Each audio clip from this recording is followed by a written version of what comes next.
next professor, Dr. Luis Vasquez, is going to speak to us, well, to introduce him. He is the president of the Cuban Academy. Thank you very much. Good morning, everybody. Distinguished participants, I am privileged that in the national meeting we have convened has aroused the interest of the scientists present here today. I would like to extend to you my warmest welcome on behalf of the organizing committee and the Cuban Academy of Sciences.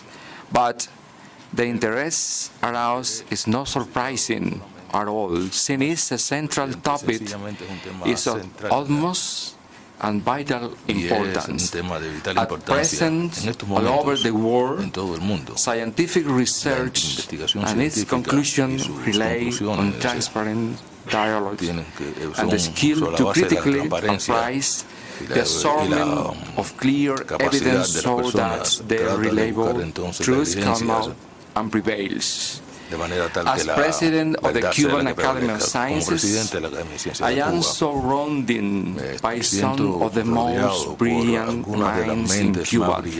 As it happens in other countries, the mission of our academy is to advise government agencies and to keep up open and receptive relations with the scientific international community, based on the principle that the sharing and communicating knowledge contributes to the welfare of all our peoples.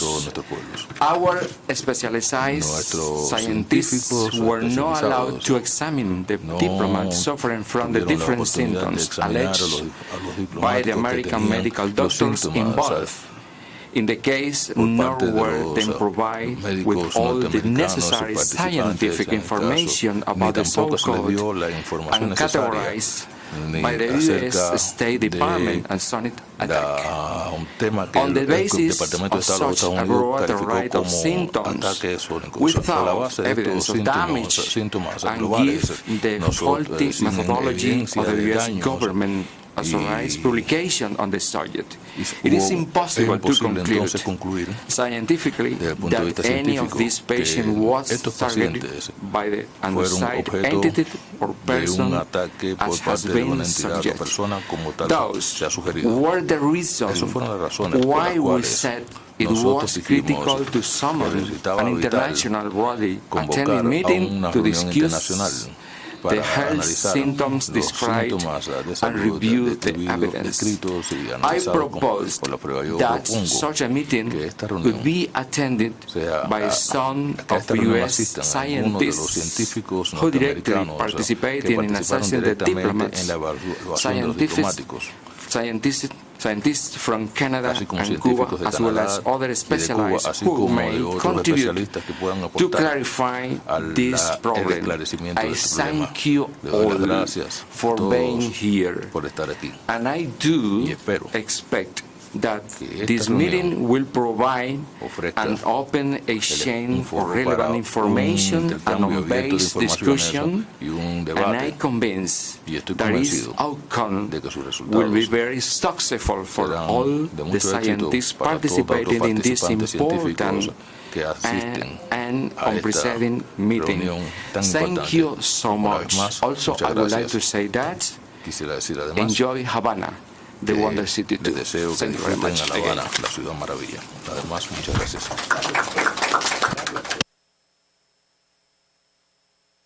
Okay, so I wanted to re-emphasize what Dr. Velázquez has said about the Cuban Academy making yeoman efforts to try and be completely inclusive and really hear from every viewpoint, every vantage point of the issue regarding quote-unquote Havana syndrome. In addition to that, our meeting today is going to allow for significant dialectic, and so that we're going to have presentations followed by extensive questions from everybody, and we will allow for all questions as they come up. So to introduce the Havana syndrome, we are going to have Mitchell Valdez-Sosa, who is the director of the Cuban Neuroscience Center. Mitch?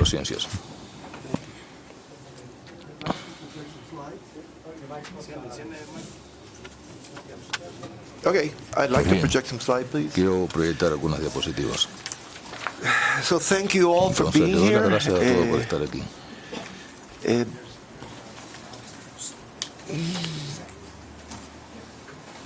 Okay, and I'm just going to give a brief overview just to place things in context. We tried to make a big effort. We made a big effort to see if people that had directly worked with the U.S. diplomats that have reported health incidents, to see if they could visit us and participate in the discussion. We even have offered the opportunity to participate by Skype. So if they couldn't come to Cuba, but unfortunately, neither the research group at Miami nor the one at the University of Pennsylvania decided to participate. We do have, luckily, the team from Canada, from the University of Dalhousie, that is participating in the meeting, and they had direct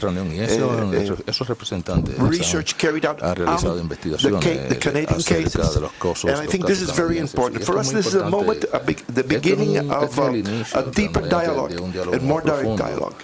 So, I'll give an overview. The next slide, please. So, since 2016, the U.S. State Department started reporting that staff at the U.S. Embassy in Havana had complained about a variety of symptoms such as hearing loss, vertigo, dizziness, and other non-specific problems. The embassy staff also reported hearing unusual and unsettling sounds at home or at hotel rooms. This provoked a media frenzy. Public discussion was characterized by an unbelievable amount of speculation and unwarranted inferences. Explanations involved the brain or inner ear damage were propagated. Conjectures about microwave or acoustic weapons directed against the embassy personnel. And in the year 2017, health complaints were also reported by the Canadian embassy. Next slide, please. So I'd like to just briefly go over steps taken by the Cuban side. So the first thing was the creation of an interdisciplinary team to study these health incidents. And there was a decision to largely ignore speculative media reports and leaks to the press. We had the access to a very limited summary made by the University of Miami of some cases with no images, no lab tests, very sparse description, and request for direct exchange of information about the cases with doctors seeing the cases, unfortunately, did not take place. The next slide. We started studying control groups, neighbors and workers from the hotels where the incidents reported, and we did not find an increased prevalence of any kind of health problem. Scientific exchange with experts from the U.S. and Europe were 30 in different fields, ORL, neurology, neurophysiology, bioengineers, and we made an in-depth study of the articles published by the University of Pennsylvania and the University of Miami, who had examined directly the diplomats as well as critical response to these articles. The next, please. In September 2018,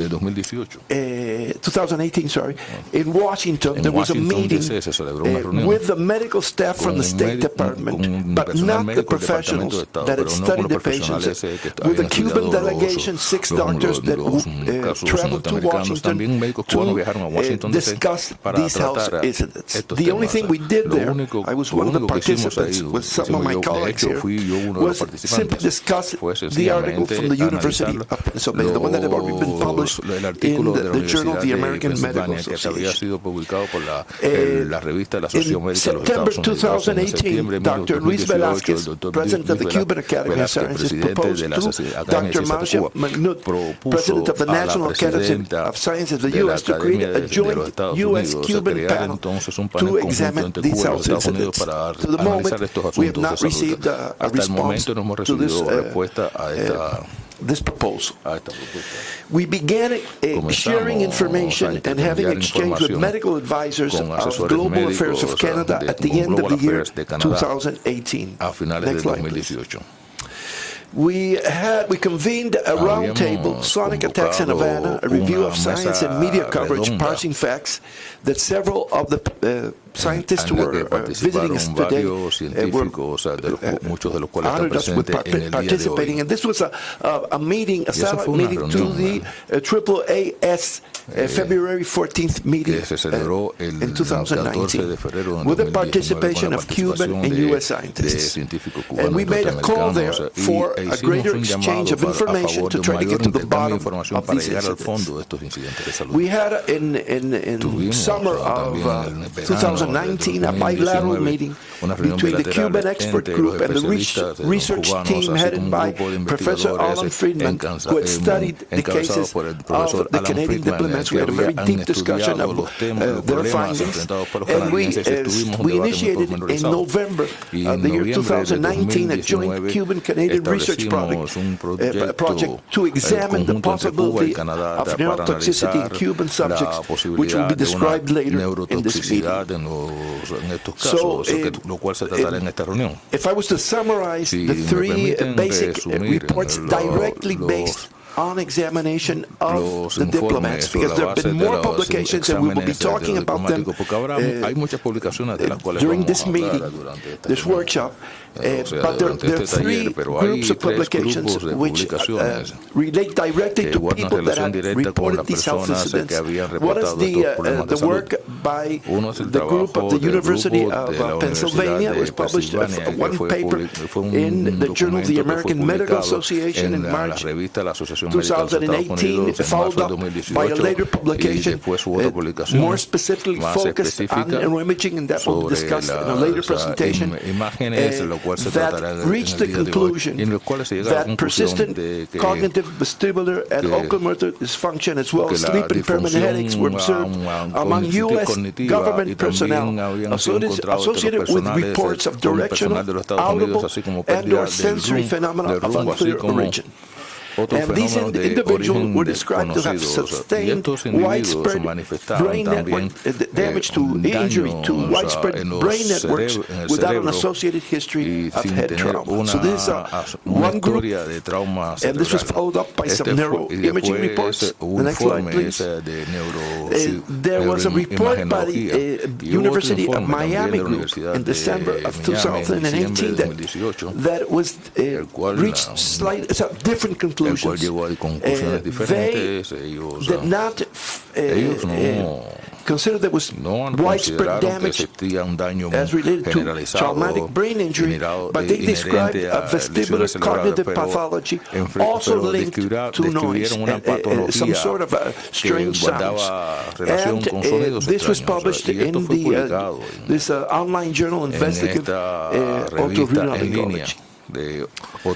And the third, let's say, paper which is important, the next slide please, is one that was reported by the Canadian group, Havana syndrome among Canadian diplomats. Brain imaging reveals acquired neurotoxicity. This is now in America and internet, and this is thus a different study, and it has a different hypothesis. So I'd like to summarize that in our follow-up of all the controls that we located, interviewed, and studied medically. There was no report of any kind of medical symptoms in the Cuban population, and the strange sounds that have been reported, above all by the U.S. diplomats, simply were not heard by any Cuban citizen.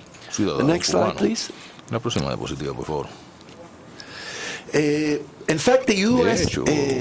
government el gobierno de los Estados Unidos supplied Cuba with recordings of these strange sounds. And despite extensive study by sound engineers, by physicists, and recordings in the environment of the houses and hotels where the alleged attacks or incidents, health incidents took place, we could not find any evidence of any man-made sound that could be related to the health incidents. And in the recording supplied by the U.S., and one recording that was leaked later on to the press, which was supposed to be evidence of a strange sound. Well, this one that was leaked to the press, to the Associated Press, was studied by Professor Stubbs and Montalegre, and what they described to us that this was basically a sound that spectrally matched the echoing calls of a Caribbean cricket. This cricket was not known in Cuba, but in the months following this report, several young scientists, not from the Institute of Zoology that had not identified this, but young scientists not only described the cricket in Cuba, but rushed to publish it to have priority. So we now know that these crickets that have this specific call existed. We also collaborated with Professor Stubbs analyzing the recordings that were supplied by the U.S. government, and they spectrally matched these cricket calls. So the evidence, the alleged evidence that there was some sort of strange sounds has not survived an experimental examination. The next slide, please.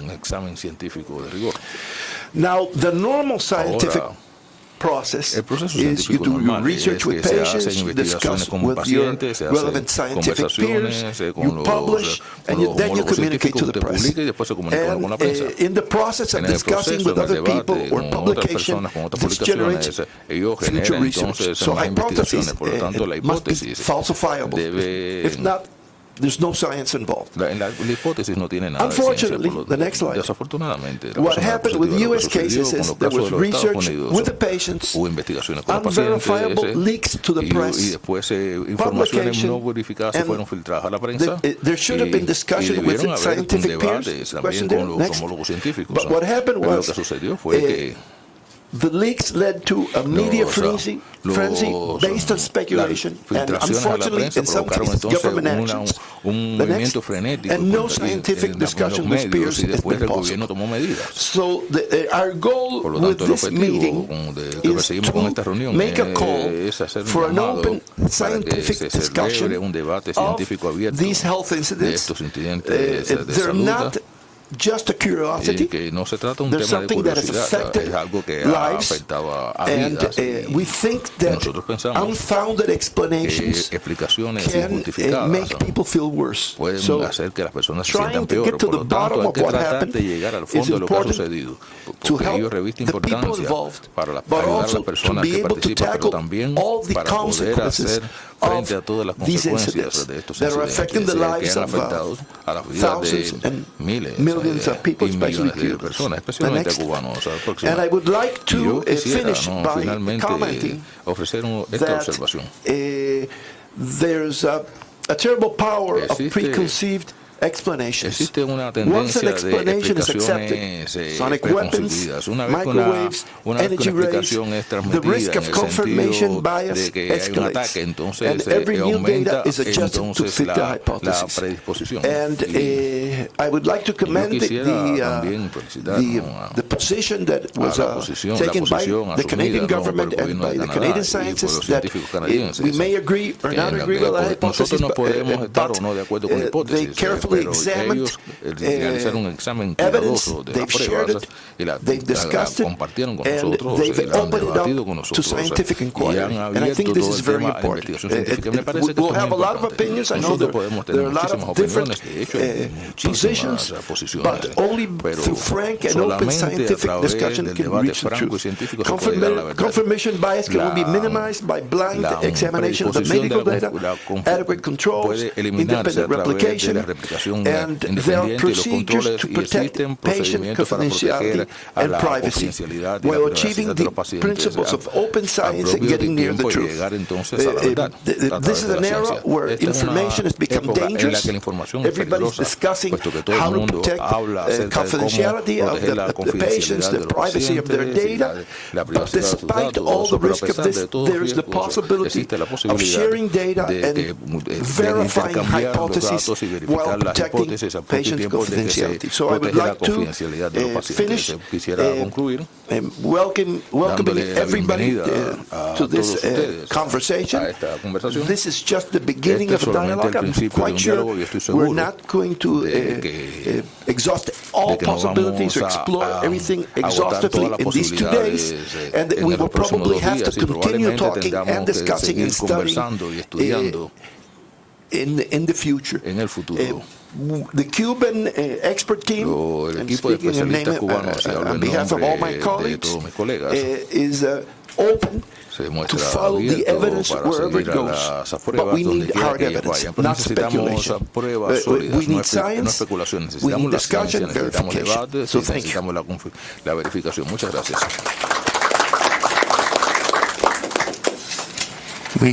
We have a few minutes to discuss Mitchell's presentation. Does anyone have something that they would like to say? Well, I do. And it's important to note that when we were preparing for this conference, Professor Cohn and I and Mitchell and Peter and Luis all reached out to all of the members who involved in the studies at Penn and University of Miami. And what we got back from some of them was the comment that we have been advised not to go and not even to appear in silico. None of us have any idea who we have been advised was from. I don't know. But it is important, if we're going to figure this out, that we have full scientific, that we act as scientists and continue to act as scientists.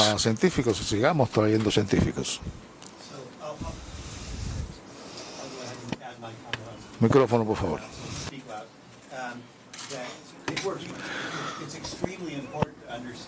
Es importante comprender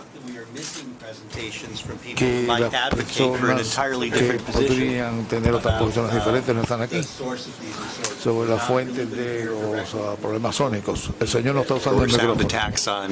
Los ataques sónicos contra diplomáticos en Cuba, y creo que es importante que todos al analizar esto tener en cuenta que estas personas son sinceras en su visión de que hubo un ataque y que tenemos que mantener nuestras mentes abiertas ante esa posibilidad y explorarla lo mejor que podamos. So this is very surprising for Cuba. Esto es muy sorprendente para Cuba. El señor no está usando el micrófono. We're only getting started, Mark. Solo comenzamos, dice el señor.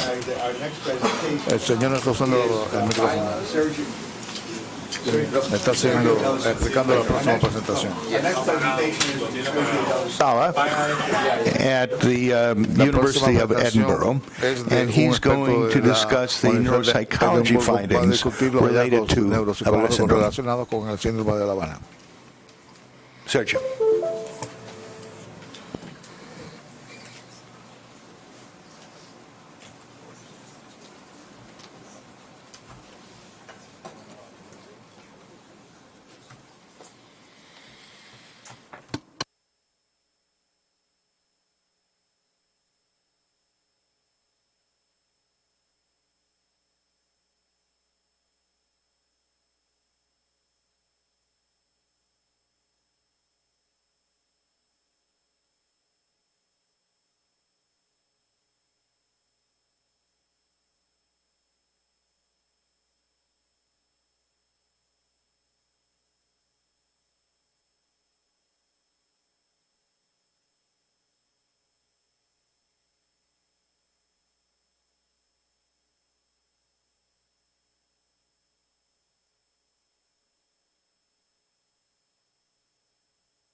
Hello? All right. Hi. I'll speak from here so you can see me. Buenos días, lo lees aquí para Can que you me hear vean. me? ¿Me escuchan? Right. Bien. So, my viewpoint Mi punto de is the vista viewpoint as a niche viewpoint. I'm a behavioral neuroscientist. Bueno, yo soy So I won't talk about neurocirujano all the syndrome and the politics. I'll focus on one minute aspect un of it. aspecto concreto And, de todo esto. My involvement. Mi participación. Sorry, am I killing you? My involvement started when the first JAMA paper was out, and I commented on it, and then I started receiving calls from journalists. And the journalists were interested in the cause. All the questions that I got, as I'm sure the question that you got as well, were based on how it comes that there are these sounds producing damage to the brain. The point that I want to make first is reiterate something that Mitch mentioned. Before establishing a cause, we need to establish the data on which the cause is based. In science, anything is possible. There's not such a thing as a null possibility. However, extraordinary claims need extraordinary evidence. I can say, I saw a donkey flying, that's absolutely fine, but then you have to show me how they fly, if they fly, the photos of people flying, rather than asking the size of the wings, because that's an assumption. So, in after the few original discussions, some of the journalists started to claim whether the way this stuff and other things were reported were right. And they were discussing in the promotion of scientific integrity in communicating science accurately to the general public. My point here to share with you is that it's not just the journalists, it's us when we've set out press releases from our universities, when we write a paper, a single paper on anything, and we brag about it, that's when the journalists get entangled. It's not just the bad journalists and the good scientists. In fact, if you remember this beautiful paper showing that there is a very direct relationship between the claims made by the press releases at each universities or the claims made by the authors of the papers and what the journalists report. So it's not the bad journalists and the good scientists.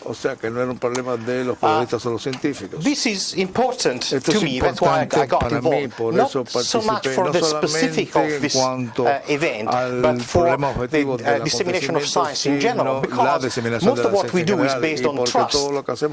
We trust things, our sources. When you hear pseudoscience discussions, you need to go to the sources, because we have trusted sources. And as scientists, we trust our sources, as other people trust their neighbors or other publications or sources. And the trust of just our sources, we trust scientific outlets, journals, mighty journals. JAMA is one of them. I need to trust what I read. Because at the moment, as you well know, we are snowed under the plague of predatory journals. There are so many publications in outlets where you pay for out of Vanity Press to get published. It's not just open access with the predatory journals. We all receive every day 10, 20 requests for publication. So we need to distinguish the poor outlets from the outlets that we trust. This is just for the few of you who do not know fully the dramatic impact of these predatory publications. This is an interesting paper a few years ago. Read it, you know of that. This is a fantastic paper by a science journalist writing for science, and what he did was to prepare a crappy piece of paper, my manuscript full of mistakes, and submitted it 300 times to 300 journals. And 157 cases. Sorry, I'm destroying something here. Put it back. All right. dangerous. Stay here. No, it's quite embarrassing to have a camera just in front of me.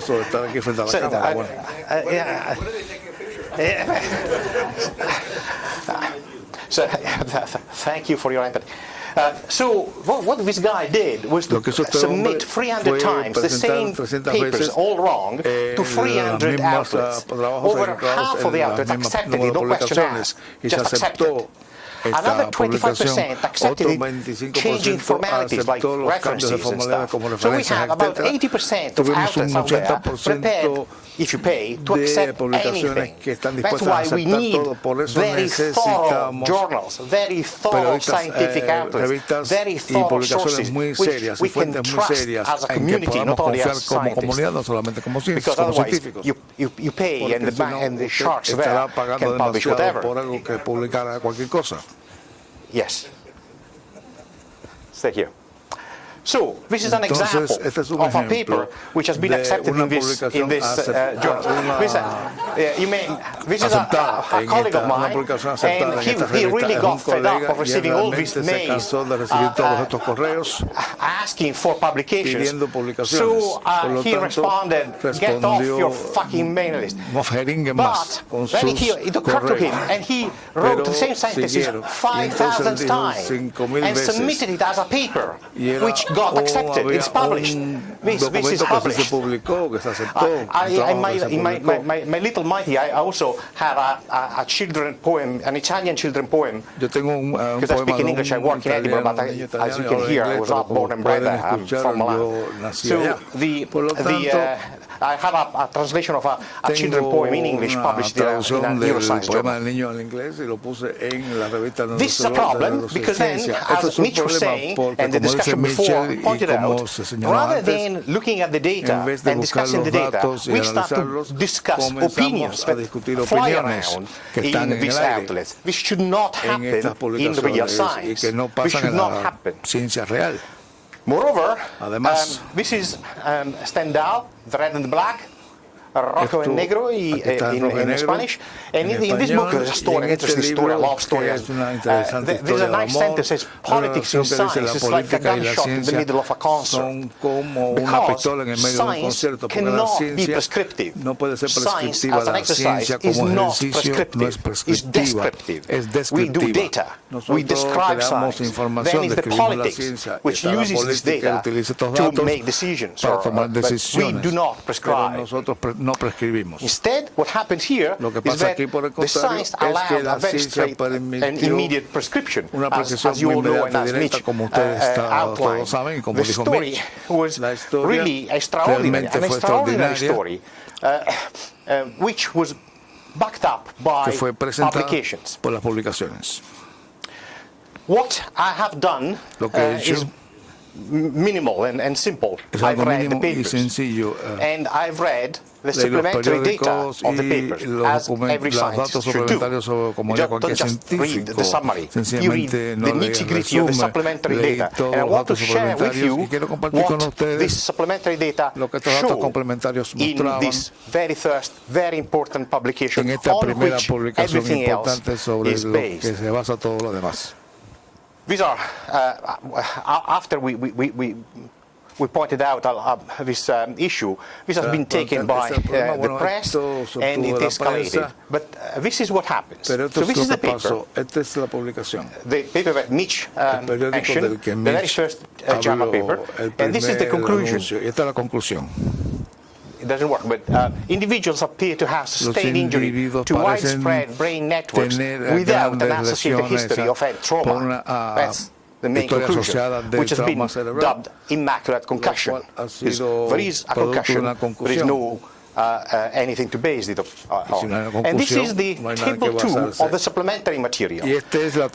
So, I'm not quibbling about any data, and as you said before, my starting point is that I fully accept that patients lament symptoms. There's no doubt about that. It's not, síntomas planteados por el there paciente. are symptoms, so we have Hay to find out síntomas, which hay que symptoms are. averiguar cuáles The son. point of qué view that I son. want to share is La by idea que knowledge, quiero a behavioral compartir neuroscience, es that is un cognitive neuroscience, conocimiento the cognition. de la So this is ciencia the cognitiva, la neuropsychological neurociencia. test Esta es una prueba outcome. psicológica, es And what de happens una here prueba is that psicológica. Lo que the pasa 6 aquí patients es que los who 6 have been pacientes tested que habían sido and reported in these examinados papers e informados en estos failed documentos a battery of tasks. tuvieron una, no Therefore, the fallaron en claim una is that batería they de had pruebas, o cognitive sea, problems. que tenían Right? problemas cognitivos.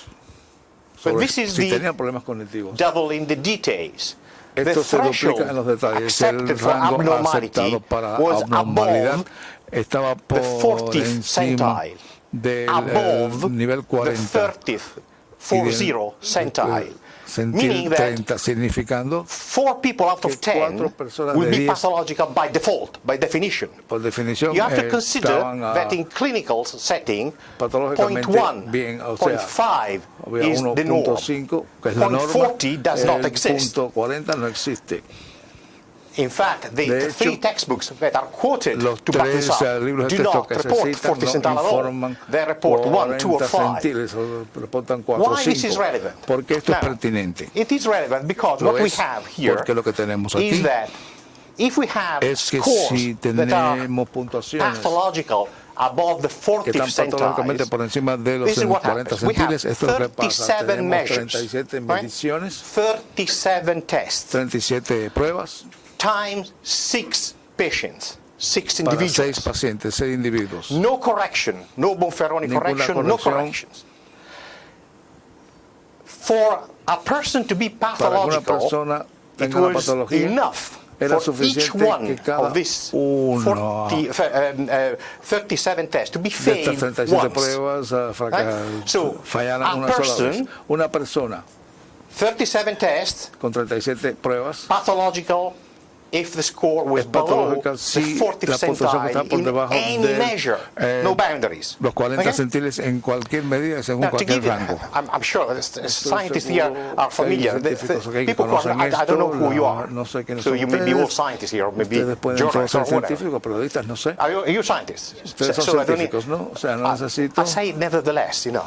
digo, no obstante. It's like, you have a Dungeons and Dragons here in Cuba or wherever. Do you play? You play? Confess. Ustedes tienen Right. juegos peligrosos aquí. So this is a game Algunos, with, no. Bueno, with este dice. es un juego con los dados. And there is, one of the dice has Uno de los 10 dados faces, okay? tiene 10. So to give you an idea, imagine to throw the Tiene dice 37 times for A los 6 times, and you dados never 30 get veces durante a 6 number veces below y 4. nunca tiene un número Ever. por debajo de 40, de 4, perdón. That's where we are. Aquí es donde estamos hoy. So Por lo tanto,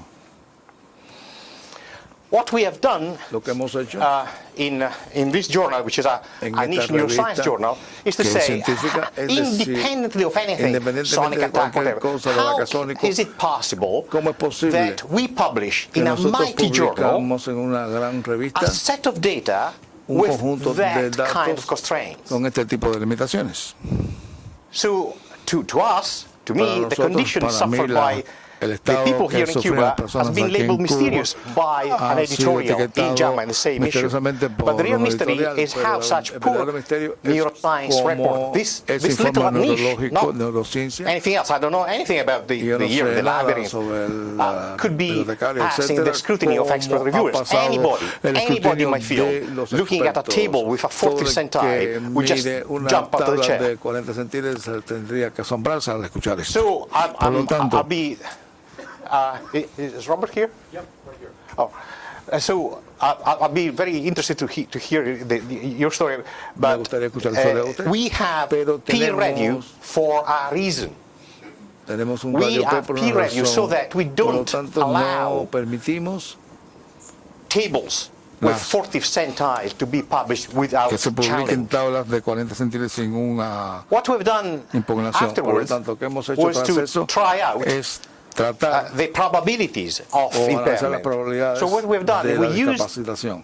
discapacidad, perdón. 40 centile used by the Tenemos authors, un 40 centiles utilizado as a por un threshold, autor como un and rango, we run a simulation y realizamos una same simulación numbers con los mismos números that they have used in que the ellos habían real utilizado papers. en We run a las simulation ponencias 1,000 reales. times. Hicimos la simulación 1,000 1000 times. 1000 veces.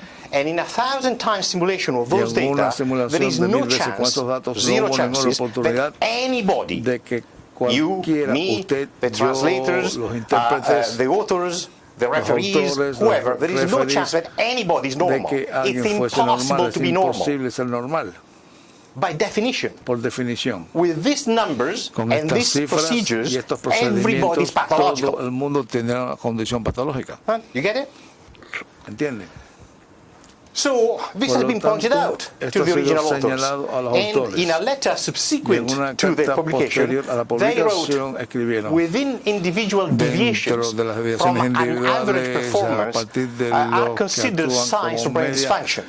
se puede considerar esta Percentile scores in función. Los our report percentiles en showed that nuestra all información impaired muestran que patients had solamente several algunos scores tenían that algunas deviated by puntuaciones more que se than one desviaban standard en deviation más de una from their desviación respective estándar means, a partir de sus some medios exceeding two standard deviations, respectivas. which translates to more than Esto se 40 traduce more than 30 centile points below más de their means, 30 puntos below 10 porcentuales por debajo de la percentiles media. relative to their average Otros performance. tenían que ver This con meets los que standard criteria for actuaban neuropsychological impairment. normalmente, y esto no implicaba una Do you understand it? limitación Oh, like you. psicológica. This, what does that mean? ¿Qué significa esto? What this means Esto significa simply is that sencillamente whatever they did que cualquier cosa que is not hiciesen what they wrote in the no paper. era lo que había escrito en el Do you artículo. understand? ¿Comprenden? So Por lo tanto, they're now saying that Ahora actually dicen- it was not the 40th centile y no fue that el established the pathology. 40%, sino They're la now saying patología. that Y is the decían 40th centile que si los around the 40 profile estaban of each alrededor del individual. perfil de cada Which- individuo, Right? Do you understand? comprenden. So whatever you make of these techniques or Lo que procedures, usted concluye a that's partir de cualquier different, técnica o procedimiento dramatically es different diferente from what it dramáticamente was in the original de lo paper. que se dijo en el artículo original. You could. The way I'm reading that, at least some patients could be less. Orador no está usando el micrófono.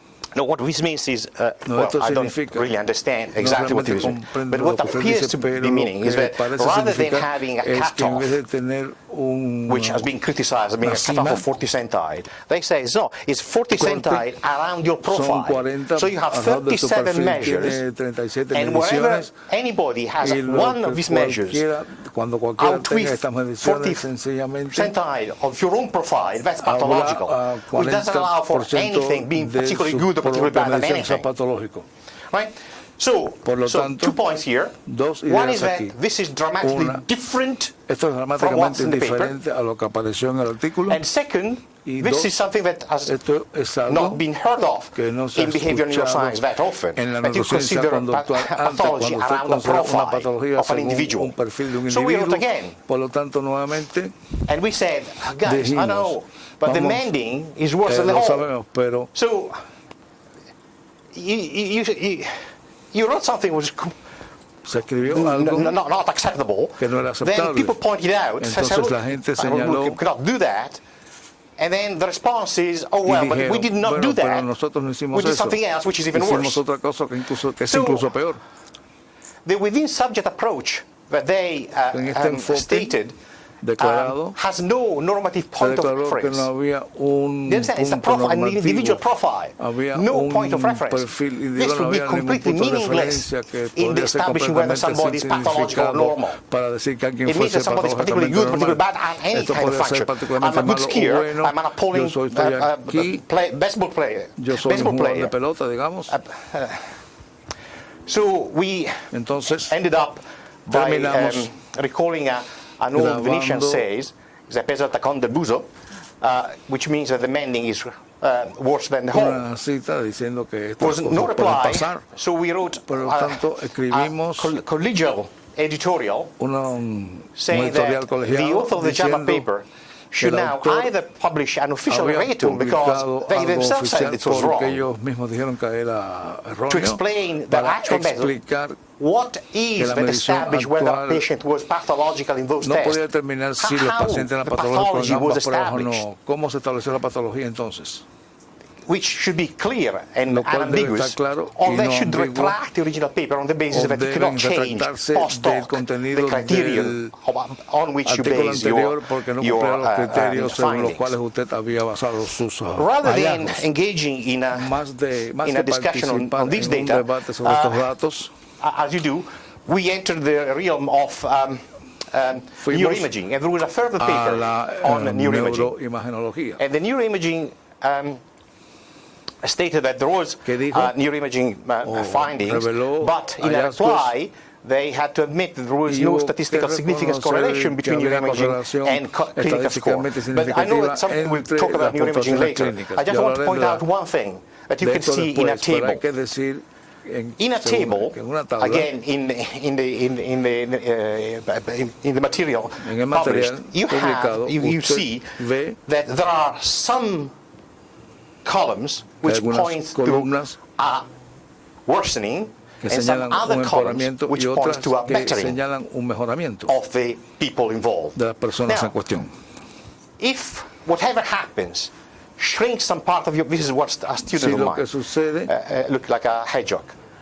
It shrinks some part of your brain, but grows other, then your brain diffusion characteristics become healthier in some part, but functioning connectivity gets worse. So it's not true that the data show a complete worsening. It varies. Some measures are better, some measures are worse, as sometimes happen in random finding. There is no group-level differences in the whole brain function architecture. But more interesting, and I'm sure that somebody will talk about this later on, the structural alteration found in these people are very similar to other alterations found in other papers, which do not claim the same cause. This is a paper by my friend John Stone.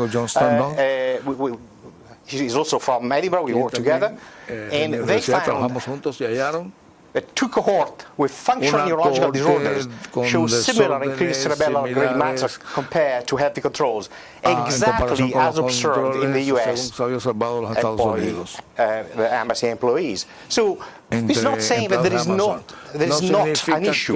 This is saying that there may be an issue interesting for doctors and scientists to figure out for politicians, but these issues can be interpreted. Data can be interpreted according to your frame of reference. As following Popper, we all have our frame within which we see our data. We cannot impose a frame to data. So scientists need to remember that their public mission is to present the truth, the whole truth, and nothing but the truth, or quit and become a lawyer. So I have listed here a few questions that I find interesting for the discussion, particularly the first. Are all facts being considered when we discussed about what happened? Is the offered explanation the only one applicable?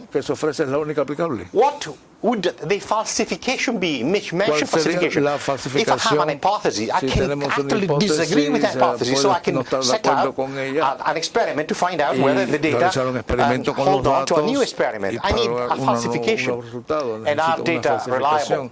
Now I want to conclude with this because we discussed heated issues, but something good emerged from this situation. This is a very good artist called Simon Cuban, and he, in his exhibition in Nottingham in the UK, he had a very large exhibit called the Havana syndrome. Really pleasant, really nice. So my hope is that with time we will learn from this and so that the data, the interpretation, and perhaps even the politics of the Havana syndrome will become as nice and as good. Thank you for listening.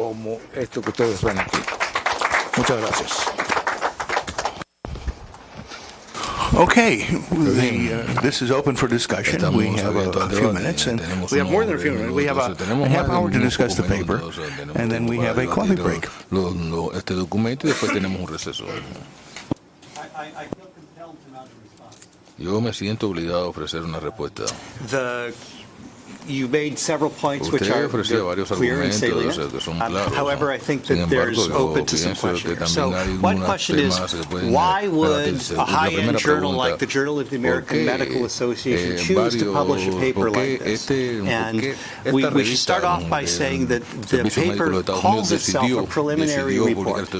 And it's important to understand that from somebody's point of view, there was a need to get this information out there as quickly as possible, and to some extent it would have been fast-tracked. What fast-tracked means the journal decides to, in effect, stand apart from their ordinary editorial policies and accept an article for publication that doesn't have the ordinary scrutiny because they feel that it needs to get out there.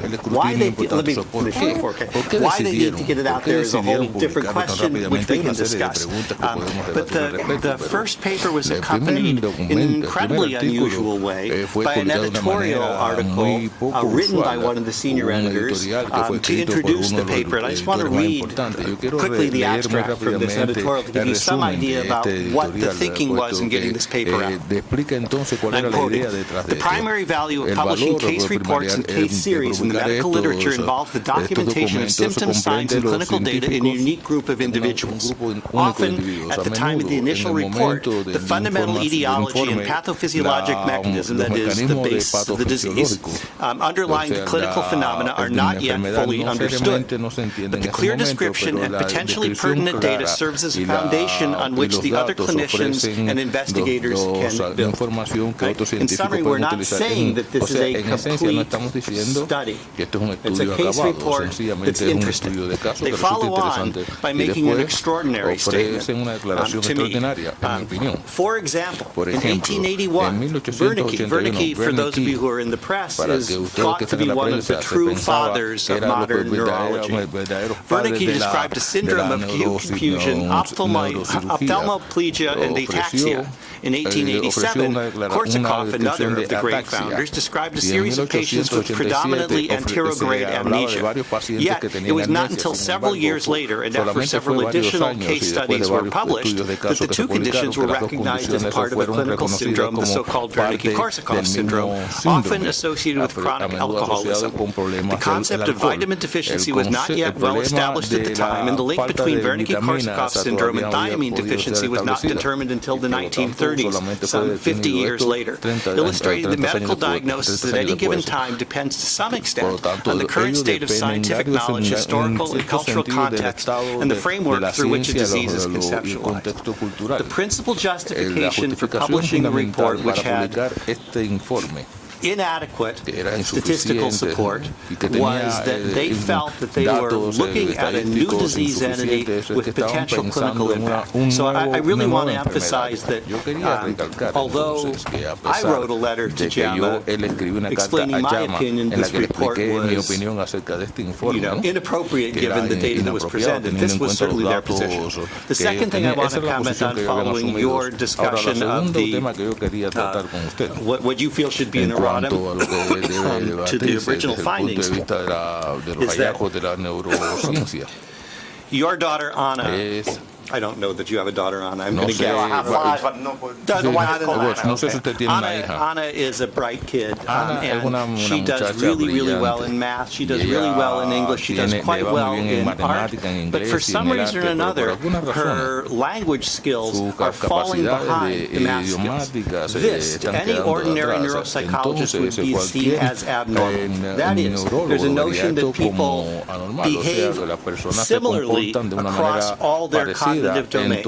And if somebody is lacking in a specific cognitive domain, it is often cause for concern.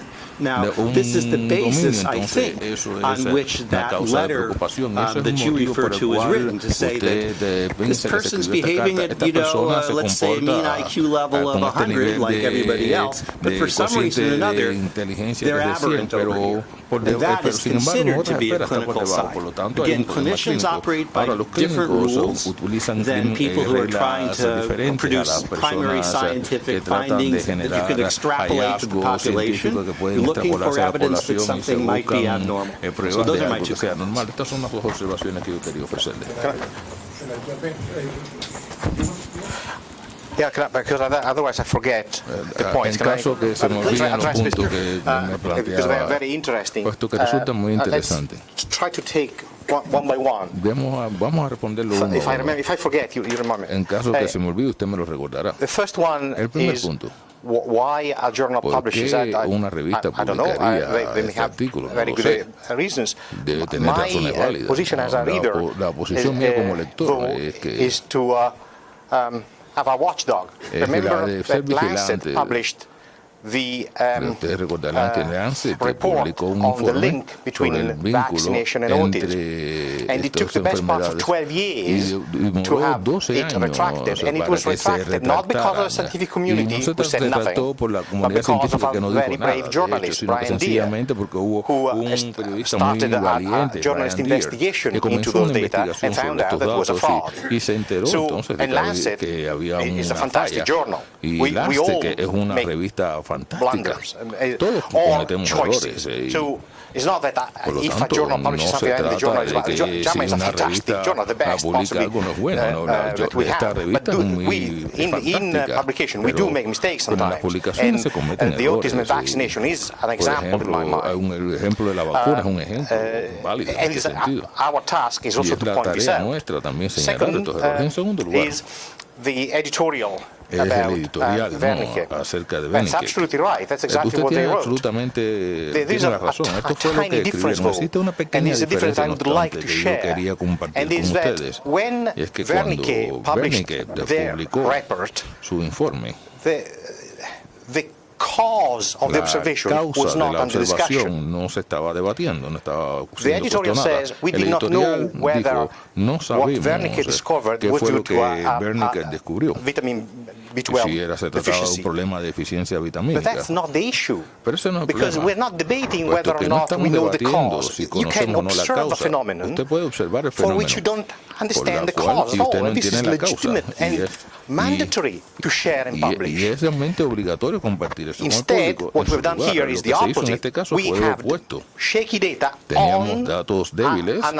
account with a cause. y And that que is se what is vinculaban con una different causa. from the Wernicke-Korsakoff Y disease. esto It's por lo tanto exactly the diferente opposite con lo of the que ocurrió con Wernicke-Korsakoff Wernicke, disease. realmente. Because Wernicke, Porque first Korsakoff, Wernicke Wernicke described describió the episodic entonces amnesia la in excruciating amnesia details. The con data were muchos incredibly detalles.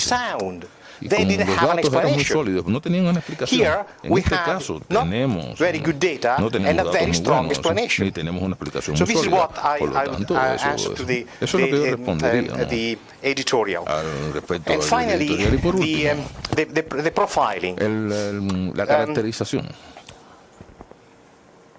In behavioral neuroscience, En la you need norms neurociencia to establish whether conductual se someone is necesitan pathological or normas not. para conocer si una persona And es the patológica o argument no. that in a Y profile, en un the perfil, norm y is el yourself, argumento es and que it's la norma es usted. a performance Y is que el below desempeño or está por above a debajo o certain por mean, encima de una then media. this is outstanding. Entonces, eso es Debatable, but acceptable. But es that's not the aceptable aunque case. sea debatible. Because Pero eso your no es el caso, example porque en el of ejemplo my suyo daughter Anna de mi performing hija poorly on Ana, one task, que es that muy would be buena en okay. una tarea, esto Everything is estaría muy fine, bien. and Todo the está bien, performance, pero a poor bueno, performance on this test. tiene That's not what desempeño bajo en happened. esta prueba, ¿no? What happened was Ahora, in lo que that table, sucede es que en every ese single cuadro, patient had a todos los patchwork pacientes of tenían pathological and normal performances diferentes according to a temas random patológicos de conformidad cluster, con un clúster which cannot be aleatorio que reconciled no with puede any reconciliarse known con neuropsychological ningún síntoma So it's not one, it's neuropsicológico, 5, por lo tanto no se 10. trata ni de uno, As sino it de happens, 5 if you o 10, roll a tal dice, como sucede cuando usted echa a rodar unos dados. any person will Cualquier have good persona performances puede around tener a mean of desempeños their own buenos performances. o It's por not encima o por one debajo de una particular norma. No performance se very trata de poor, un which would be desempeño que acceptable. sea It's demasiado bajo, que sea several, not so aceptable, sino poor, que around se the trata de profile. varios So it's no like saying tan that my malos que daughter pudieron ser has 7 out aceptados. of Por lo 10 tanto, mi in hija puede math and tener 7 de 10 en 8 out of 10 matemática, in 8 de physics 10 en and física 6 out of 10 y 6 de 10 in en whatever, in biology. en biología. And then Y you consider entonces the usted extreme as considera pathological, entonces even los if extremos como these patológicos, extremes are aun normal cuando for estos other people. extremos son normales para So otras that's what personas. it is. Eso es de eso se trata, ¿no? Muy brevemente, en cuanto la pregunta I think acerca that de la many of causalidad, us have muchos de concerns nosotros about tenemos whether there preocupaciones is a en physical cuanto si existe phenomenon un that fenómeno transmits through físico walls and causes que brain se damage. I mean, many of us have this provoca as an issue. daños cerebrales. And I think that Y many yo of us creo que muchos de might take issue with the nosotros fact that the pueden JAMA también papers cuestionar both que describe estos specifically revistas, directional energy sources, which estos was informes probably asocian not within the direct fuentes de expertise of sonidos those y quizás no authors, tengan and conocimientos, certainly los not autores no within tengan their el direct conocimiento observation. necesario. Quizás That no se being basaron said, en I'm just las going to quote one observaciones. more thing from Pero this yo first quería paper citar and otro note that elemento. despite the fact A that pesar they wrote del this hecho into the de que title, los they que also state that it is currently también dijeron unclear que no if or queda how claro the noise is related to the cómo reported symptoms. los sonidos se In guardan relación particular, con los sound of the síntomas audible range especial. from 20 hertz to O sea, 20,000 hertz los is not known sonidos to de cause 20 persistent a injury to the 20.000 central nervous hertz system, no and provocan therefore the daño al sistema described nervioso sounds may have central. been Y associated los with another form of sonidos quizás pudieran exposure, estar which is to asociados say con otros that those elementos. authors Esto quiere decir que los at least autores, took por lo the menos, time to se write tomaron into el the very tiempo paper para that escribir en says, sus we're not really documentos so sure about que the no estaban muy cause. seguros And acerca de la I'll go causa. even further to say, I guess I've got a slide that'll show it, but one of the people that they put into their table reported no exposure to sounds and had no sensory phenomena. They just had the symptoms. And so you could again make the argument that they're trying to describe a symptom cluster rather than necessarily that it was published for the purpose of describing a symptom cluster rather than specifically from the point of view of demonstrating evidence of an attack. Las pruebas de que había ocurrido un ataque. I shut my gob. Yes. Sí. But as you well know, and I Como was usted trying to conoce, show at the very beginning, mostrarle al principio, what gets in the people's eye is not the papers in JAMA, is what it derives from the paper in JAMA. And if you hear the very first interviews of the authors, then they start beginning, they were clearly en estas relating entrevistas to the cause, ellos and that realmente establecían un nexo con la causa. damage. Y la Then the causa language of y el science can be daño. modulated Y by el lenguaje de la editors, by ciencia puede reviewers. ser I'm an modulado a editor través de los myself. I editores. keep Yo soy intervening editor, de hecho, in the papers. yo hago But what entrevistas matters is en what los amparos que the message escriben has los not been artículos, pero lo importante es que modulated el mensaje by no the sea author himself, modulado, which I ¿no? por think los propios relates to what I autores. said at the Y eso es beginning. lo que decía It's yo al not the principio. journalist, No it's se what the trata journalists get from your press no release, se it's what the trata de los journalists get periodistas, sino from lo what que you los say. periodistas And what you reciben de lo que say usted dice. is a clear Y lo que relationship, usted which I dice es thought que existe una was relación a bit clara. Y a mí me parece too much for que the era data. demasiado, ¿no? Teniendo en cuenta los datos Okay, disponibles. go ahead. So, I think a lot of the things have been discussed. What struck me when I read this paper were two things.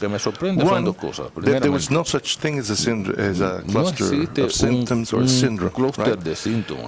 Second, that the conclusion, which is what many people fixate on, of widespread of evidence for widespread damage to brain networks is simply not sustained by the data. Now, this can happen. I mean, I don't think it's our place to question the editorial policy. What is worrisome is that there was a paper can be there and have problems, and then there should be debate. And then the debate will correct whatever mistake is made, and this is what has not happened. So I think this is the first public, let's say, scientific workshop that actually tries to, so it's good to have all the opinions. I think this is what should have happened from the very beginning. And then we would be close to the truth, and then we could, science has to be self-correcting. The only way for it to be self-correcting is debate, examination of alternative hypotheses. But once again, it could be that they were so excited, or so worried that they had to publish things. There was, in my opinion, a poor editorial review. There are very elementary mistakes that have been made, de and then revisión they've been editorial. Y perpetuated entonces by se the cometió un press or error, whatever, pero el error se and fue they haven't been perpetuado por la corrected. prensa. Y sin embargo, Just esos wanted to errores add no that I fueron did have lunch with rectificados. one of Yo those JAMA almorcé editors con uno de los and editores asked y directly, le pregunté why did you directamente, publish ¿por qué ustedes this? publicaron eso? The answer, Y la which respuesta was indirect, fue was indirecta. basically, Y fue la well, we siguiente. thought it Bueno, was a nosotros nos important to pareció get que era out. importante sacar la información. Although I cannot Aunque no say anything puedo more decirle than what he nada said. más de lo que él me dijo, ¿no? Journals such as JAMA Las do find it revistas very como JAMA important les parece muy to importante continually find themselves in the front line encontrarse en la of the vanguardia, popular ¿no? press, de la prensa because popular, for frontline journals it's something that's important they do, and the answer was, I think it's important to get out, could also be interpreted as it was newsworthy and we knew it would generate a lot of la press. noticia era Again, that's valía la inference. pena y que generaría mucho One short interés. Por lo comment. tanto, I read the editorial carefully, yo leí muy bien and el if you editorial, read y it, si usted it's lo lee, full of usted se criticisms. percata In que fact, está lleno de it's críticas. unusual De hecho, es poco usual for such a high-impact para journal to una publish revista de tanto a impacto paper that publicar has the editors un have so many artículo reservations, sobre and el they cual el caution at the editor end, tiene the tantas editors, reservas, that no y firm por lo conclusions tanto could be el reached. editor dice no se pueden llegar a Unfortunately, conclusiones sólidas. the editorial Desafortunadamente, and that that closing paragraph was ese párrafo ignored, and all of the actions derived from the JAMA paper were based on the conclusions that led to the idea of a cause that was not identified. So I think that all the considerations that were made about the use of scientific data are valid, but also I think that this kind of thing should be handled more carefully. And well, I think we're running out of time, so we have a chance to. Right? According to this, we have a long time to discuss. No, tenemos mucho tiempo, mucho tiempo. 20 minutes more to discuss. Nos quedan 20 minutos más para debatir. Okay. Muy bien. Yo tengo una pregunta. I'm Dan Vergano. I'm a reporter for BuzzFeed News. Yo So soy my un question to you is, reportero nice de to meet you BuzzFeed finally. News. Y la pregunta que tengo es la siguiente. What difference does it make what bad message the press gets? Is the importance of what is the importance of this in terms of what it says about what information the U.S. government is getting about these syndromes? I mean, if this is what tiene que ver con la they're hearing, información que isn't ofrece that el more of a gobierno problem? norteamericano acerca de los síntomas? Thank you. Actually, Sí. I take the opportunity to. Deben aprovechar I'm la not sure whether oportunidad. people should do that. No sé si las to personas praise your debieran hacer esto, ¿no? agency. O sea, Because declarar that's la what agencia a la que journalists should be. pertenecen, porque esto es lo que deben hacer los Not only for periodistas. this instance, No solamente para an estos casos, sino investigation. también It's not para just los reporting periodistas press deben releases realizar and stuff. Done a investigaciones. fantastic job. Thank you Ustedes so han much. It's hecho really un trabajo grand. fantástico, realmente. I'm skipping the question. Yo voy a saltarme la pregunta. Not because I'm a porque, coward, also because I'm a coward, but because it's no not porque very sea relevant what I cobarde, wanted to sino say. porque, no, I porque don't lo que voy a decir have a realmente es view on pertinente. politics. I don't Yo know no tengo what. I don't even have a política. view Yo on realmente no tengo editorial que tener policies. opiniones acerca de políticas All what I editoriales. wanted to show, Ahora, lo to único que yo share, quiero mostrar, is lo único that que quiero compartir in some of this story, en there algunos de are estos blunders informes which would hay have been better disparates to amend, in que my mind, debieron even from haberse the viewpoint of rectificado the de una manera original mejor authors. por parte de sus And autores is part originales. of Y todo a ello scientific es community to y discuss the realmente data. corresponde a la As I said, comunidad científica at the beginning, debatir probably los datos. was not. Y como People may dije yo, disagree, but as a scientist, I los cannot be científicos pueden estar en prescriptive. acuerdo. Yo no, como científico, yo no puedo ser Politicians, prescriptivo. Los people who are interested in políticos, religion, in la ethics, gente in que se individual choices, dedica can do a whatever they la want religión y a with la the ética, data. pueden But the hacer lo data que should quieran be con los sound. datos, pero los datos And our los datos task tienen is que to ser see how sólidos. sound Y are el the objetivo data. nuestro es This verificar la solidez de los datos, independently of independientemente the causality. de I may la have really causalidad. sound data set, Si yo tengo un single conjunto de patients, datos, without any si known tengo cause, as pacientes it con was the con case una causa for conocida, Wernicke-Korsakoff. como They did not know sucedía en el why caso this anterior. happened. Ellos no But sabían that por qué data were sucedía, pero los incredibly datos detailed. And eran at that time, muy over a pormenorizados. century ago, Y open hace to un investigation siglo for other se scientists. abrió What we a la have here investigación por parte de is estos a científicos, belief. pero lo que We need to tenemos aquí trust es the data una without having an creencia. opportunity to No see the tenemos ni data, los datos, no without hemos having tenido an la opportunity oportunidad de to ver los vet, datos, without a real no discussion. hemos This tenido is un what, debate real. as a scientist, I Y despise, nosotros como los not científicos the debiéramos political hacer choice. todo esto. No se Politicians trata de una can make cuestión whatever they política. Los want políticos pueden hacer lo que les dé la gana on the data. And it's respecto de los not datos, certainly up to me to pero no me debate that. corresponde a mí debatir qué hacen los políticos. When you identify a new syndrome, like what kind of data ¿Qué datos es lo que se deben That's interesting. Did you hear? There's the obligation to a government. Existe una I obligación don't know. ante el I don't think gobierno. that as a scientist I have an obligation towards Yo no creo my que tenga government, also obligación because alguna I ante wouldn't mi know gobierno. in particular. But yes, I have obligation to a scientific community. Una obligación ante la comunidad I científica. should be very Y yo interested debo in estar muy seeking interesado opinions from other en people, buscar la opinión de replication, otras personas, falsification, la open discussion. replicación, la Because falsificación my y la purpose confirmación, puesto que el should be objetivo to mío find debe out, ser to go to the averiguar bottom y llegar of al what it is, fondo de lo que está sucediendo. liberally, critically, Y not de una protecting my manera data. liberal y That's what crítica, science sin tener is que not proteger mis about. datos, porque la ciencia no es eso. Independently of a government. Independiente, la ciencia actúa You know the independiente del gobierno. coronavirus stuff. Ustedes conocen el tema del coronavirus. I'm Italian by birth. Yo soy italiano de In Milan there is a nacimiento. En cluster. Milán existe un clúster. And the Italian authority Y las autoridades decides italianas that decidieron the virus cannot que el virus should be contained. debía So they ser closed the frenado. school Por lo tanto, in cerraron Milan una and escuela in en Milán Palermo, y which en is Palermo, 2,000 que kilometers está a down 2.000 south. kilómetros al sur. But in Switzerland, Pero en Suiza, 30 miles north of Milan, 30 everything is open because it's millas Switzerland, it's not del Italy. norte de Milán, So todo the está abierto virus, porque se when trata they de cross otros the border, they países. go with a Por lo passport. tanto, So I'm a virus. yo soy un virus y los virus no andan con pasaporte. The science should not have boundaries or Por lo tanto, government. las Science ciencias no should be debieran tener data-driven fronteras ni and a gobiernos. Las large community. ciencias That's what I believe. deben trabajar con sus propias comunidades. I'd like to say that, Yo debo decirles también. and this is answering also to the question. Y I'm esto going to give an responde opinion también a la about. pregunta. I Yo am going ofrecer to una give an opinión. opinion about politics Voy and a hablar policy. una opinión acerca de la política. From the very beginning, this started. The Cuban government called the committee of the Academy of Sciences to look into this because if this was a general problem, it could affect the Cuban population. I met many at the very beginning. I met with members of NIH who had different opinions. And I met with members of the Academy of Sciences that there's different opinions. We went to Washington, we met with the Academy of Sciences, and we suggested that something similar to what was happening in Cuba should be done.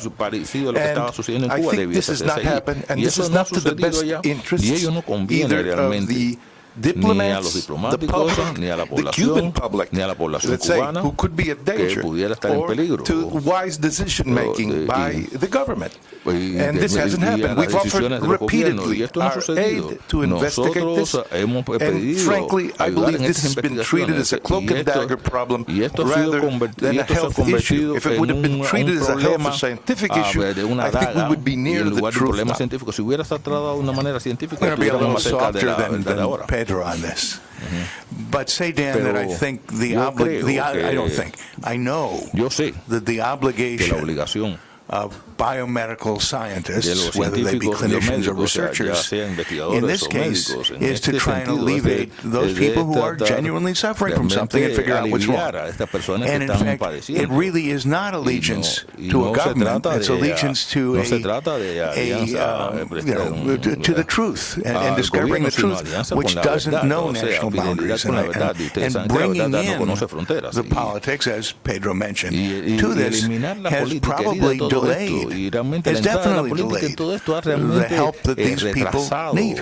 El suministro de la salud que estas personas necesitan. One comment, I think that finally, it might be too late, but the National Academy of Sciences in the U.S. just, I think, recently established a committee to try to get to the bottom of it. Whatever will happen, we'll see in time due.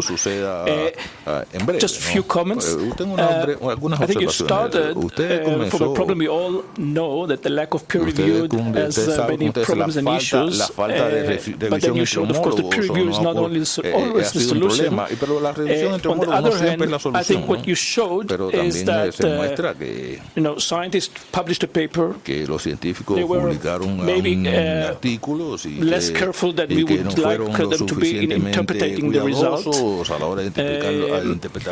But still, the paper was published despite peer review. People commented. I think that's part of the scientific. So in terms of the scientific process, I think there were questions. You wrote papers, other wrote papers. The discussion is ongoing.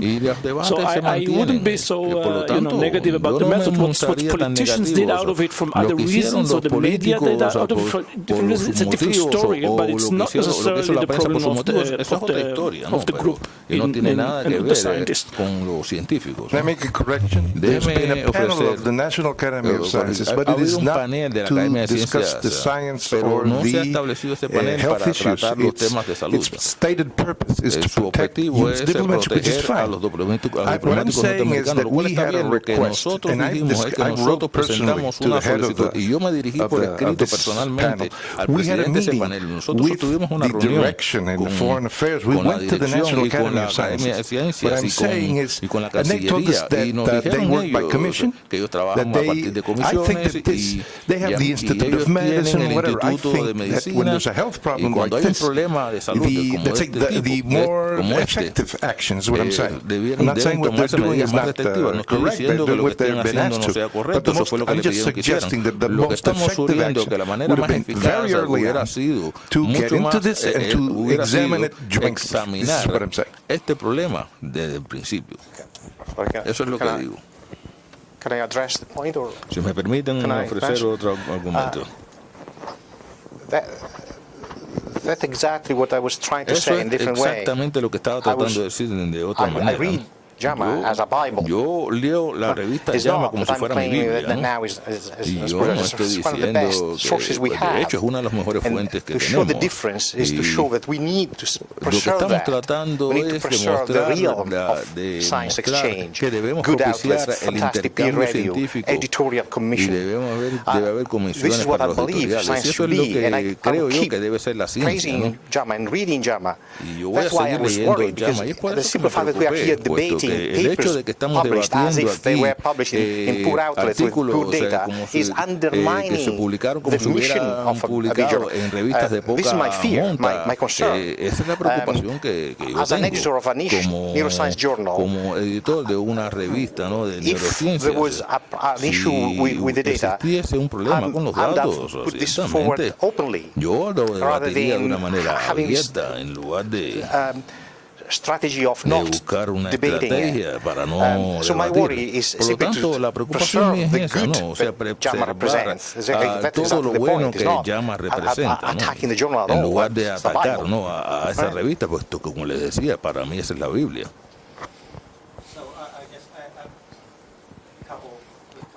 Yo le tengo otras dos observaciones. Reiterate really what Pedro has told us, that the National Academy has in fact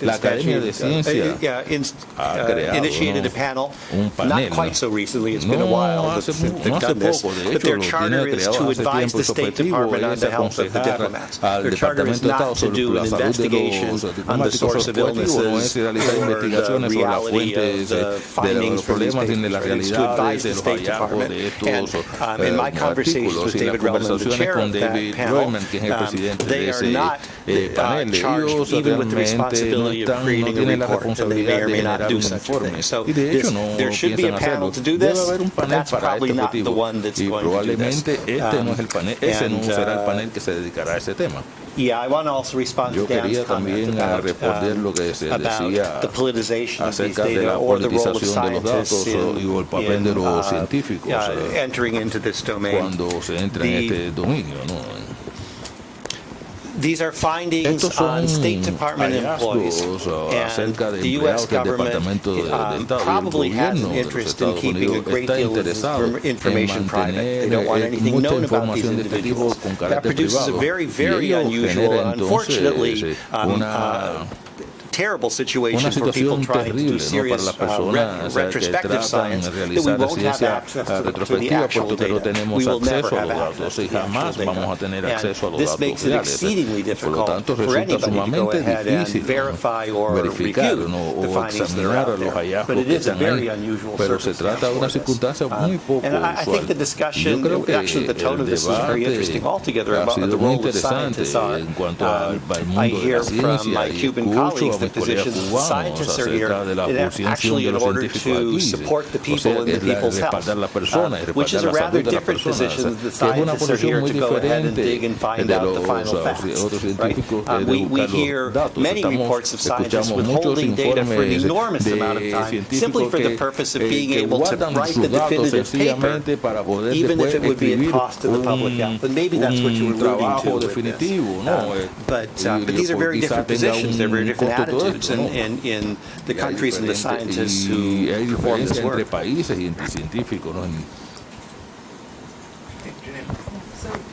I'll just throw in something that I'm sure will end up getting expanded later on. But I just want to remind everybody that the other major problem, of course, with that preliminary report is the absence of control groups or adequate control groups of any kind. And in the absence of, and again, this also speaks to, Wernicke's encephalopathy or whatever, an initial report absolutely and obligatorily needs to be followed up by looking at whatever brain or neuropsychological changes there are in the context of groups that perhaps had similar exposure, for instance, some of the local workers who were in close proximity to the State Department workers, etc., who have now, as we just heard a few minutes ago, not been shown to have similar type of disease or disorder, at least on Cuban assessments.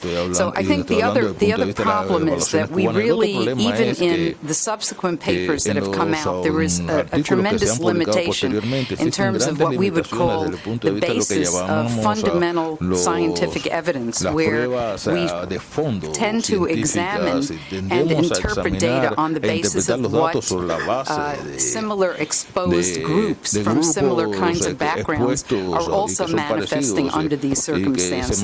And I think that's one of the problems. And I think the other very big issue, which I think which was just alluded to, and Mark just talked about it as well, the fact that we don't have and are not likely to get additional information is also a tremendous problem, because at least initially there were 82 or some such numbers of subjects that were talked about as being impacted.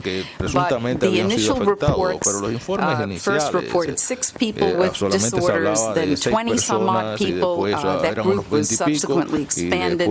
But there's been no clear indication from the State Department, from the JAMA groups, etc., as to how those selections were made and why those, and also what the results were with others who were not included and not presented.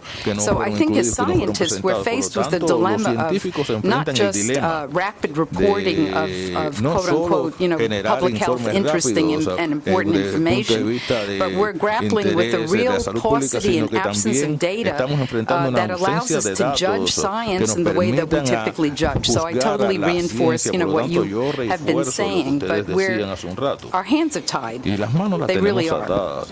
And I think to make political conclusions as a result of that, I think is very problematic.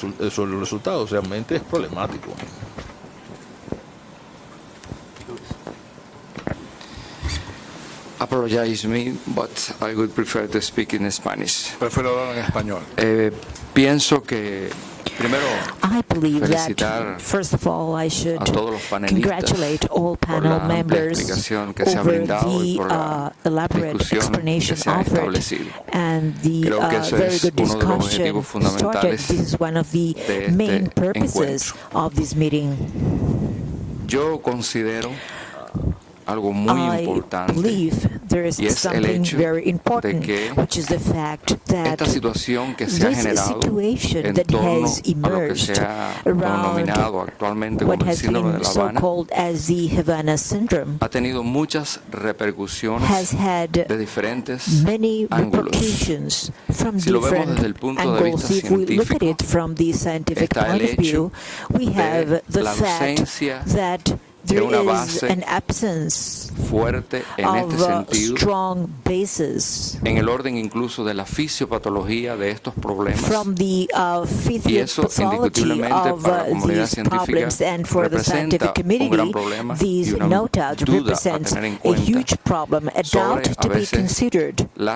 publicaciones que se hacen en on determinadas the revistas publications de gran importancia que deben by respetarse desde luego en ese sentido. important magazines Pero that por otra deserve parte, respect. hay But on the eventos other hand, éticos there are que hay que tener en ethical cuenta en aspects este that should be sentido, considered in this porque regard. los científicos Because scientists, tenemos un compromiso we scientists, no solamente con nuestros have países a o commitment not nuestras only to patrias, our countries, sino un to compromiso our en el orden homelands, but universal also a universal de commitment. transmitir el The conocimiento, commitment to pero a su vez convey transmitir knowledge, el but also bienestar to para los convey pueblos. Yo well-being recuerdo for que the en el people. So I remember 2018 that nosotros in publicamos 2018 una especie de we llamado published a sort of global a las academias global y a los appeal científicos to academies and del mundo scientists para from all over the world analizar estos to problemas, analyze these porque hay problems problemas because que requieren there are problems indiscutiblemente that no la doubt require participación the participation, multidisciplinaria, transdisciplinaria, the para llegar a transdisciplinary conclusiones participation definitivas. of people to reach final Porque detrás conclusions, de todo because esto, behind all aunque no se these, quiera whether you decir like it o or not, explicar, también existen componentes there en el are orden also político que political afectan a los components pueblos, affecting que peoples, afectan a las familias, que affecting afectan a las families, poblaciones. affecting populations. Y yo pienso que una de las And I do grandes believe that one responsabilidades of que the hoy tenemos biggest aquí, responsibilities we este all panel have de here, I'm neurocientíficos referring to this o de panel of diferentes áreas, neuroscientists or es scientists from aclarar different y areas, llevar is también to a la comunidad clarify científica and to internacional una convey to opinión más the clara international de scientific este community problema a para clearer ir view poniendo about this problem fin a in una order to situación put an end to dramática a y dramatic, no correcta para la humanidad incorrect y para la situation ciencia for mundial humanity que and for tanto world debe science respetarse. that should deserve more respect. Luis, can I have... ¿Podría ¿Por qué hablar, no? Luis? ¿Por qué? ¿Por qué? Sí. Estamos ahora en 2020. Los Right primeros now we datos are in son del 2020. The first data 2017. come from ¿Por qué la Academia de 2017. Ciencias Cubana Why no organizó doesn't unos the Academy estudios of similares Science organize similar testando studies? con la charla neurológica I mean, a pacientes, neurological individuos discussion che stavano nella about secondario, nella ambasciata. Perché individuals which llama were por un around politico the embassy dibattito e llama por una decisión or política. Ma dove stanno los datos cubanos where are the científicos? Cuban scientific data? ¿Por qué non teniamo datos Why cubanos don't we have the Cuban similares data similar del papel to the papers de JAMA published by JAMA participantes cubanos with Cuban in participants 2018 e 2019? ¿Por qué no tenemos in 2019, for papeles example? Why científicos don't we have para la scientific Academia de la Ciencia papers Cubana? from the Cuban Academy of Gracias Sciences? por tu pregunta. Thank you for your Bueno, question. primero, Well, creo que first of hubo all, I un believe intento, there creo que debo was comenzar por an ahí, attempt. I should de begin by saying that there was an attempt ampliar un poco más el to further conocimiento de expand este the fenómeno knowledge about y this phenomenon aproximarnos and a las personas que habían tenido to el problema. Me approach refiero a los persons diplomáticos affected with estadounidenses. this problem. I'm Es decir, referring to es American lógico diplomats. de It que is si se habla only de un logical problema that if we are que speaking sufre about a una problem población suffered determinada, by a certain nosotros amount of people, en este país we donde in this country supuestamente where había ocurrido esta supposedly situación, this debíamos situation conocer un happened, poco más should de los have known mismos y se more pidió about the un problem, and intercambio, we ver requested a esas to personas, have an examinarlos para exchange to documentarnos un see poco those más people sobre esa and examine situación. those Y people. eso se negó en And ese momento. this Eso fue was una cuestión denied to us. importante que This como is a científicos very tenemos, important además el deber thing. de We buscar, as de ver, scientists have the de duty informarnos más the duty sobre to ese get tema como tal. better informed Posteriormente a about esto, the problem. la comunidad científica cubana, Afterwards, no the solamente Cuban la academia, scientific porque la community, academia not tiene la only the característica de que academy, because the integra, academy de que es inclusiva y is que an representa a la inclusive comunidad entity científica cubana, representing the nos Cuban dimos a la scientific tarea community. de tener So un we primer encuentro engaged on the de task of discusión organizing a con los first meeting colegas de la Academia de with the Ciencias de colleagues Estados Unidos from y bueno, eso the tampoco American ha Academy of transitado adecuadamente, this pudiéramos was decir. not Pero en estos happen, momentos has not sí happened se está properly, but desarrollando un right now estudio we importante en are, relación in fact, a developing an important esto que study usted está comentando, about what you basado were en varios referring to, aspectos en based sentido on different general. Hay que general aspects. destacar también We que should ahí se hicieron also estudios say relacionados that there con were some sonidos, studies etcétera, regarding etcétera. Que bueno, sounds quizás el and profesor other Mitchell Valdés, porque estuvo issues. más vinculado en una Perhaps primera Professor etapa en esto, Mitchell pudiera Valdés ampliar.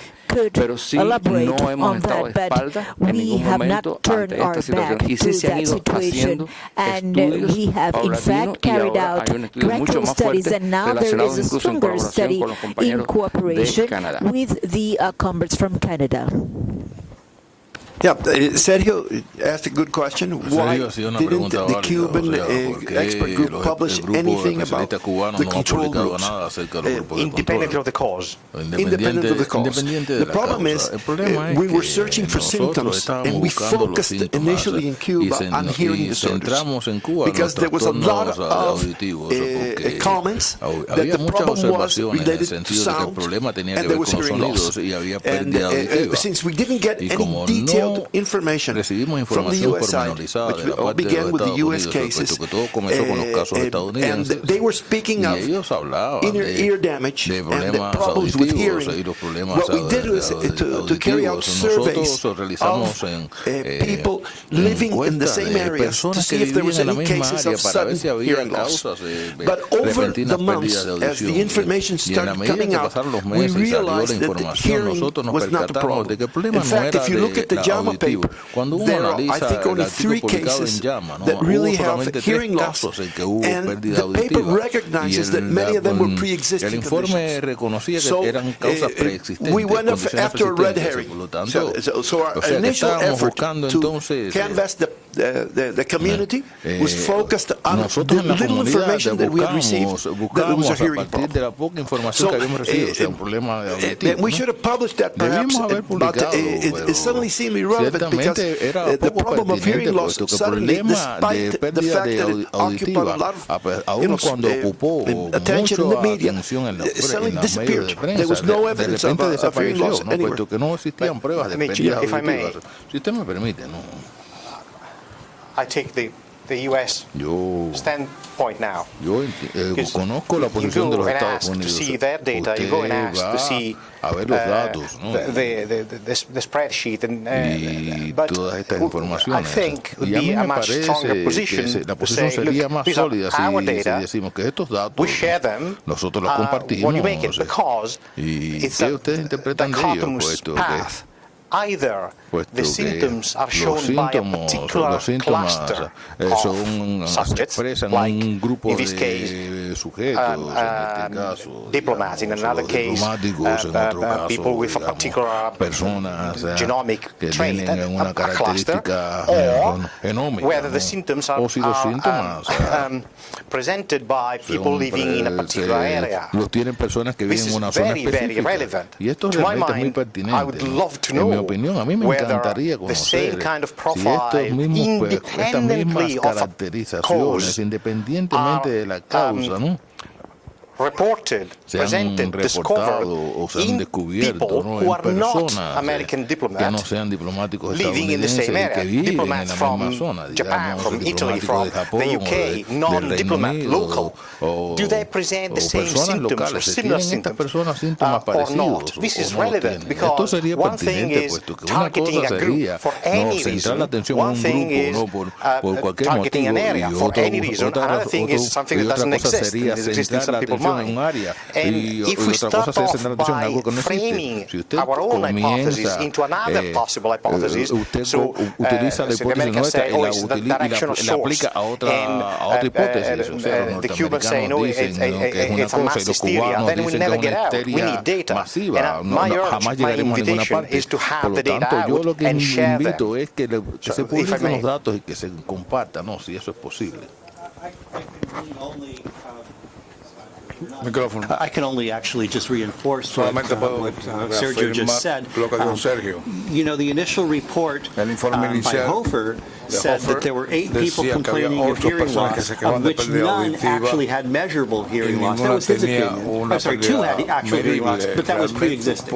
Hearing loss was never the issue, right? That was, I don't understand why you would undertake a study like that, frankly. And, you know, given what data were out there. It might be a useful exercise of this meeting for us and anybody else to try to help you design a study that would meet international scrutiny for all of the statistical problems that we're presenting here, that would explore the population locally in a way that could meet international standards. And I fully understand that requiring that you do something like these exotic imaging methods that appeared out of Pennsylvania is unrealistic. You can't do that. You don't have the resources. But the oculomotor disturbances, the gait disturbances, the cognitive tests, the pencil and paper test, they're well within the capacities here, and they should be done.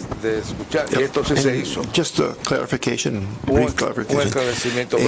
The idea of focusing on hearing loss was before the publications. As soon as the publications came out, we realized that it wasn't worthwhile. But in the initial, let's say, exchanges, limited exchanges of information, there was a lot of emphasis on the problem of hearing loss.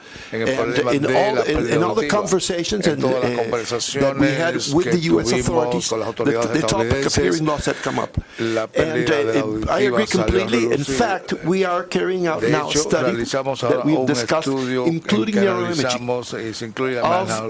of cases that people work in the Canadian embassy. But we're open, and this is one of the reasons we want to have this discussion. We're open to any suggestion and willing to listen and to design additional studies. We're totally open to doing this work. Mark? No reported abnormalities. So, you know, if you're going to do neuroimaging, you're going to be forced to do the kinds of neuroimaging that were done with these exotic computational methods. They require resources. We'll talk about. We want to keep discussion going, but we also want to have time for the scheduled break. So we're going to do that now and then have lots of time for extensive discussion, extensive and vigorous discussion. Prolongados y productivos.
by Professor Mark Cohen from the University of California at Los Angeles, and he is going to really summarize and try to interpret those findings that have been made thus far on brain imaging and of the subjects from the embassy here.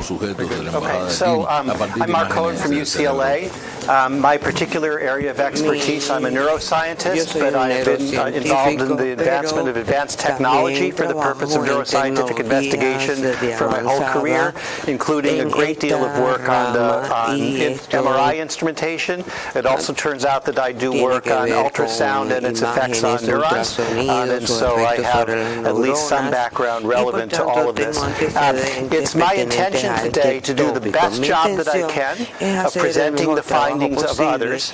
As the conference organizers have pointed out, I think there's been a valid and important attempt to bring in all sides of this debate into the room. In fact, when I saw the list of accepted speakers to this conference, I immediately wrote back to the organizers and said, this looks imbalanced, it's really difficult, and I've been doing everything I can to try to convince these people to come here, show us the work, and allow us to hear the best information that we have available. That being said, instead I'm going to summarize the published findings. And so I want to start with this paper. I'm going to mostly focus on neuroimaging findings, but this paper actually addressed principally the neurological findings, the behavioral findings. Just as I go through this, the names highlighted in boldface blue are people I've corresponded with in the hopes of having them attend, but we'll do what we can. So we'll start off with the title, which addresses the question of neurological findings, that is basically clinical findings associated with directional, audible, and sensory phenomena in Havana. So immediately we start from the perspective that there's some kind of a causal link between these two. This is the sort of basic summary of the clinical reports that we have on the affected individuals. And if you are the clinician seeing these people, I don't think that you could help but be alarmed. We have severe headaches reported in about 3/4 of the people. We have sleep disturbances in 8 out of 10 people. We have hearing disturbances in 2/3. We have visual problems. We have balance problems. We have cognitive problems. This is not the profile of a group of people who are healthy. These people are affected, they're hurting, and the magnitude of the clinical signs is rather large. In interviews that exist of the few people who have agreed to appear on TV, it's very clear that these individuals are truly suffering. And so I think that we as a community, and certainly the people who first saw these individuals, have an obligation to do everything they can to take care of and understand this illness. These are what you saw was reported findings. They also did a series of what they considered to be objective findings, meaning that in fact these were measurements made by either pencil and paper tests or devices that gave quantitative information indicating illnesses. And in fact, the disease prevalence was effectively the same as you saw from the clinical behavioral reports, that there's a very, very high incidence of very uncomfortable disorders among these individuals. This is a summary of a table that appears in that paper showing, first of all, what the exposures were in the first couple of columns, which included the majority of people complaining of a high-pitched sound, with some 10% of them complaining about a low-pitched sound, and curiously, one individual who didn't complain of any exposure, but presented with the signs and symptoms. And I don't, unfortunately, not as an author of the paper, I can't explain the inclusion of them in this paper. In addition to the sounds, people experience what they described as pressure and vibration. In general, these things seem to be exclusive. That is, if you heard high pitch, you didn't hear low pitch. If you felt pressure, you didn't feel vibration. but they all complained of these exposures. The neurological signs that they had were a series of what they called movement attenuation disorders, disorders of sort of physical motion, as well as gait disturbances, cognitive disturbances, and uncomfortable symptoms. And the final column indicates how many of those neurological signs were in fact confirmed by quantitative reports. So there's every reason to believe that in the veracity of the clinical signs. These people are ill, and their clinical, their measurements and lab tests confirm that they're ill. So from this initial paper, this preliminary report of a retrospective case series, persistent cognitive, vestibular, and oculomotor dysfunction, as well as sleep impairment and headaches, were observed among U.S. government personnel in Cuba, associated with reports of directional, audible, and/or sensory phenomena of unclear origin. They also conclude that this was the result of injury. And I want to go back and say, why was this group studying this? Why was this research team in Pennsylvania studying this group of individuals? And the reason is because they are acknowledged international experts in brain injury. And I have to assume that what happened was the State Department tried to find people who were qualified to assess people, based, of course, on the theory that brain injury was a significant possibility and surely a case for legitimate concern among the State Department and its employees.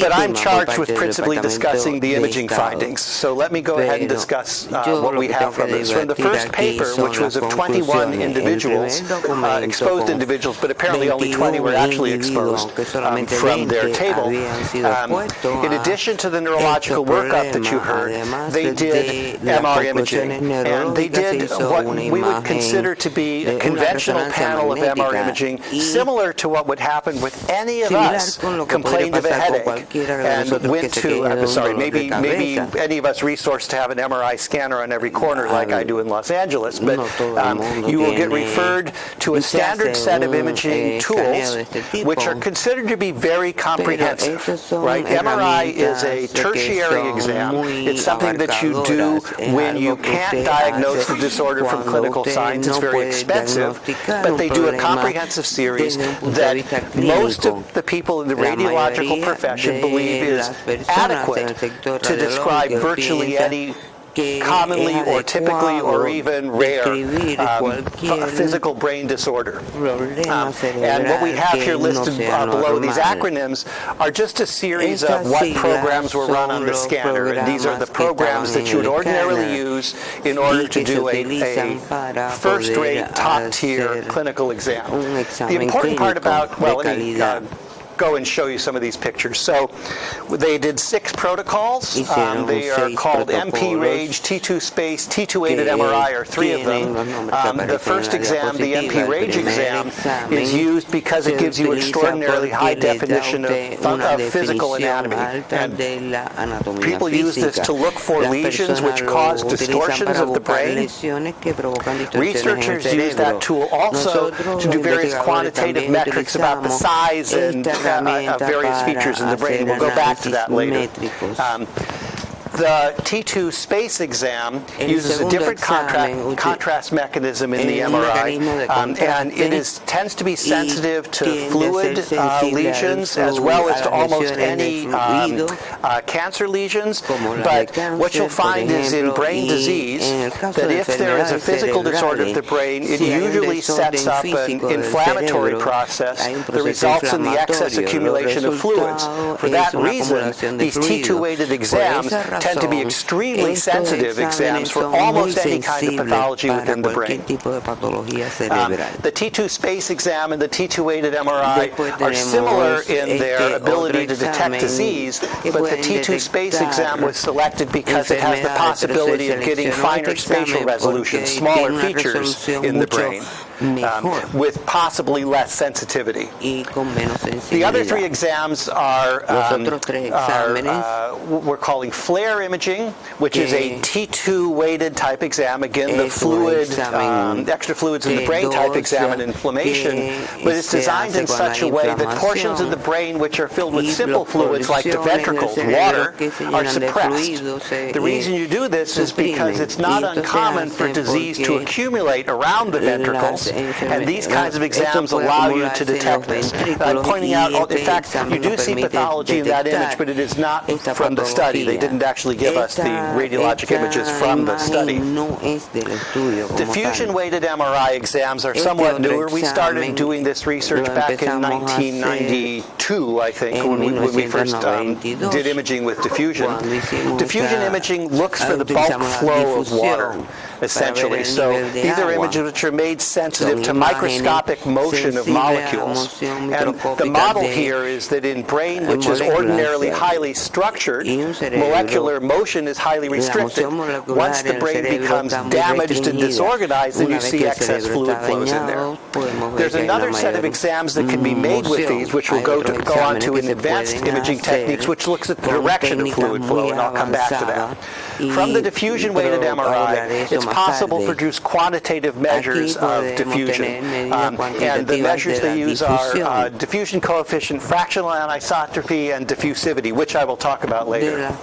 Finally, they do a T2 star-weighted exam. And the T2 star-weighted exams are sensitive to the accumulation, essentially, of iron products. So if you have a stroke or if you have any kind of a bleed in your brain, the T2 star-weighted exams are exceptionally sensitive for doing that. And that's the reason they did these exams.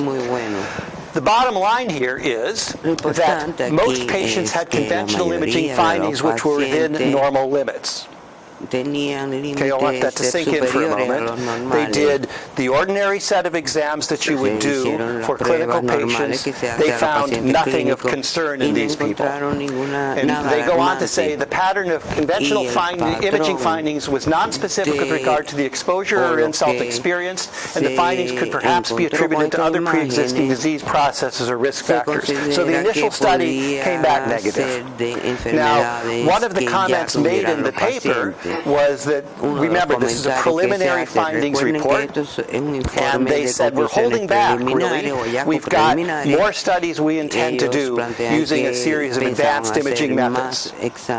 About 2 months later, another paper appeared, and I want to talk about this one. It's called Neuroimaging Findings in U.S. Government Personnel with Possible Exposure to Directional Phenomena in Havana, Cuba. Okay? Once again, we're making the association between some sort of exposure and some sort of changes in the neurological conditions of these individuals.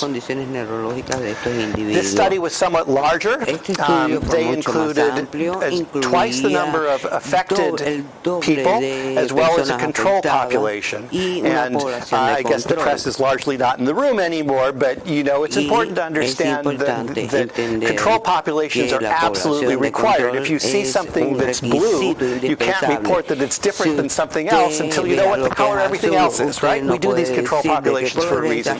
In addition to the conventional MR methods, which I discussed, they did an additional 6 analyses, which they are calling advanced MRI methods. And by advanced MRI methods, I mean tools which are now current in especially the MR research community. MR is an extremely rich modality, capable of studying all kinds of phenomena. And as people mine these data, we find sensitivities in the MRI data to a variety of processes, and people are working very, very hard to understand this. A feature of all of these 6 additional methods is that they're actually secondary analyses of the data. They're computational analyses of the data, rather than necessarily the direct imaging findings.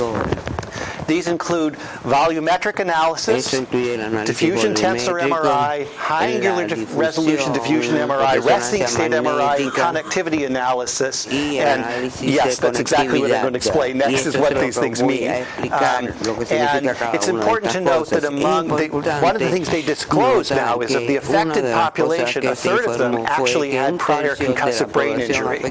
So these are people who in all likelihood had some level of pre-existing pre-existing conditions. The 48 healthy controls were derived on the basis of their similarity to the affected population. By similarity in this case, what they tried to do was take from an existing cohort of data that they had scanned for other reasons and find people who were matched in other features such as age, sex, IQ, whatnot. They obviously were unable to go ahead and do these imaging studies on the person in the next room in the embassy or wherever these exposures were taking place. Okay, so let's talk about volumetric analysis for a moment.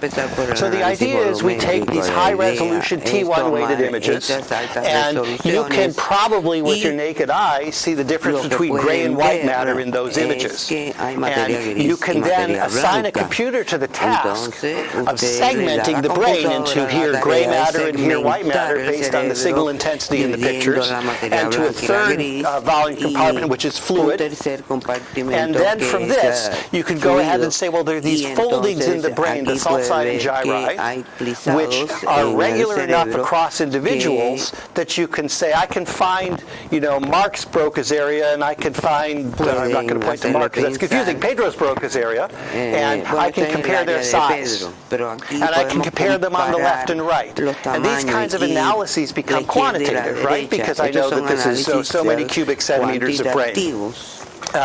So you do the segmentation, then you go ahead and try to identify those regions. Now this is a manual task ordinarily that would be excruciatingly difficult. So instead what happens now is we have atlases of normal brains, and then we use the computer to do effectively image pattern analysis to say, okay, this is the caudate nucleus on all of my volunteers, and it lines closely enough to this feature on this brain that I can identify that as caudate. Right? So you understand that the segmentation is normative based on some population study. From this, you can then say, how do my target brains compare with my normative database? And it turns out this is a very subtle thing, to do three-dimensional analyses like this and look for statistical deviations.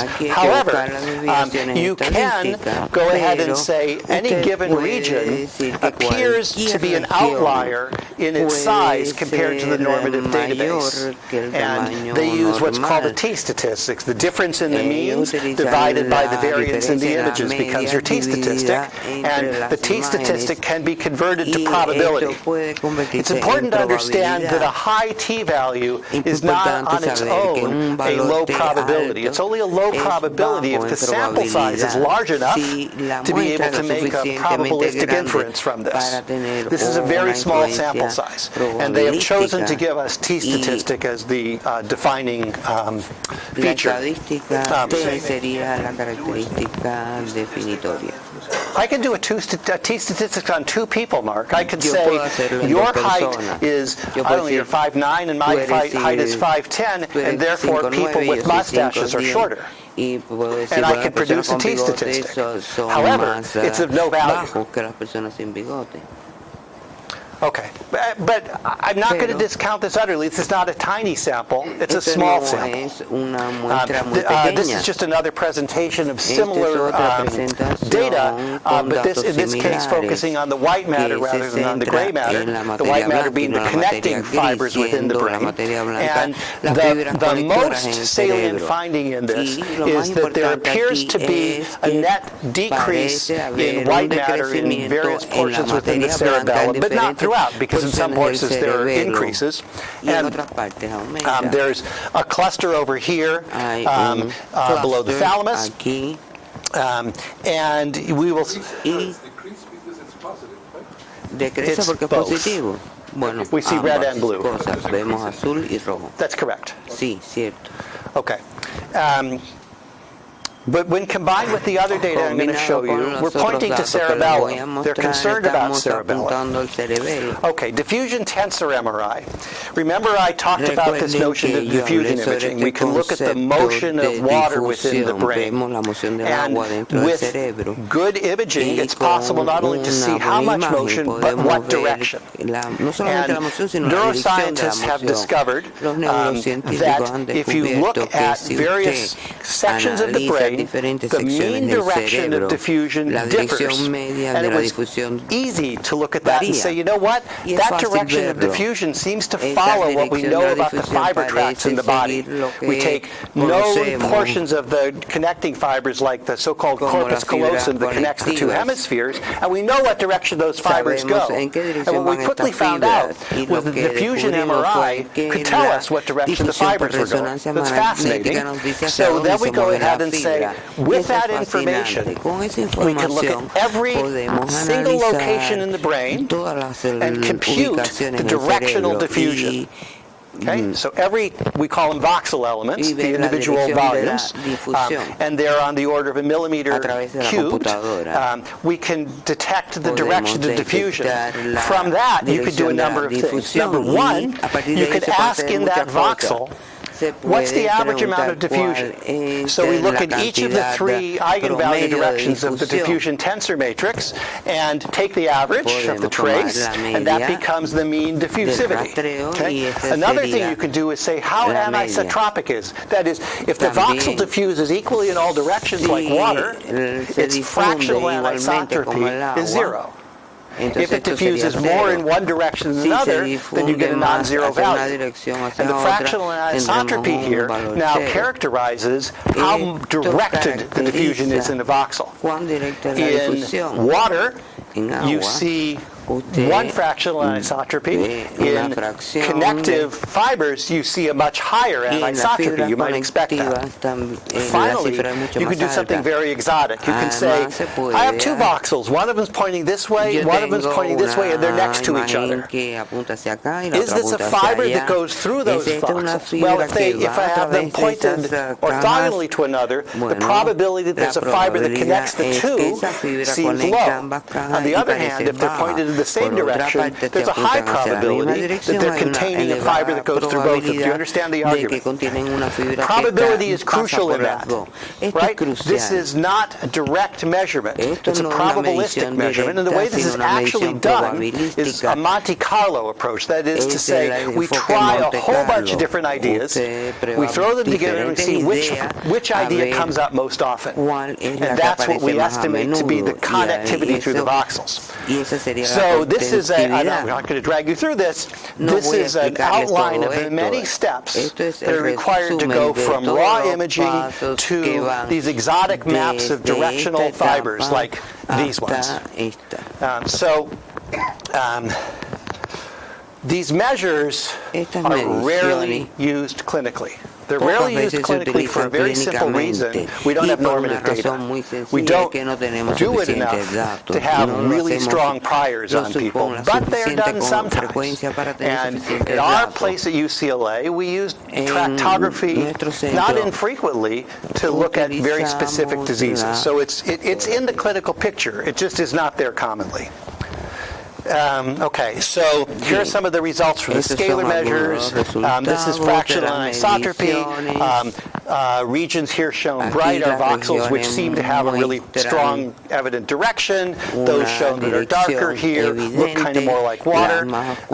This is mean diffusivity. You can see that the fluid areas here diffuse quite a bit, as you might expect of water. The fluid areas within the brain do less so. This is apparent diffusion coefficient, yet another similar scalar matrix of this, but this, this is actually the principal, so this is, I'll get this right.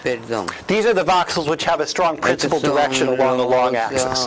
This is a map of the orthogonal axes, the so-called radial diffusivity.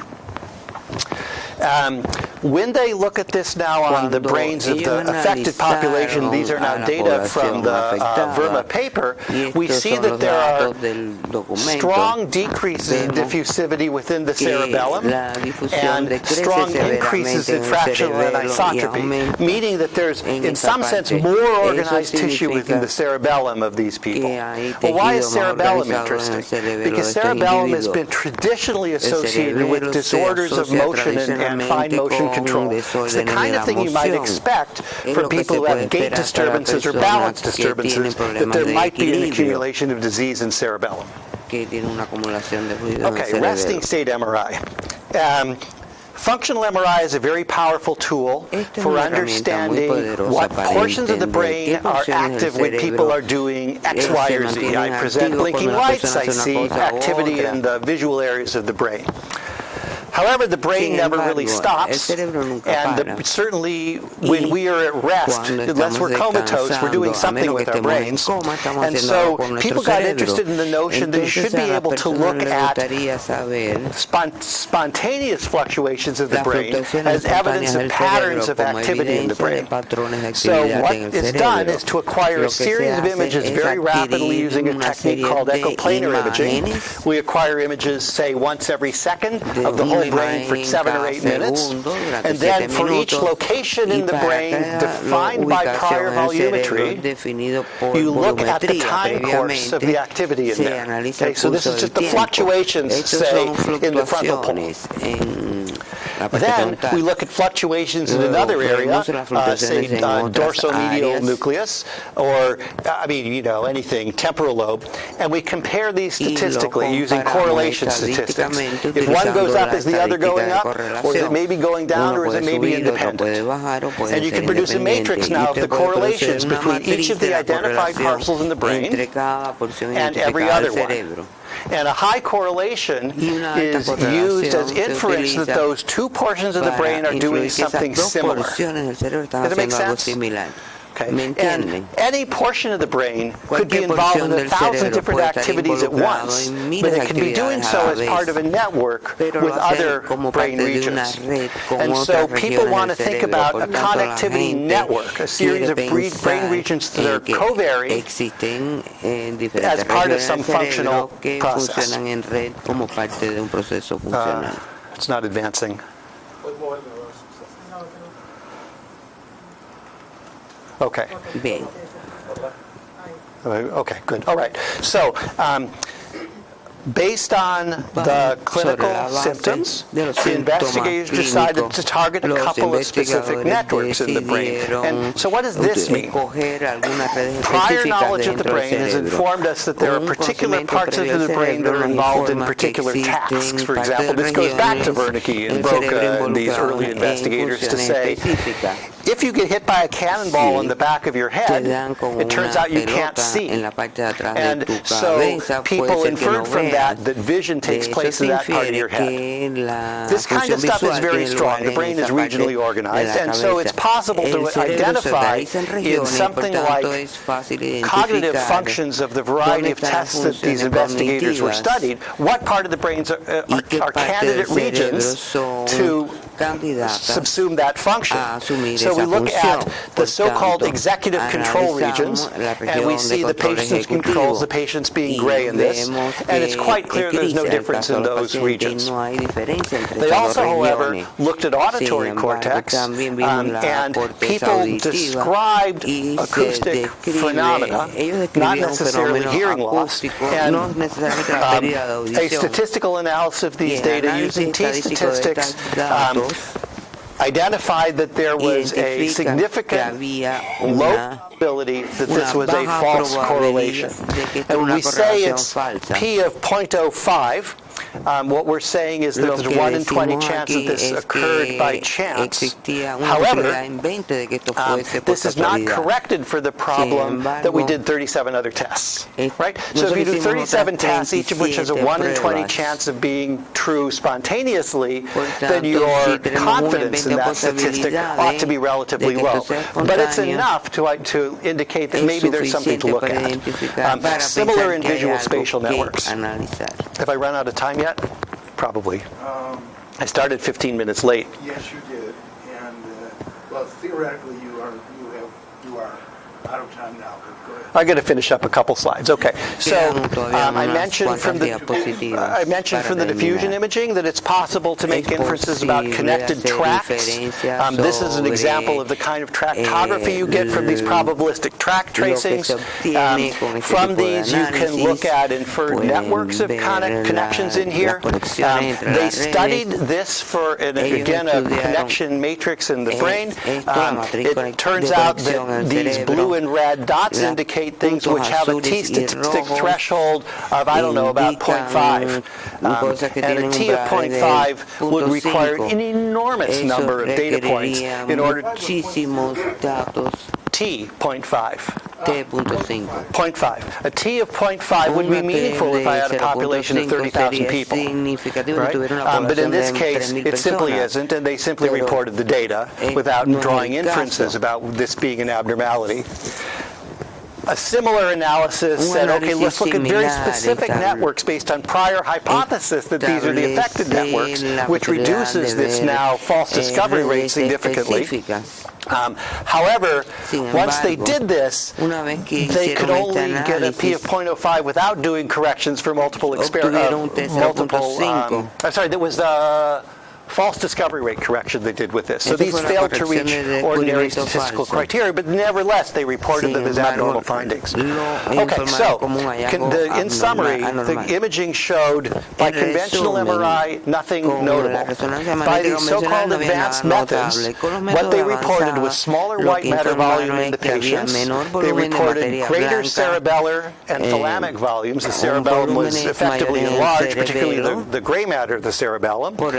Reduced frontal lobe structures, differences in the scalar diffusion metrics, differences in the visual spatial network connectivity.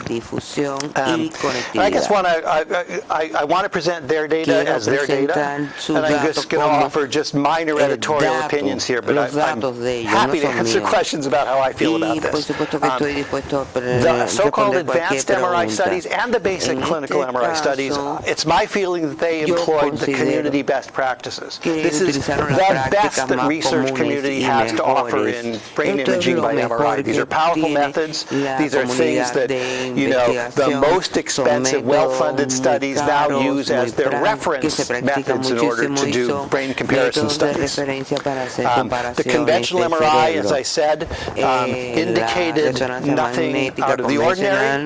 The advanced methods are problematic, mostly in so much as there's not a good criterion for normal. We don't know enough about the normal connectivity of the executive function network in order to make meaningful clinical comments. So it becomes an observation only that between their choice of controls and the affected population, there were differences that approached or in some cases actually reached statistical significance by community one chance in 20 standards. The volumetric differences, this is my opinion, are exceedingly difficult to understand in the context of an acute exposure. That is, something about a directional phenomena caused the cerebellum to increase in size. And that's tough. It's tough. Possible, but tough. And there are many statistical tests done, and correcting for the problem of repeated measures is actually an ill-defined problem in statistics, it turns out. One of the things you might do is say that if I have two things with a probability of 1 in 20 of occurring, that I ought to go ahead and accept only those two things together if the probability is the product of those two, right? 1 in 400, the so-called Bonferroni correction. And that's accepted, but it's understood to be overly stringent. But we really don't know how to handle this problem in a organized manner. And that's really what I have to say about these. And I'm happy to answer questions. From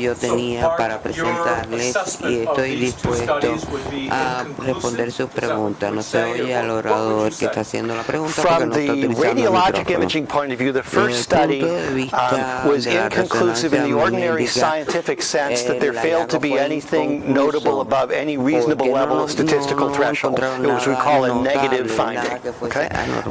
In terms of the advanced MR methods, I would personally classify these as inconclusive, largely on the basis of the fact that there isn't sufficient normative data, and we understand that there are problems with the control population, and the fact that, I'm just going to editorialize a little bit further, I, as a physicist and neuroscientist, am intrinsically skeptical about these methods, but the community feels otherwise, not just these people, but the greater community of people neuroimaging, I think, take more value from things like tractography than I do. I think that tractography is intrinsically a flawed technique, even if I was one of the developers. So I have two questions here. Just give me a chance. First, Mark, apparently there's some, let's say, interesting but uncorrected statistically differences. Yes, they're trends. It's trend. It wouldn't have been better also, you say that there's 30% with concussion. Yes. To do some analysis, it would take this as a covariate.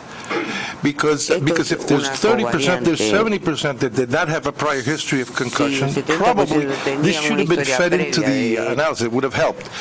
In the direction, also in the direction that I didn't see any relation between the, let's say, the deviation from the controls in the measures and the symptoms of the so-called reported symptoms. So that's the first thing. I have a second question. Let me say it. Do you think that this type of finding that we've both worked on, this sort of analysis, gives any indication as to causal factors? Because the title of the paper talks about directional phenomena. And I would say that what we're seeing is differences from, let's say, a control group. So the causal interpretation of this, how do you feel it is? These are my two questions. So in answer to the first question, it is my opinion that there should be no problem with the Penn investigators releasing de-identified data. That is, we should have access to the brains. We should have access to the brains. They can do whatever they want in terms of, for example, stripping off facial features.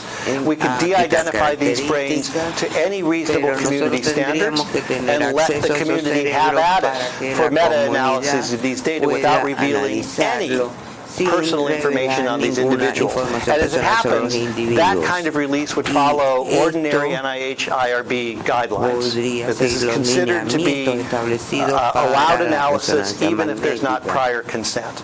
But of course the investigators have to assent to that, and we know that these investigative teams place very high value in the data that they have. We know that from their communications that have been disclosed, and whether or not they choose to do so is a personal choice. Some people keep their data to themselves, but I would really love to see those data released, including the neuropsychology, including the correlative measures, that people could go ahead and replicate, which would be important, or find other interpretations. Very important. Let me try and remember the second question. Remind me. Does it give us specific information about causes? Close your eyes while I do this, because this is an awful thing to do to people.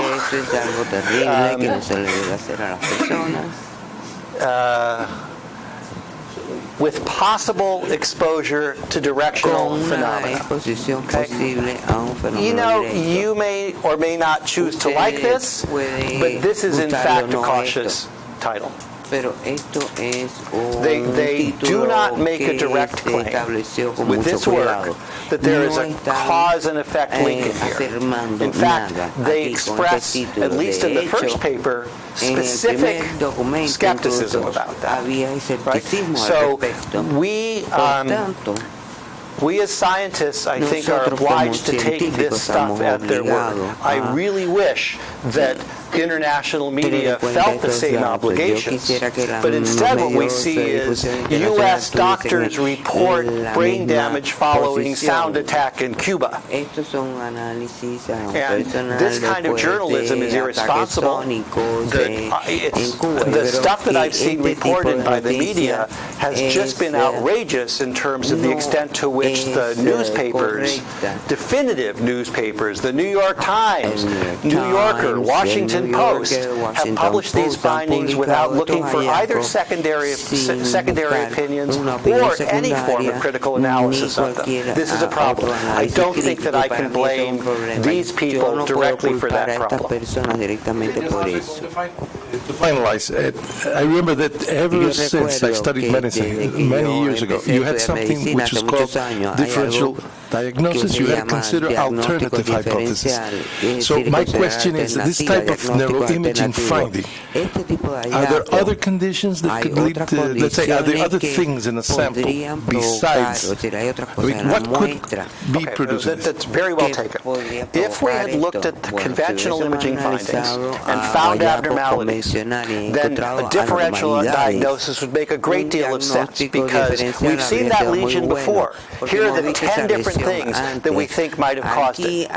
With these derived advanced methods, there is no such prior database to look at. There is no real meaning to a differential diagnosis from a finding like this, because tract damage from the executive control tract is not a clinical finding. And we don't know what else might have caused it. Right? So, yes, I agree with you. Differential diagnosis is crucial for this. No, I don't think that was in the capability of the study that we've been given here. Well, I just had a quick question. Is it possible to actually de-identify the data? I mean, there are such a small number of subjects. So if you had a 27-year-old woman, 27-year-old female, blah, blah, blah, wouldn't you know who it is? No, because we have no database of who the employees are in the embassy or their ages. As far as I know, maybe such a thing exists. But even then, I think that you could sufficiently de-identify it that it would be impossible to act with any confidence that you knew who the individual was. So we have two questions. We have three. There's one over here in back of you, too, that you can't see. Yeah. And we're going to cut questions off in 5 minutes because we have our next talk in silico. But then we can come back to it. Thanks. First one quick counter to the claim that the journalists are appalling. The journalists are because we feed them so most of the time. If you look at the press releases and what we say in the interview, this is what we do. The journalists do their job. They report what we say. And I think that claiming the journalists for the stuff that we scientists do is a bit harsh to the journalists. That's why they have an obligation to look for second sources. Well, also we have an obligation to stick to what we report rather than venturing account. But I have two questions about the data. You rightly say that the brain is regionally organized and such, so we should observe coherence in the different data. But in this paper, in your own slide, you said that there is no difference in executive functions. The two groups are equal in executive functions. In that particular connected network. Yeah, okay, all right. But in the original paper, the executive functions were found pathological in all the 6 patients. In the clinical side, rather than the imaging. So my first question is, should we check why there is a bit of a lack of coherence between the data, or should we take it for granted? And the second point is this. Yes, I don't have issues with the title or anything. People have different titles. But the limitations sometimes should be observed. So when we have differences across groups, there may be reasons other than the frame for these differences. For instance, the particular group that has been observed here, most of them underwent a thorough rehab treatment for several months, including equilibrium. And then we test them with MRI and find that there is a difference. But suppose that I have a group of people undergoing exercises for equilibrium for months, and then another group not doing that. Should we not find a difference between these two groups? So if that's yes, then should we not take Pedro's point a step further?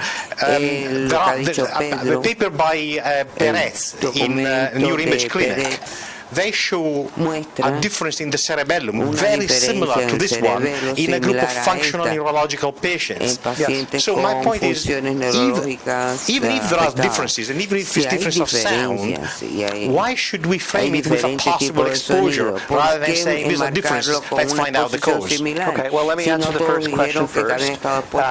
If you find that clinically there's an abnormal behavior in executive function and it doesn't appear using some quantitative method, I would question whether the quantitative method is the right tool for it, right? I mean, if there's a difference in infrared radiation for people in the room and I take a picture with an infrared filter that prevents that from coming into my camera, I'm not going to see it. And it's not because there isn't a difference, it's because I'm not using the right tool.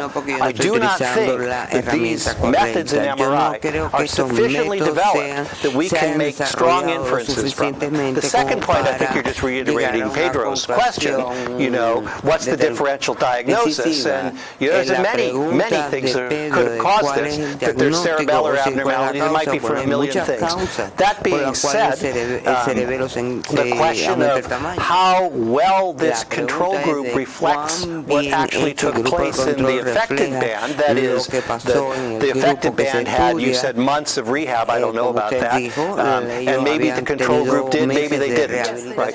Yeah, well, so sure, that could, it's a differential explanation, if not a diagnosis, it's an alternative explanation. It's entirely plausible. In fact, one of the very first papers about fractional anisotropy, and it was beautiful, by a lead author was Heidi Johansen Berg, looked at changes in fractional anisotropy with people after they'd been trained to juggle. And it was a powerful finding that we have a sensitive method.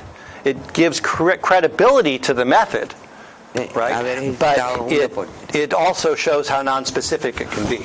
All right, I know we have two more questions, but what I would like to do is get our speaker, who is supposed to be at noon, on the line. If we can do that now, then we will take those questions later. If we can't do it now, we'll take those questions now. Can we do that? ¿Podemos hacer eso? ¿Podemos pasar al siguiente orador?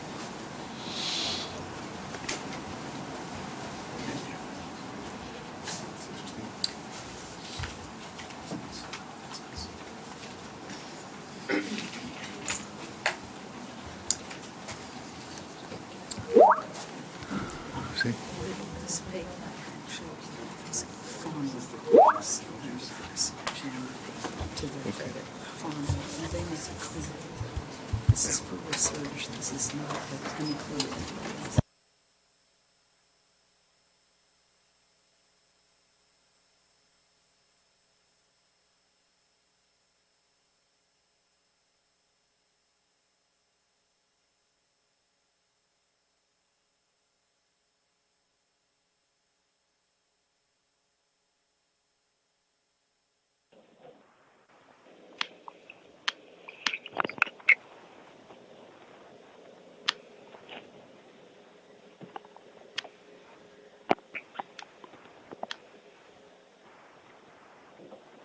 Bueno.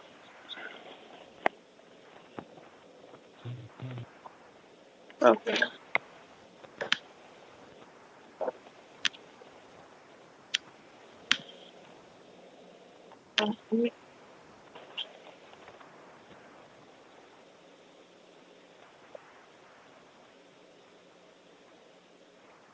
Yes.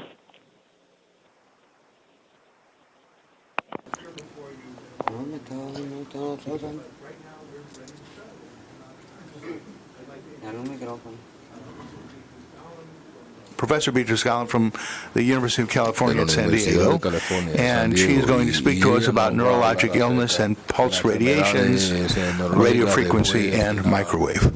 The floor is yours. Okay, is the first slide up? All right. Yes, it is. Okay, so I'm speaking on Diplomat's mystery illness and pulse radio frequency microwave radiation. Next slide. So for those of you who are distant from your high school physics, electromagnetic radiation travels in waves, and these are characterized by their frequency, the number of cycles that pass a point per second, which is measured in hertz. And the fat arrow shows different types of electromagnetic radiation, from low frequency to high frequency, from the extremely low frequency power line type radiation up through radio frequency, infrared, visible light, ultraviolet, X-ray, and gamma ray. And the energy of radiation is proportional to the frequency described by the equation E equals h nu, so that higher frequencies produce higher energy, and at high enough frequencies, this energy is sufficient to dislodge an electron from an atom, a phenomenon that is known as ionization.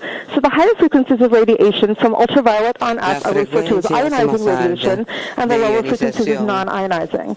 But just because radiation is ionizing does not mean that that is what is responsible for their adverse effects. And in fact, most of the data on mechanism of adverse effects of ionizing radiation refers not to ionization, but to oxidative stress, which also occurs with non-ionizing radiation. And the damage does not have to be assumed to be necessarily due exclusively to the energy. In the lower right-hand corner, you'll see that RF, or radio frequency radiation, goes from around 3,000 cycles per second, or 3 kilohertz, up to 300 billion cycles per second. By the way, the lower end of this range differs from source to source. And microwave radiation is a subset of radio frequency radiation. It's the high end of the radio frequency range, from 300 million to 300 billion cycles per second. Next slide. So radiation is not the same thing as sound, although in selected settings, radiation can produce the perception of sound. Radiation and sound both travel by waves, although radiation are what are called transverse waves, meaning that the direction of variation is perpendicular to the direction of travel, while sound waves, which are pressure waves, are longitudinal waves, which means that the direction of variation in pressure is in the direction of travel. But although these are different, they're both characterized in cycles per second or hertz, and radiation can produce the perception of sound, a phenomenon that goes by a number of different names. It's called the Frey effect after Alan Frey's 1961 paper, or RF hearing, microwave hearing, or the microwave auditory effect, although it does occur in parts of the RF range outside the microwave range. Specifically, this phenomenon occurs exclusively with pulse radiation and in the frequency range of 2.4 million to 10 billion cycles per second. And in the interest of time, I'll skip the mechanism that underlies this, and we'll go to the next slide. And what matters is not the mechanism, but the fact that noises that are produced by RF differ in characteristics from those that are produced by sound. And we can look at the characteristics that were reported for sounds heard by diplomats and compare them to those expected for RF or for sound.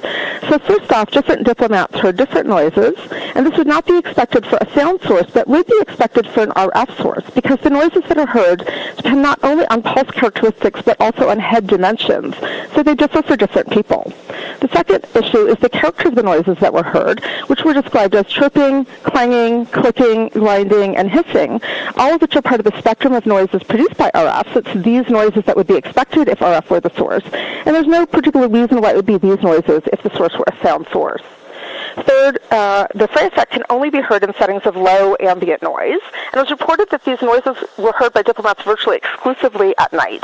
There's no reason why that would be the case if it were a sound source, but there is an RF source, and indeed had it not been the case that these were heard virtually exclusively at night or in settings of low ambient noise, this would have essentially excluded the RF hypothesis.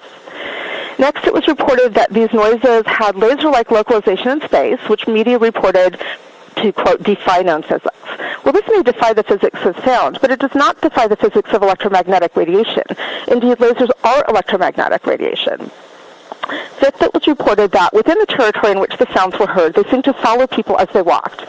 Now, actual sound from a fixed source does not seem to follow people. In fact, we have the, quote, superior olivary nucleus in the brain that helps to localize the origin of sound in space. But RF-induced Frey effects do seem to follow people because these are produced inside the head. They're typically perceived as just behind the head, but in some people as inside the head or just above the head. But in whichever place they're heard, this is irrespective of the orientation and position of the person relative to the source of radiation, and the sound seems to follow them as they move, again, within the area where it's heard. And finally, 5 Cuban diplomats each reported that when they covered their ears or head, the there was the striking finding that there was no apparent attenuation in the intensity of the noise. This would not be expected for sound, which will attenuate with covering the ears, but it is expected for RF-induced fray effects. In fact, covering the ears by reducing ambient noise can in some settings even intensify the sound. So each of these characteristics of the noises are predictions of radio frequency. None are predictions of sound, none are expectations of sound, and several are frankly incompatible with it. Indeed, there is no other known thing besides pulsed RF that can produce these noise features. And this essentially compels pulsed RF as the cause. Now, I'll take a second to comment on the fact that there was briefly a report that noises had been recorded, and it was immediately obvious what this was. In fact, locals who also heard the noises said that they sounded like crickets that were abundant in that area of Cuba, and all the noises were the same. 15 recordings were brought by the FBI to a specialist. They were all said to be the same thing. They all sounded like crickets chirping, and ultimately spectral analysis showed that, in fact, these were the sounds of the Caribbean cricket. So just as the fray effect can sound like crickets chirping, so can crickets chirping, and there's nothing about the ability to record crickets chirping that in any way excludes the fray effect from having been present. Next slide. So we can also compare the symptoms reported by the diplomats in the Swanson study to symptoms reported by those experiencing non-ionizing radiation toxicity. Now, with ultraviolet radiation, we refer to toxicity as phototoxicity, and people who experience this toxicity at significantly lower levels of radiation than other people do are referred to as photosensitive. Similarly, with medical radiation, we refer to toxicity as radiotoxicity, but confusing because it's not just radio frequency radiation, but just radiation. And for people who experience this at much lower levels than others, we refer to them as radiosensitive. Similarly, there are a group of people that experience toxicity from non-ionizing radiation at levels that are not a problem for other people, and these individuals are referred to as electrosensitive. So we can compare the rates of symptoms in diplomats to symptoms in a study of electrosensitive people in Japan published in 2012, and we see that there's close concordance of symptoms, not just qualitatively, but quantitatively. Headache, 81%, 81%. Cognitive problems, 81%, 81%. Sleep problems, dizziness, tinnitus, irritability, and anxiety. In each case, very close concordance quantitatively, not just qualitatively. Now, there isn't any other known condition that produces these symptoms in this profile. These are, by and large, quote, non-specific symptoms, which means that many different organic causes will produce these symptoms, but not in this profile. For example, any oxidative stressor can produce each of these symptoms, but each one has their own characteristic profile based on where that, for example, toxin goes in the body and its other characteristics. And what's particularly striking about both electrosensitivity and the diplomats' problems are the prominence of sleep problems and auditory problems, such as tinnitus, ear pain, and hearing loss, which are reported both in electrosensitivity and in diplomats. And this may be because both of effects of radiofrequency radiation and melatonin, which I'll hope to briefly discuss in terms of the sleep problems, and also because the mode of entry into the brain is through the skull, and there's no skull barrier at the point of the ear.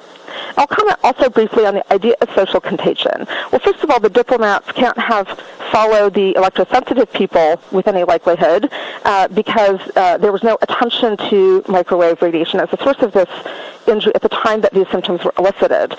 And also, they would have had to actually collude with one another because these percentages are percentages that are across groups of people and are matched from group to group.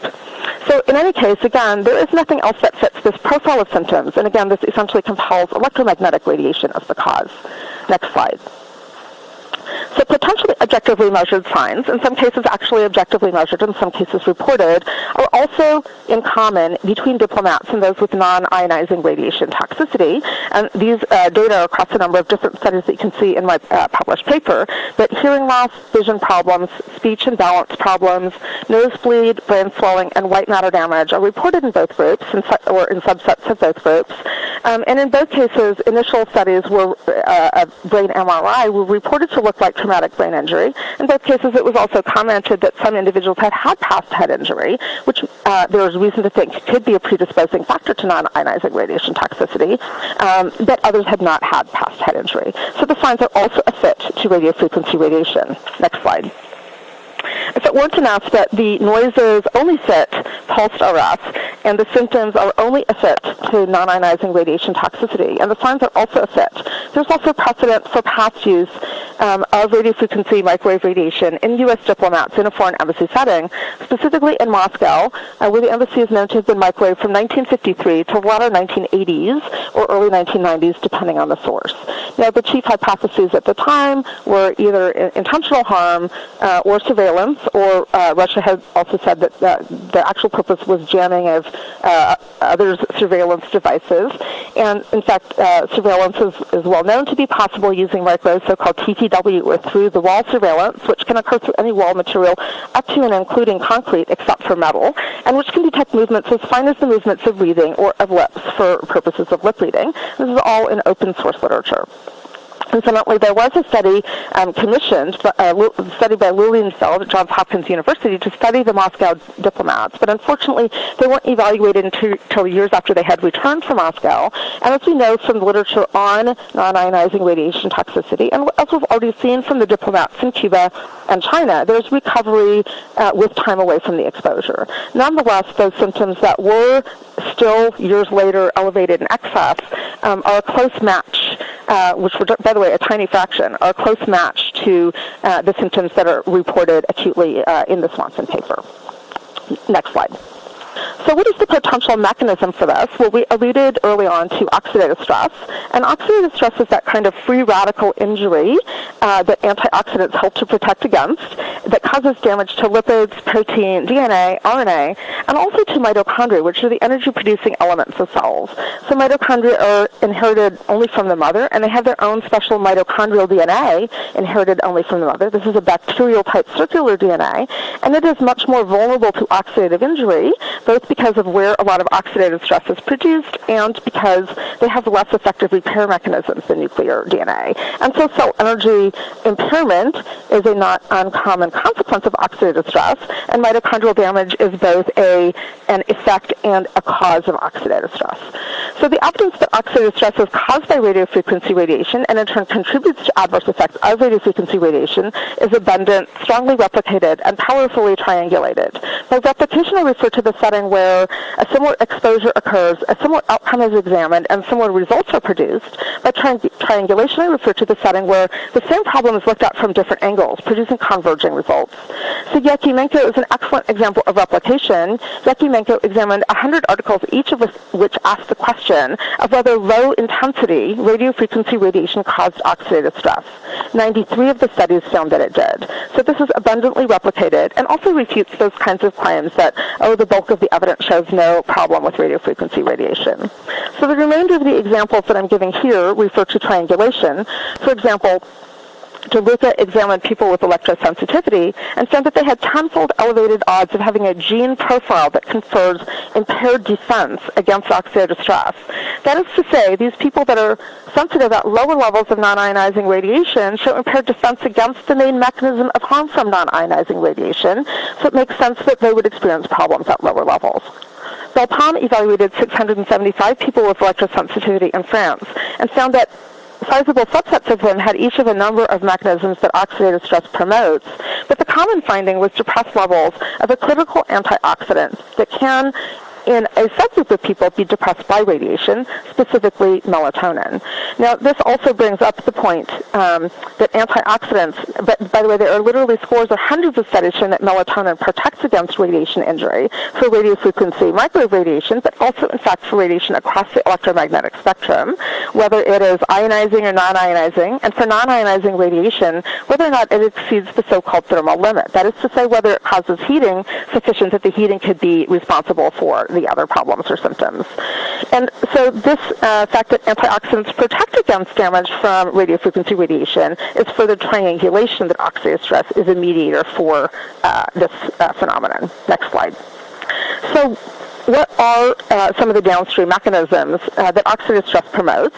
And these are downstream mechanisms that have been shown with oxidative stress not just in the setting of radiofrequency radiation, but in a number of other settings that have also been shown to be consequences of radiofrequency radiation.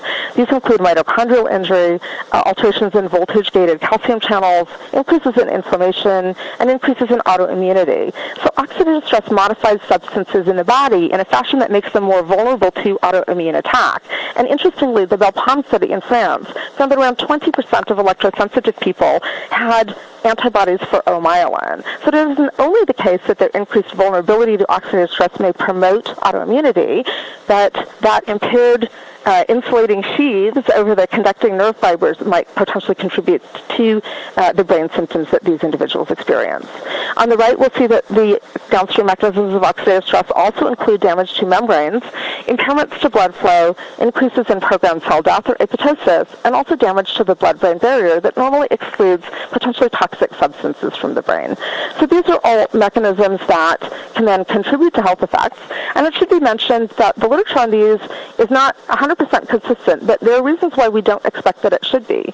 First, and we'll mention one of these mechanisms in a minute, which is this phenomenon of oxidative preconditioning, but also you have to get the timing right. You have to have allowed adequate timing for the oxidative stress to first occur and then promote the downstream phenomena. And it also requires that you have the timing where it remains pro-oxidant rather than antioxidant, which is what we'll discuss now. So one thing that looks to be inconsistent in the RF literature, but also looks to be inconsistent in literature about other pro-oxidants, is what happens to antioxidant defenses. In some studies, these seem to go up, in some they seem to go down. Well, this is because of a phenomenon termed oxidative preconditioning, in which low amounts of pro-oxidants, in other words, healthy individuals, can lead to adaptive upregulation of native antioxidant defenses.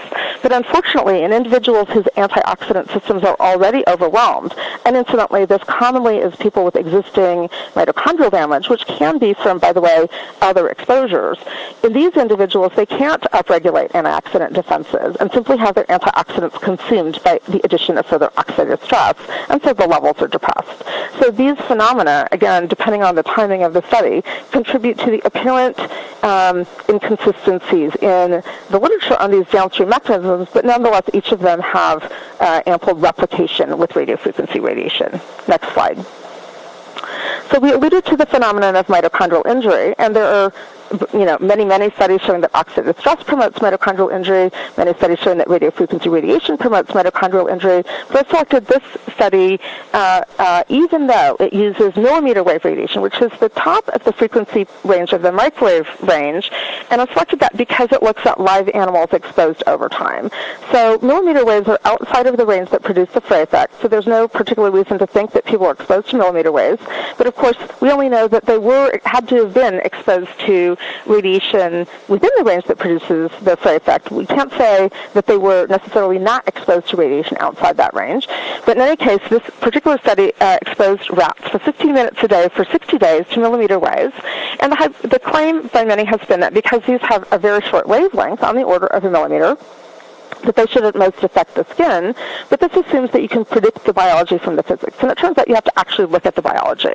And although it did affect the skin, it also affected the bone marrow and affected mitochondria in organs throughout the body, in the brain, the heart, the liver, the kidney, and the spleen. And the brain is particularly vulnerable to mitochondrial injury because it is so heavily energy demanding. It's about 2% of the body weight for non-obese individuals, but it consumes about 20 to 25% of the oxygen and 50% of the glucose for the total body. The heart is also relatively energy consuming, but not as much as the brain.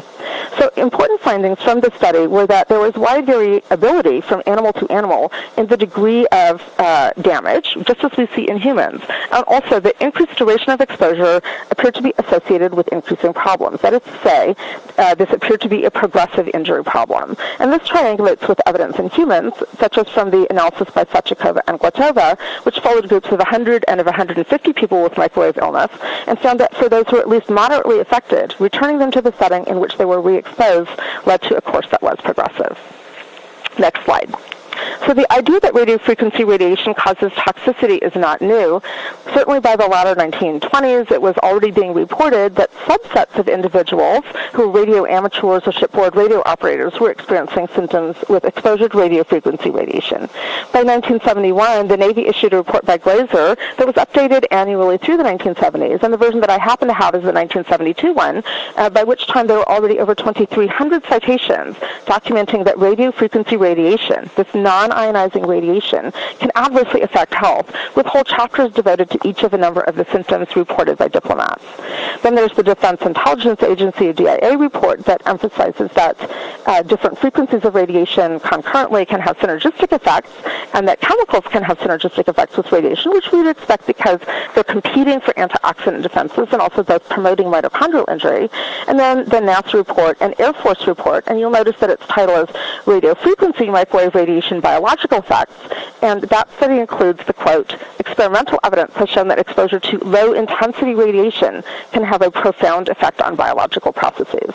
So this idea that low-intensity radiofrequency radiation can have a profound effect on biology is not new. You'll hear PR claims that only, crackpots or nutcases or fringe elements believe this, but it is clear that this is something that the U.S. government has recognized in many reports over, and by the way, these are tiny fraction of available reports for many decades. Next slide. So where does the controversy come from? Given that the sounds really only match radiofrequency hearing, and given that the symptoms really only match those of non-ionizing radiation toxicity, and the signs are a match, and there's evidence of past exposure, how then could there be so much controversy? Well, one factor is that this issue can't be entirely divorced from the effects of non-ionizing radiation in the civilian sector, and this brings to the table a lucrative industry which is taken seeking to quell concerns about the possibility of health effects, just as we used to see with tobacco. And this introduces the influence of conflict of interest in both science and other kinds of statements about the science. And I may have been the first to assemble the many different ways that conflict of interest operates to distort medical science, but this has been looked at specifically in the case of radiofrequency radiation, for example, by both Henry Wright, University of Washington, and by Huss, who found that studies that were purely funded by industry showed 1/10 the odds, 0.11, of showing health effects relative to studies that were purely funded by government or charities. Again, 1/10 the odds of showing health effects if they were funded by industry. Now, this comports with a quote from Richard Smith, the former editor-in-chief of the British Medical Journal, in the context of findings related to the impact of conflict of interest for a different lucrative product, which prompted him to say that, quote, far from conflict of interest being unimportant in the objective and pure world of science, where method and the quality of data is everything, it is the main factor determining the result of studies. Another source of controversy comes from the fact that at least for those who are electrosensitive, which need not be the case, by the way, for the diplomats, they may just have toxicity rather than sensitivity. But in the case of electrosensitivity, which is used as a comparator group, concerns that these levels of radiation could produce problems are, quote, at odds with the stance of the WHO and numerous other public health bodies worldwide. Well, this is partly true and partly not. The WHO has classified radiofrequency radiation as a Class 2B carcinogen, but it certainly is the case that allowable levels of radiation are allowable levels. But it should also be recognized that these regulatory and advisory groups also have abundant pressures from industry, and indeed there's abundant evidence included in the citations that conflict of interest is involved and operates to distort findings there as well. And it should also be remembered that historically there's a long lag between when, in retrospect, the evidence compellingly documented harm and when regulatory bodies act to protect the public, whether this was smoking, exposure to ionizing radiation during pregnancy, or even trans fats, which are even now just being phased out of the food supply. A third source of controversy comes from the so-called provocation studies done in people with electrosensitivity, in which they're exposed in blinded settings to non-ionizing radiation to see whether they can tell when they're being radiated or not. And guess what? They can't tell. But why should they be able to? We don't demand that for any other toxin. And the design of these studies ignores abundant evidence about the character of this problem, including evidence that variable mechanisms with different time course are involved in different individuals. Indeed, evidence directly that there is a different time course for onset and recovery of problems in different individuals, and the fact that the body is not a meter. So an analogy, indeed more than an analogy, a homology, is sunburn, which is another form of radiation-induced injury. Although it is ultraviolet radiation, which is nominally ionizing radiation, this injury is in fact produced not by ionization, but by oxidative stress and its its downstream mechanism of inflammation.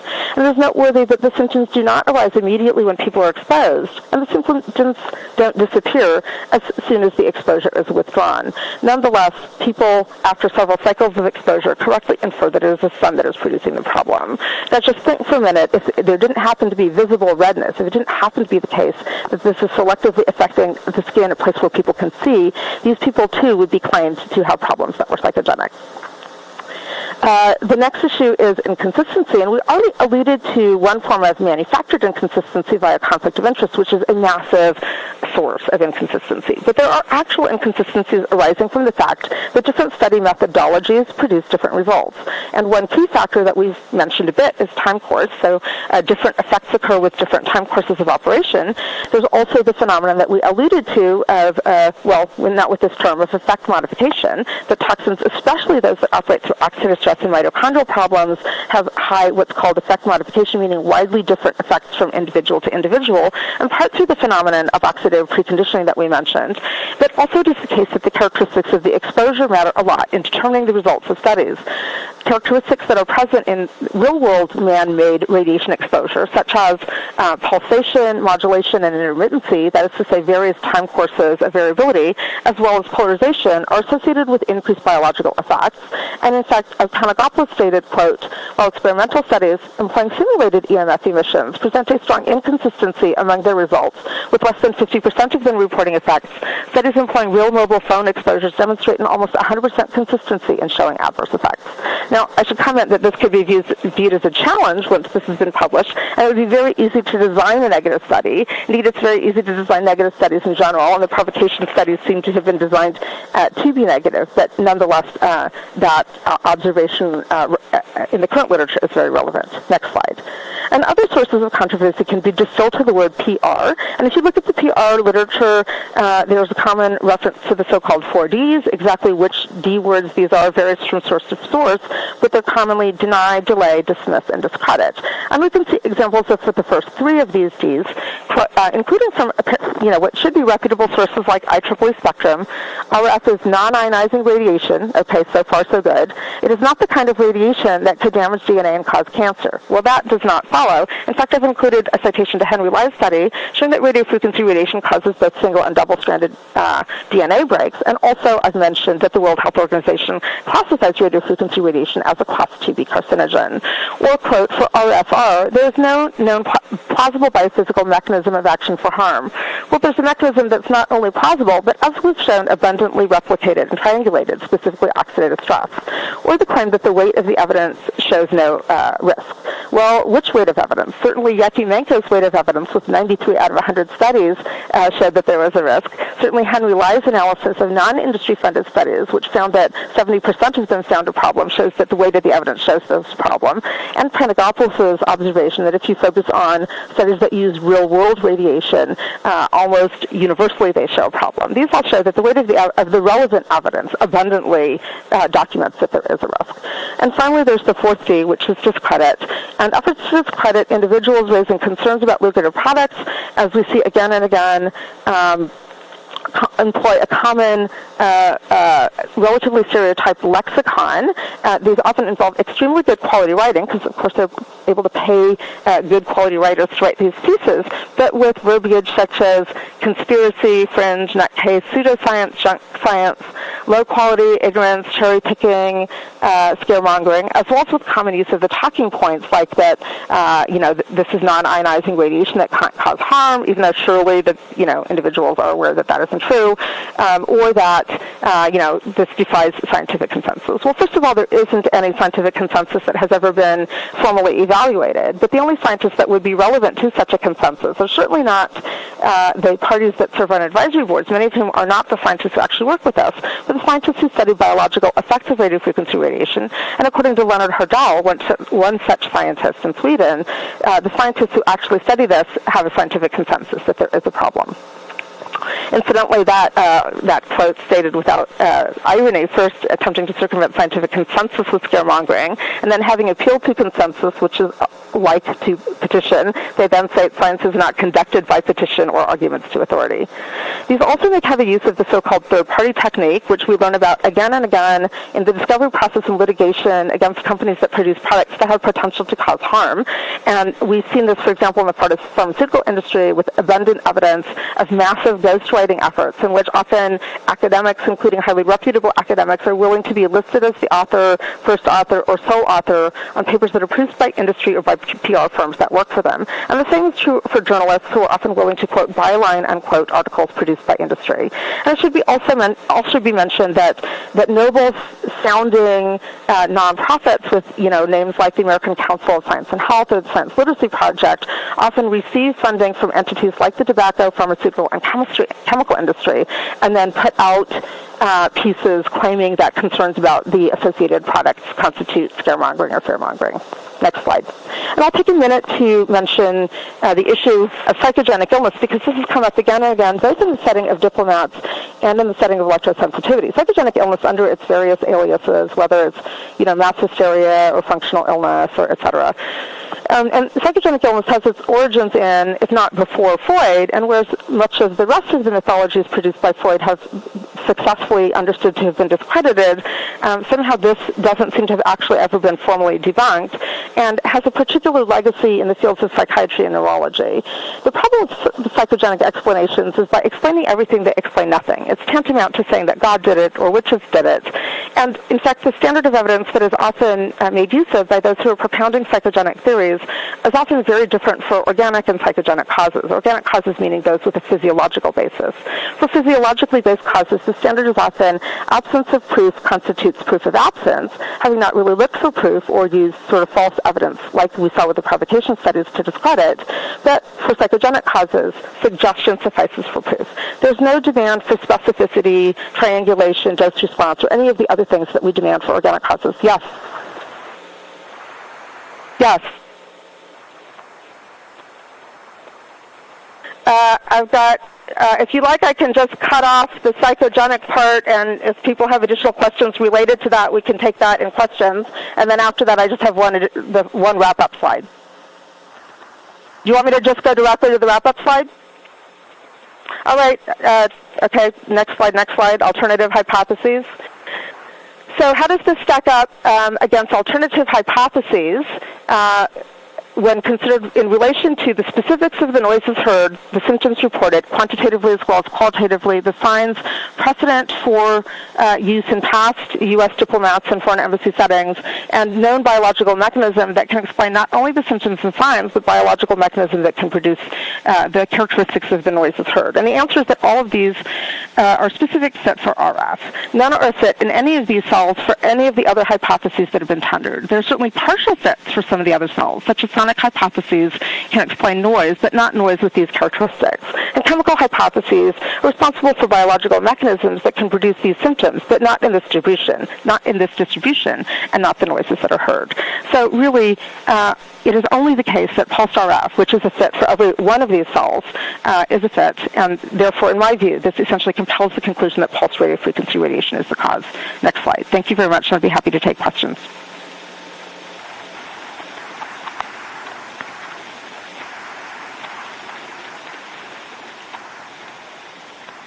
Robert Bartholomew, University of Auckland. One of the reasons you eliminated the possibility of a psychogenic cause was, and correct me if I'm wrong, there was no evidence that the patients had colluded together. Is that correct? Well, they would have to collude in a fashion. Yep, go ahead.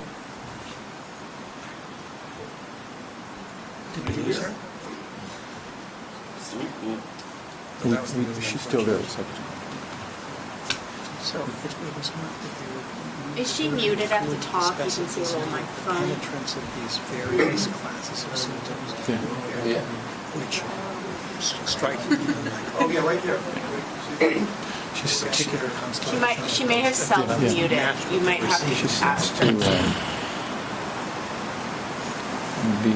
against the concept. Yeah, just unfortunately, if she's coming from a perspective that she's been studying things like cell-phone radiation. Sure. And people are dismissive of that work, like it's all the heads of these people, which may or may not be true. Sure. And so you have to sort of culture. She's not arguing necessarily about Havana. Yeah.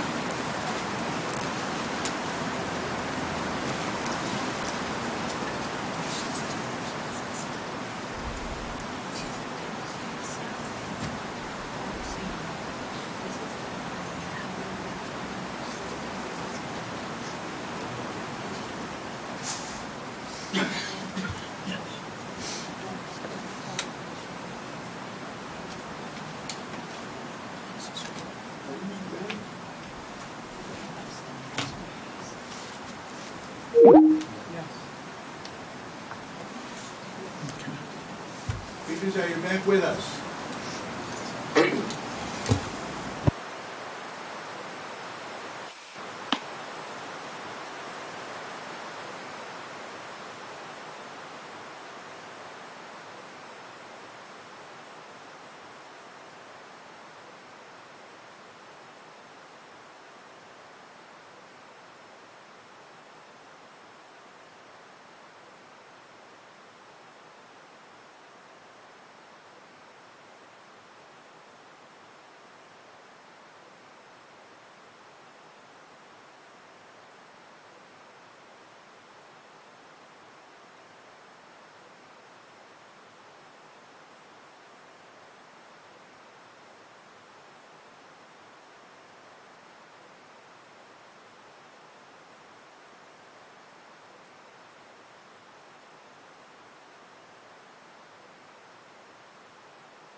Hello?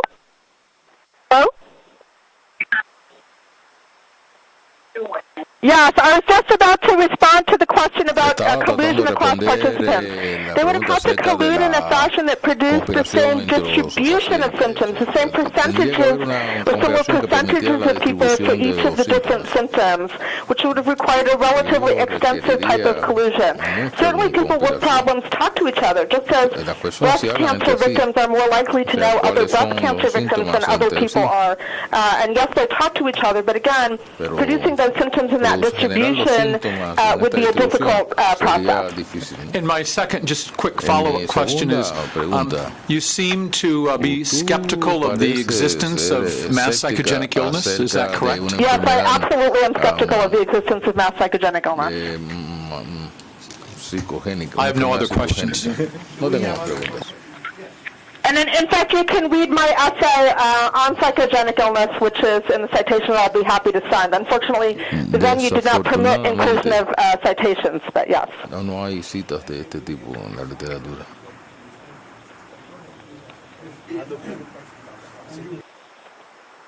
Yes.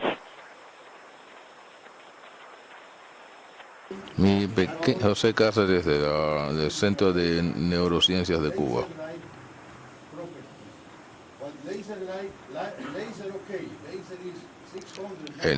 El láser tiene 600 With a laser you can be 100 meters away and you can hit 1 millimeter. But with a microwave 10 gigahertz you can barely have a dish like what you call it, the projector we are having here, and with that dish you can hit only me and not the rest of the people here in the room, because we can miniaturize electronics, but it is very hard to miniaturize antennas. And if the reported effects are 10 gigahertz, what we need is for 3 meters an antenna of about 1 meter diameter. And it is very hard to disguise this kind of antenna if you want to hurt someone. That's my concern on that topic.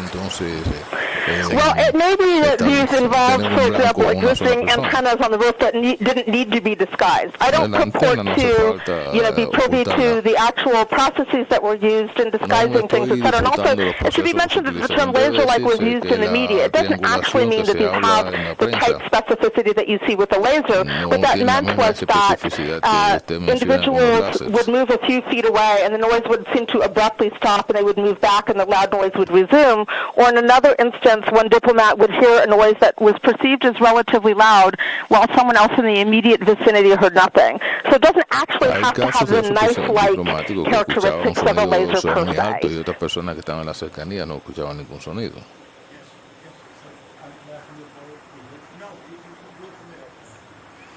All right, thank you, Mark Cohen. Gracias a Mark Cohen. Can you hear me? I can hear you, not well, but I can hear you. I'll do my best to shout into a microphone. Does that help? So just a couple of questions. One of the descriptions that seems to be appearing a lot in these government employees was that the sounds were loud. But my reading of the freight paper suggested, although that people were able to hear sounds under certain circumstances with microwave radiation, they were anything but loud. And in fact, part of the reason that they had to have a quiet environment is because they were far from loud. And I'll ask a couple quick questions and you can respond, I hope. Please only ask one at a time, because I don't count on being able to respond, remember and respond to more than one. So I understand. Let's start with the loud issue. So there's this idea that it should be the same as perception of noise from the outside, and that noise from the outside has to be what we call loud or intense, in order not to be blocked by other noise. But that's not the same process that's going on here. So it can be perceived to be relatively loud, but nonetheless easily blocked by actual ambient noise that is comparatively quiet. So now go ahead with your next question. Well, just to follow up with that, but the diplomats, in my understanding, they specifically characterized it as loud. And I'm not disagreeing with that. I'm saying that it can be perceived as loud if there's no ambient noise, but nonetheless it can be occluded by presence of ambient noise that is not loud. You're assuming that loudness is the same as pressure wave intensity, but these aren't pressure waves. So they don't, up to the point where they're sensed by the receptors in the cochlea, they're not behaving in the same way. Okay. Can you tell us, do you know if from the reports from the radiation of the Moscow embassy, whether those diplomats reported any of these other phenomena, the sound or the pressure or vibration? I don't know about the pressure or vibration. Again, these people weren't evaluated until years after they had left Moscow. In terms of the sound, that only occurs if it's pulsed radiation within a certain frequency spectrum, and there's no reason to suppose that the Moscow diplomats were experiencing pulse radiation necessarily in that frequency spectrum. So I don't know whether they did or they didn't. It hasn't been reported either way, and as far as I know, nobody has systematically asked the former Moscow diplomats whether they did or they didn't. Things can't conform between two groups if they haven't been elicited in both groups. So my final question is a little bit open-ended, but you have great experience in understanding the cluster of phenomena that are associated with non-ionizing radio frequency radiation. And I wonder what other predictions that you think you could make about other findings that we might expect if people have access to these, either the diplomats who may be difficult or to the local people here who may be here in Cuba who might be more accessible in order to do those tests. Well, one thing I think that would be interesting to look at, although the number of diplomats is small enough that it might not show up, is reported heart palpitations. And I mentioned that the heart is also energy demanding, and of course heart rhythms are also electrical phenomena, just as brain transmission is. And in the electrosensitivity literature, although not as common as any of the symptoms that we discussed, heart palpitations show up repeatedly. And incidentally, in the follow-up study of the Moscow diplomats, comparing those that, according to State Department analyses, were perceived to be closer to the source of radiation compared to those who are more distant, even at the years out time period, heart arrhythmias were present in excess. Now, that was a considerably larger group, and so the sample size may be too small for this finding to emerge. But But certainly heart palpitations or arrhythmia would be something that I think would be interesting to look at. And there are certainly other conditions that people could be followed for over time. Then the problem is the sample size is small enough that even if these problems occurred causally, it would be probably difficult to document that they were present at elevated rates. And these include metabolic syndrome factors, which occur in a much smaller subset, by the way, than the symptoms that we've reported. They could be followed for neurodegenerative problems and dementia. There's the report of Mike Beck, who I think is involved in a lawsuit right now, who developed Parkinson's in his mid-40s, along with a colleague, both while they were in a quote-unquote hostile country and believed to have been exposed to electronic weapons. And the fact that there are, brain imaging findings and cognitive problems reported in these diplomats suggests that we might want to follow them for early onset dementia. And then also there are the potential for effects both in children and transgenerational effects. There are studies both with non-ionizing radiofrequency radiation and also with non-ionizing Caroline radiation, some excellent studies by the team at Northern California Kaiser implicating potential transgenerational effects. Now remember that every egg that a woman will have in her lifetime, she already has as a fetus in utero as an ovarian follicle. And so those are subject to cumulative DNA damage, and moreover, the eggs have all the mitochondria that these subsequent offspring will also have, and those mitochondria have their own DNA that are also subject to damage. So it would be interesting to see, again, the sample size is small, so the likelihood that one would be able to see any increase is very low. And then also it's the case that there were children in some of these settings, and the work by Gandhi, who's chair of electrical engineering at the University of Utah, has shown that children have increased absorption of radiofrequency radiation into the brain, and in particular, the skull bone marrow has up to tenfold elevated absorption of radiation in children compared to adults. And then there's finally the issue that this would likely be very rare cancer. So in the Moscow diplomats, there was in men statistically significantly elevated, in women borderline significant p equals 0.06 elevation, and I believe the standard is mortality ratio for the category of quote all cancers except skin, and this included point estimates that were elevated for brain cancer, breast cancer, and hematological malignancies, all of which have been tied to radiofrequency radiation. In fact, former Ambassador Stossel developed and died of radiation.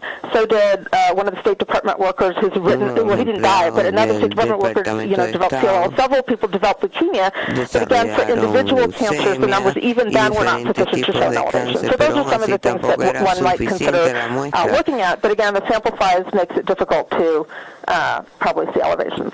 Para establecer una afirmación. ¿Hay alguna otra pregunta? Sí, el señor de atrás. I can't quite sure, but if there is another question, I would like to make one other brief comment, which is on the issue of mass psychogenic illness.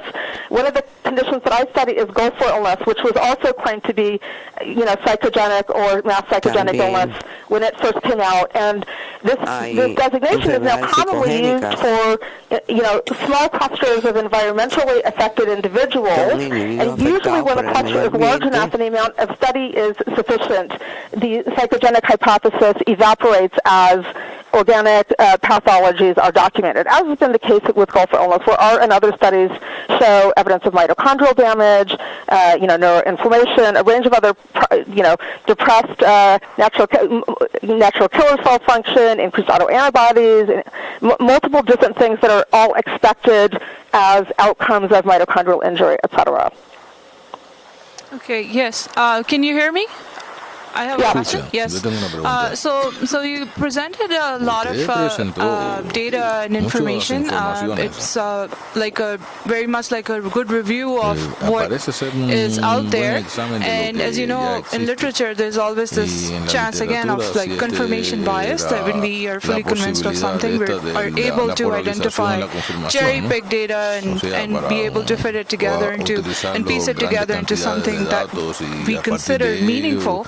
And so what would be your comment on that? Because I feel like no one before me had ever assembled this evidence, so this isn't confirmation bias. Nobody had ever shown that the 6 characteristics of the noises fit the characteristics of pulse radiofrequency radiation. No one had ever shown that the symptoms fit quantitatively as well as qualitatively the distribution of symptoms by those with electrosensitivity. No one had ever shown that the signs were a fit.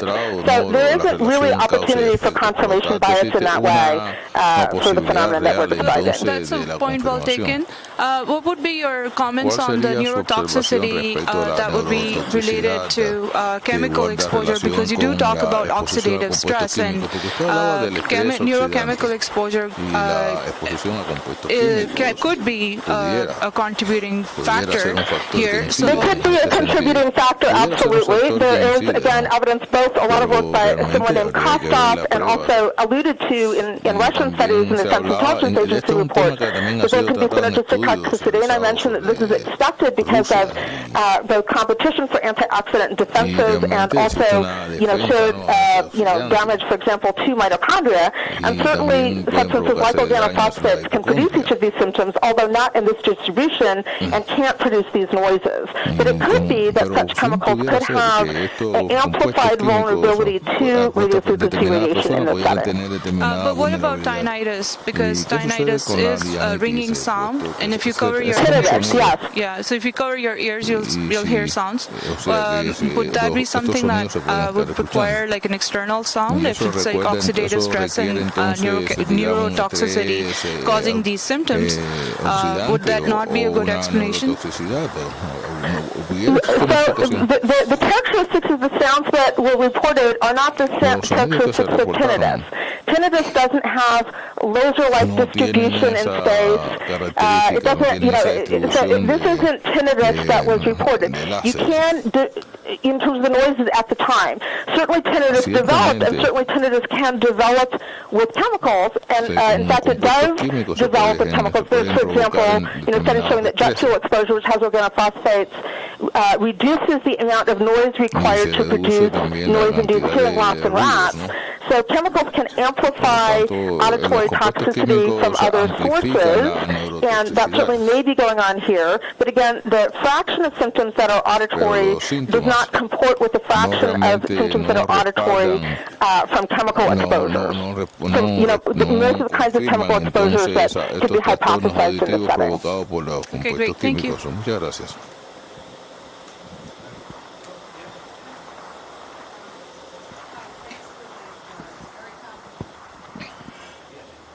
Thanks. Yeah, thank you for your very comprehensive presentation. I wanted to just to clarify something. When you talk about a concatenation of different symptoms, the way that I read, at least, the Swanson JAMA paper, is that their Table 3 actually simply lists the fact that 17 people, 16 people, 14 people, 11 people report having particular symptoms, but there's really no indication in this paper or report that the same people are the ones that had the same symptoms, if you understand where I'm going with this. Also, right, that's precisely my point in talking about that it's different fractions of people that have different ones of the symptoms. And we see this with mitochondrial injury in general. This is a phenomenon, in part due to a phenomenon called heteroplasmy, where when your mother's egg divides, and it has 5 to 7 mitochondria with their own DNA and different DNA mutations, those different mutations go to different organs and set up different vulnerabilities from person to person. So that the same exposure and even the same heritable mitochondrial condition will produce a different profile of symptoms in different individuals. Nonetheless, some organs, like the brain, etc., tend to be more vulnerable, again, because of these phenomena like energy demand.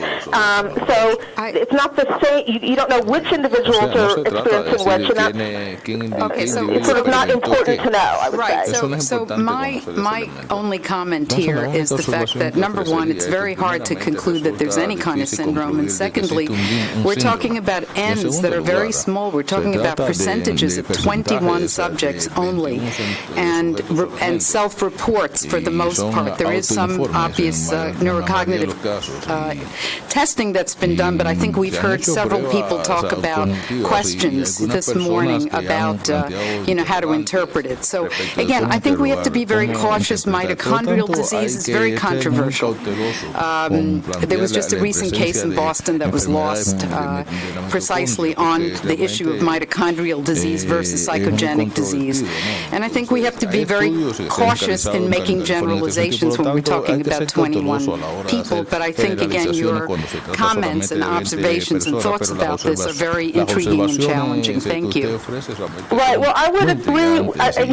Symptoms, by their definition, are subjective. By their definition, they're not objectively measured. But again, even for 21 individuals to have rates of different problems that are such a close match to another condition would be highly unlikely to occur by chance in the context of there also being noises that match the feature, signs that match the feature, and past exposure that is similar. In my view, when you put all those things together, it becomes very difficult not to assume that there's a causal connection here. So, again, my background is that I'm a child psychiatrist, so, I work a lot in the arena of stress. Forget going into the argument about psychogenic issues. But stress can exactly do a lot of the things that are being talked about, and it's a very simple explanation of the heterogeneous behavioral responses. Yes, and it was also an explanation that was used for Gulf War veterans, even though when studies were finally done that analyzed stress, and all analyses that adjusted for other exposures, stress dropped out as a predictor. So stress can magnify many of these symptoms because stress leads to release of catecholamines, which can actually further slightly impair the cell energy supply-demand balance, both because it leads to a little bit of release of increased natriuretic and diuretic peptides, and also which can slightly contract the blood volume. But again, usually, it has to be on top of other things. To produce sort of high levels of multiple symptoms, and because there's increased energy demand involved. So yes, stress can aggravate symptoms, but again, you have to look at the specific profile and all of the other things. You don't want to use stress as the catch-all, as was used in Gulf War illness. Yes, it could be stress. Well, then show us that stress produces these symptoms in this profile. Show us the other evidence that that's the case. Don't just throw out the term stress as though it were, again, God or witchcraft as an explanation for a finding.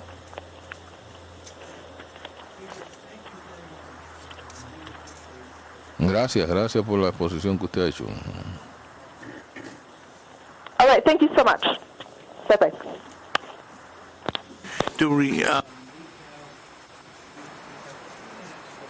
Nos quedan solamente 2 minutos. For Dr. Cohen. La pregunta que íbamos a hacer al Dr. Cohen. Which I'm happy to answer. Que mucho me complacerá responder, ¿no? Profesor Cohen. Mi pregunta.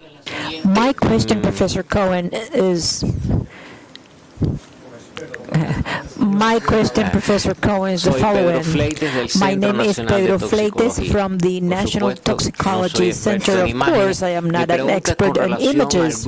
My question has to do with the control group used in that research. And my concern is this. What were the inclusion criteria according to age or sex? And if you consider the labor environment, because here we might be in the presence of something of multiple causes, and as you know, the diplomat ambient is a stressing ambience. That control group that was used, were there also diplomats from other places, from other countries? Of course, the strongest variable here is the presence in Havana.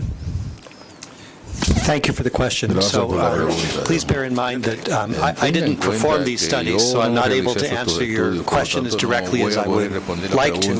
However, the control group was chosen from a relatively large population who were subsampled to find people who had similar demographic characteristics, and these included age, education, intelligence by standard measures, some physical abilities. They put some effort into finding a control population that was reasonably matched. Obviously, and I'll say this in general, you will never in a human study find a perfect control population. There will always be uncontrolled variables that are difficult to explain, and it is certainly the case that the stress level suffered by the diplomats is unusual and very unlikely to be the same as that experienced by that control population.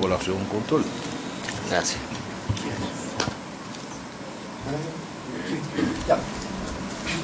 I seem to remember from the second JAMA paper, the one neurology, that when they excluded the group with head trauma, history of head trauma, the significance of the effects disappeared. Is that's right?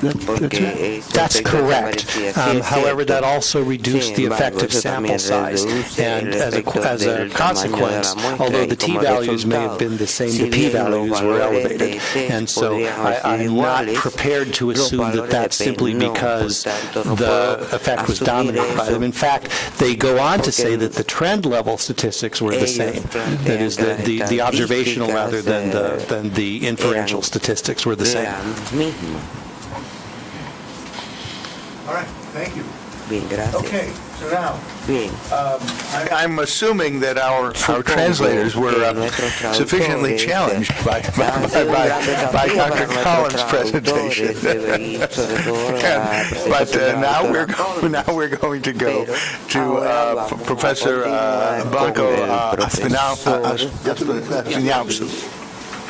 who's going to talk from the Medical University of Havana, who's going to talk to us about clinical and neurological findings related with the Havana syndrome. Spanish. Okay. Sí. Más despacio. Here, Mark. You have one of these? No, I gave mine away. There's some here. There's two here that people can use, okay? Oh, okay. So Dr. Gonzalez is claiming he's going to understand this resolution. Up for grabs for somebody who doesn't speak Spanish. Here. There's one here. Yeah. There's two here that we can. Go ahead. Yeah. Anybody needs this? Anybody need the simultaneous translation?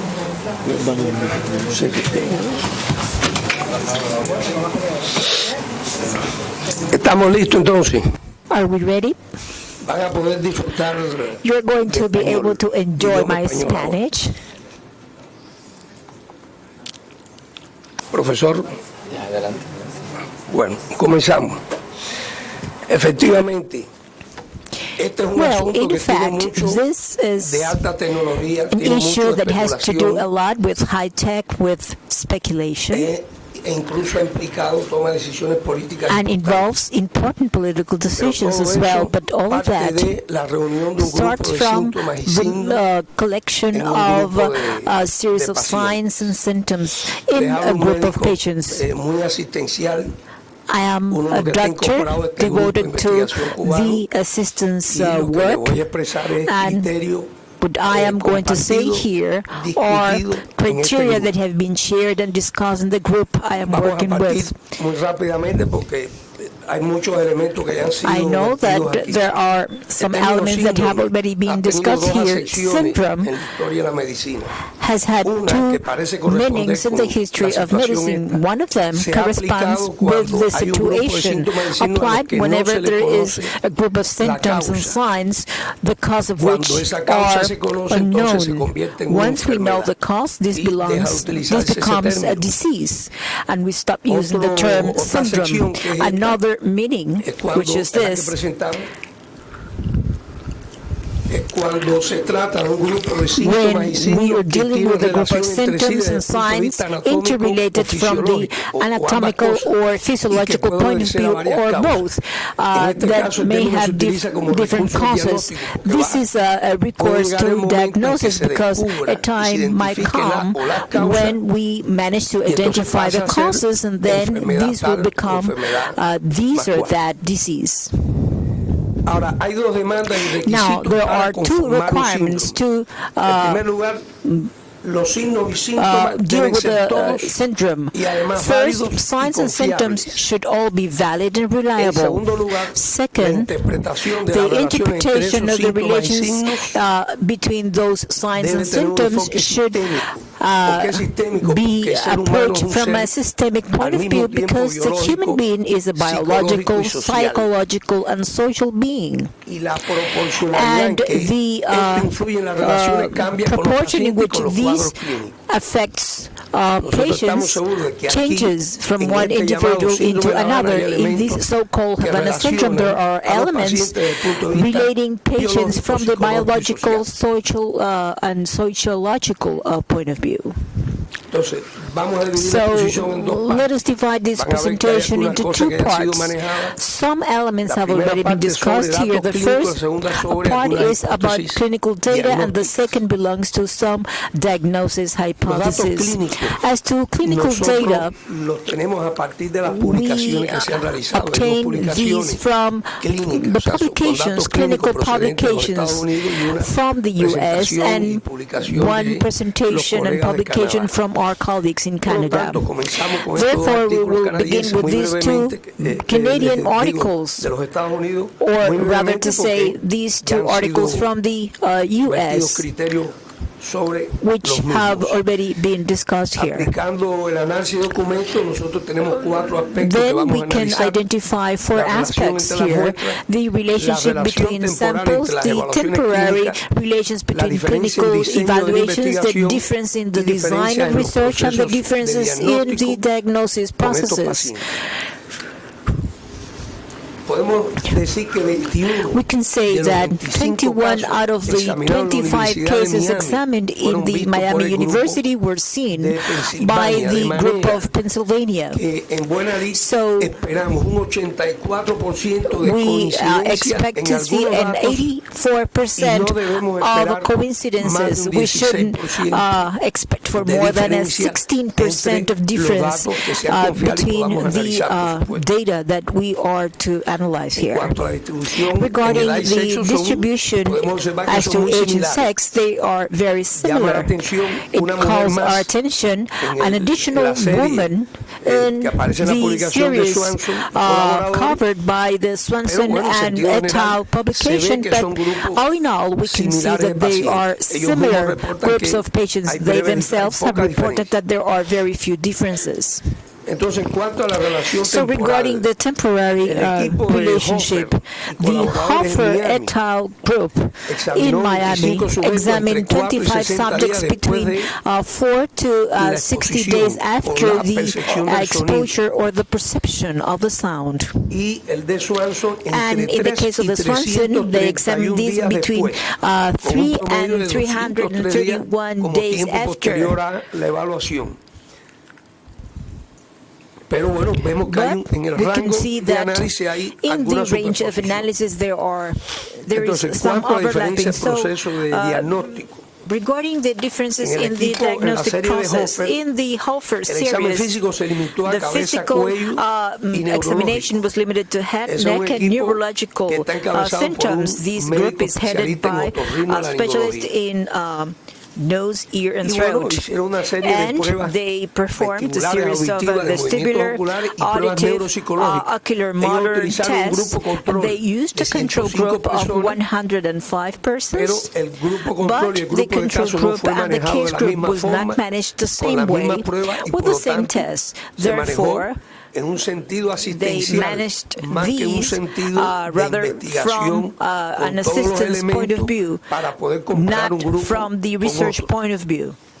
And the Swanson group was subject to a deeper evaluation.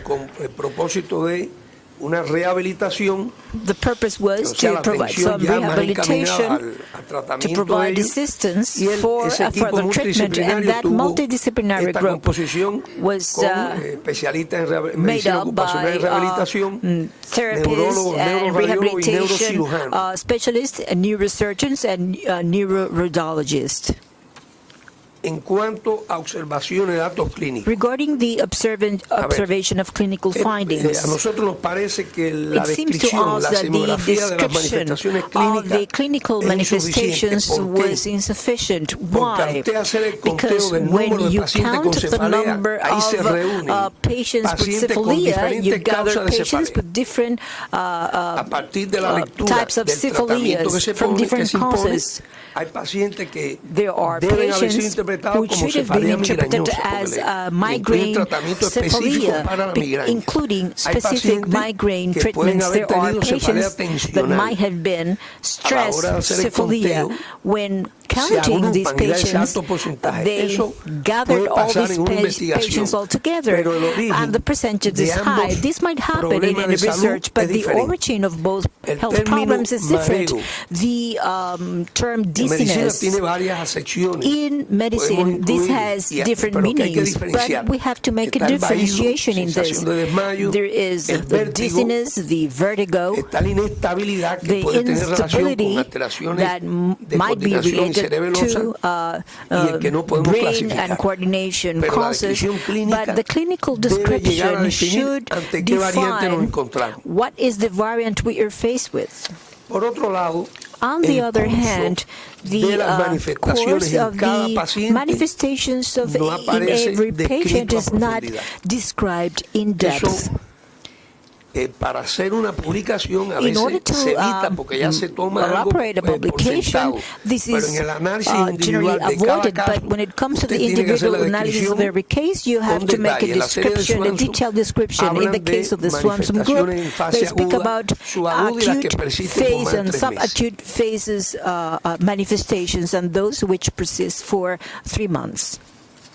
We're facing patients with very frequent manifestations of those devoted to medical consultations, in general consultations, in neurology consultation, and rhinolaryngology consultations. These are also frequent in the general population. The tension headache is a symptom. This is a type of syphilia which is very frequent in adult persons, and in this group of patients, it is expected to have these should be caused by tension, by stress, because if the executives tell you that you have to sleep at the center of a room away from windows, no doubt, these causes some stress. You cannot expect otherwise, unless it is a very phlegmatic person. So there are some differences that call my attention. The exchange with the authors could have clarified that. We should remember that we are comparing here, in the Swanson group, the acute and subacute manifestations, not the persistent manifestations. There is a different percentage regarding dizziness or instability, headache, tinnitus, which will require further explanation. Why this variation? We don't have that explanation. Regarding the study of the Canadian colleagues, references made to more or less the same symptoms and manifestations. As we see, around 50% of the patients have one or the other manifestation, either a headache by 54%, sleeping disturbances 54%, and so on and so forth. The reading of these could suggest that patients were not all of them very symptomatic. I mean, symptoms could be intense or not, but the number of symptoms accounts for almost practically half of the patients. As to the general observations on clinical findings, we should say that first, the clinical manifestations are not typical of localized lesions in the nervous system, at least in the primary cortex of the brain. Second, there are emotional manifestations in some cases that are more marked than cognitive manifestations. The subjective manifestations, I mean the symptoms, obtained through questioning prevail over the data of the physical examination, which are objective signs, which are the ones that will be much more related to structural causes, and there are no signs of extra-neurological causes like endocrinal diseases. Therefore, a partial conclusion that we may anticipate here is that la descripción de los síntomas the description de los of pacientes the y hay symptoms of mucha patients información que también se toma en could cuenta have en el been much diagnóstico more médico, que es de exploited, origen and there is psicosocial. the social muchas razones angle. no For es many manejada de reasons, forma this is abierta. not openly discussed here. Entonces vamos a ver brevemente So porque esto va a let us tener look at it más despliegue briefly, en otras presentaciones. because En other cuanto a la presentations hipótesis will psicogénica, nosotros elaborate consideramos on que that. tiene algunos As to the elementos a favor. psychogenic clinical hypothesis, there are some elements in favor. There is a context of inducible emotional tension, sobre todo en los casos que aparecen particularly in the cases which en la appear secuencia de aparición. Quizá los primeros later 2 o 3 in the casos sequence. Perhaps in the case se of the pueden valorar first de una forma, one pero los or que two vienen después cases, tienen the un contexto approach might emocional be different, inducible but the ones that appear muy probable. next, they appear También in a different los trastornos emotional psicólogos pueden explicar la context. sensación o la The percepción de psychological sonido, de disturbances could presión y de also vibración. explain these perceptions of excluyen vibration and como sound causa and de pressure. They are not estos included fenómenos. as causes of these phenomena. Estas sensaciones no These necesitan perceptions tener do not obligatoriamente un need estímulo to externo, have an algo que external venga de afuera. La presencia de stimulus. bruxismo puede dar sonido en el oído, una The sensación presence of bruxism could auditiva. have Y an por otro lado, la auditive presencia en sensation, algunos sujetos de and cefalea, the presence of insomnio, headache, trastorno de memoria, insomnia, ansiedad, memory etcétera, no disturbances, son and anxiety in some individuals are consistentes con not las consistent alteraciones with the imagenológicas descritas. imagining Esas alteraciones, disturbances como bien described. dicen These los alterations, autores, y se ha expresado as aquí, were la mayoría explained son by the authors, inespecíficas are y se pueden inspecific detectar en una and población could be detected in no enferma incluso. population that is considered Por as otro lado, healthy. el patrón On the other hand, the conventional pattern followed by these disturbances en algunos de estos casos, could, como in señalaron some los cases, autores, a be a condiciones result preexistentes. from a pre-existing conditions. Este estudio, que ya lo he visto en This otras presentaciones, study, pues nosotros which I también lo have revisamos. already seen ¿De qué in nos other habla? De que presentations, en la I medida que also aumenta analyzed it. la So, to sensibilidad the de los extent estudios that the imagenológicos sensitivity y entra en el of campo de lo imaging funcional, hay studies probabilidad increase, there is alta higher de probability obtener to hallazgos que no obtain tienen que ser findings específicos de that do lesiones not have estructurales. to be specific Incluso to cuando aparecen structural puede ser expresión o de problems, condiciones de because riesgo when they o de appear, they might be respuestas an expression of risk conditions compensatorias or ante los compensatory trastornos responses que to tengan los pacientes. certain disturbances in ¿Qué estaría en patients. contra para poner algo en hipótesis What psicogénica? would be against La, that? la percepción, o sea, The las alteraciones de perception, algunas pruebas the audiométricas, alterations of some la audiometric presencia de tests, dolor en the el oído y presence of enrojecimiento ear descrito en pain una de las series, and reddening aunque eso no in es some obligatoriamente series, although expresión this is not de que todas las necessarily an manifestaciones clínicas expression of the dependan fact that all de algo clinical estructural. manifestations Puede ser depend on some una structural asociación problems. There patogénica, might be a pero puede pathogenic ser una succession, but alteración it might o also be concurrencia, a que se reúnen concurrence, ambos alteration. cuadros. Ahora estamos hablando de 28% Now we are de speaking las about personas. 28% of persons.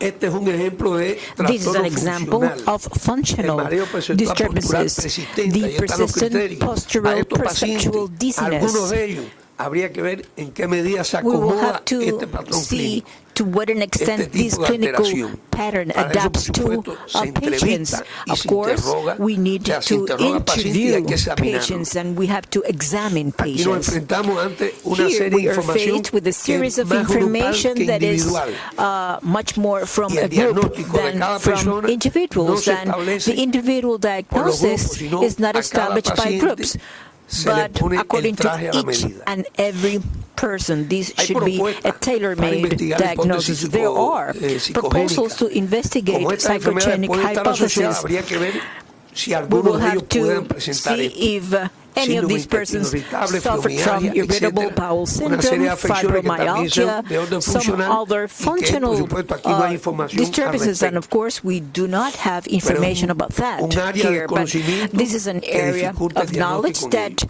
that hampers the Por otro lado, diagnosis. hay que investigar la We secuencia have to temporal investigate the en la aparición de casos y time hacer sequence estudios in the appearance of cases sociométricos de and to relaciones. perform ¿Qué social, conocimiento previo tenían sociometric de que existía un problema de studies. salud? What did they know about the emergence of certain health problems. And we have to identify the specific conditions of the appearance in each and every patient of these signs. What were they doing? In what situation were they? And something that is usually not conspicuous, the coherence between the expectations of staying in Cuba and the decision to leave the country. Another element is the vestibular migraine, applicable to patients referred to vertigo or headache. This is a possibility.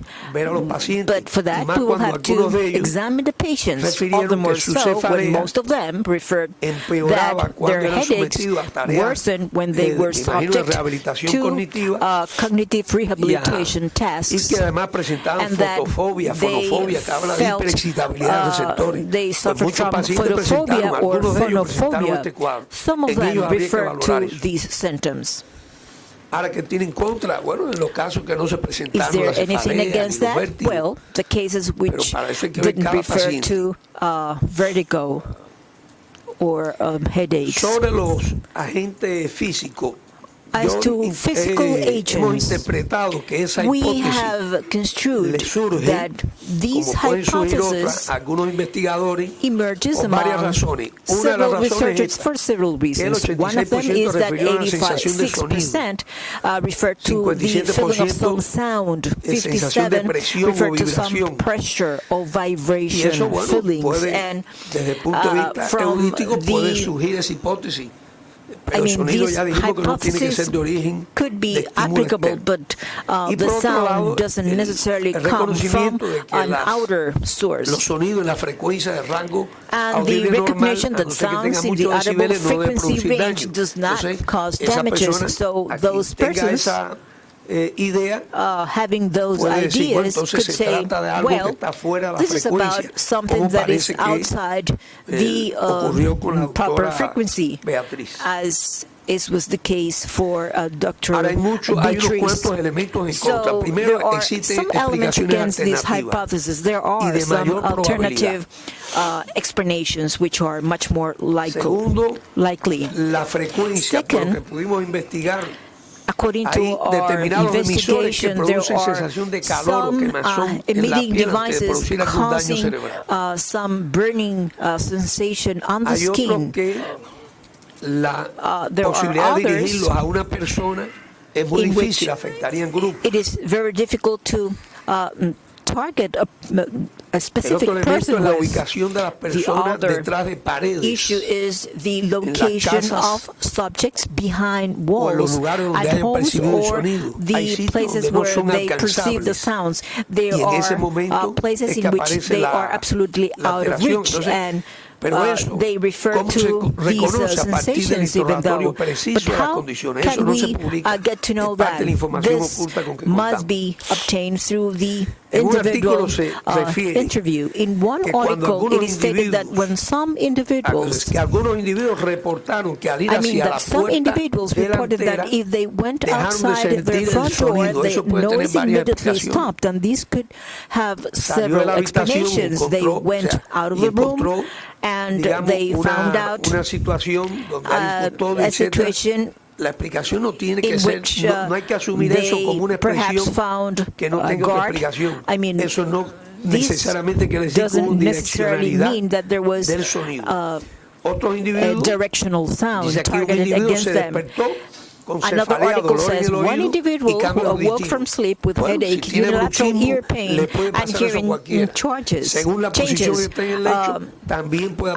This depends according to the position that individual adopted when sleeping. We cannot assure that, but there could be several explanations for that. Regarding the chemical agents hypothesis, it has been described that some manifestations could be explained through chronic intoxication, because in the case of acute toxicity, these have clearer explanations. But las personas identificaron bien momentos de inicio. Persons identified No the fue una moment when cosa que these fue apareciendo symptoms began. con el tiempo, sino que It identifican wasn't que la something that percepción de un appeared with sonido time. They said that the appearance y of a a partir de ahí sound comienza el appeared estado de all of a enfermedad, sudden, por lo que están and diciendo. after that, they became sick. Entonces, la ausencia de un So patrón the clínico absence of clásico para classical muchas, clinical patterns la is ausencia de applicable to manifestaciones de most puertas de entrada, cases. los The tóxicos absence ingresan of al cuerpo extra y dan neurological manifestación a la puerta de biochemical entrada, según sea alterations. digestiva, respiratoria, etc. We do not Y la know ausencia where de is the alteraciones entry gate. bioquímicas que expresen el metabolismo de estos tóxicos.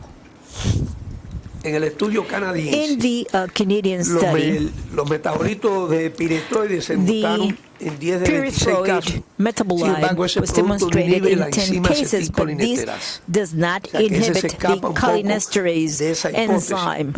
So this escaped from this hypothesis. Regarding Temefos in Cuba, this is not carried in drinkable water bottles, and the proportions used here in Cuba are very low. We will have to take into account. I mean, these could be further on discussed, particularly tomorrow. We could discuss the pharmacokinetics and the elements that are being considered. And the inhibition of cholinesterase enzyme has many causes. Doesn't necessarily has to be the intoxication by phosphorate organics. We have to be conscious about the clinical analysis, the starting point to interpret the diagnostic research. First, we should eliminate biases in obtaining clinical data. Sobre todo a la hora de presentarlo, pueden haber sido bien obtenidos, está muy bien reflejado en las historias clínicas, pero might be a la very hora de hacer well una reflected in the clinical records, but when it comes to publications, there are the so-called summaries which might alter the original data. Manifestaciones de los there are pacientes, manifestations from patients, which is an important information that should be considered. It is not about classical symptoms and signs. I'm referring to psychosocial information. Second, we should avoid fallacies and fetishisms in technology. I mean, the interpretation of these diagnostic tests should be compared with the clinical manifestations.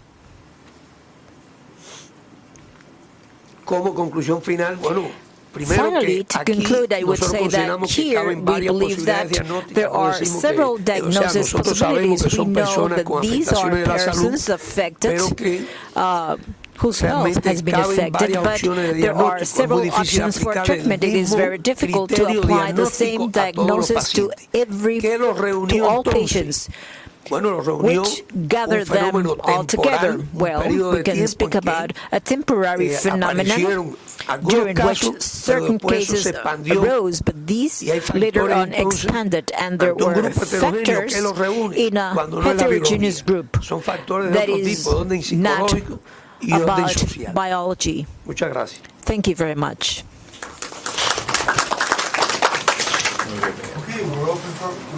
Bien, estamos abiertos ahora para cualquier pregunta.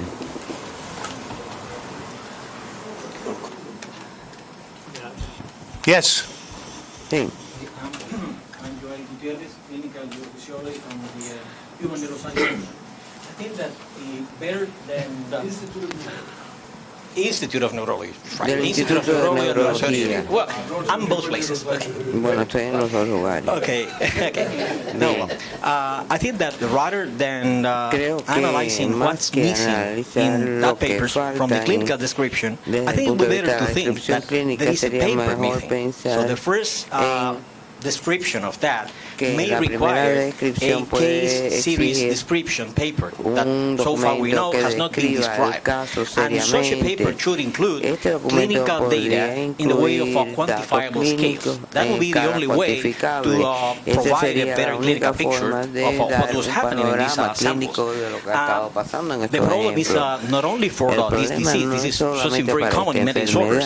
If we don't have a proper characterization from the clinical grounds, it will be imposible to drive any hypothesis to try to understand that. And what we already have is just trying to make an interpretation of a phenomenon without having a proper clinical description. In that case, neurological symptoms might be essential, but not only neurological symptoms, also the characterization of a psychophysiological and psychological profile of all those patients. And I think that unless we have that, it will be impossible. And that time that several months have already happened, I think it will be very hard to understand that.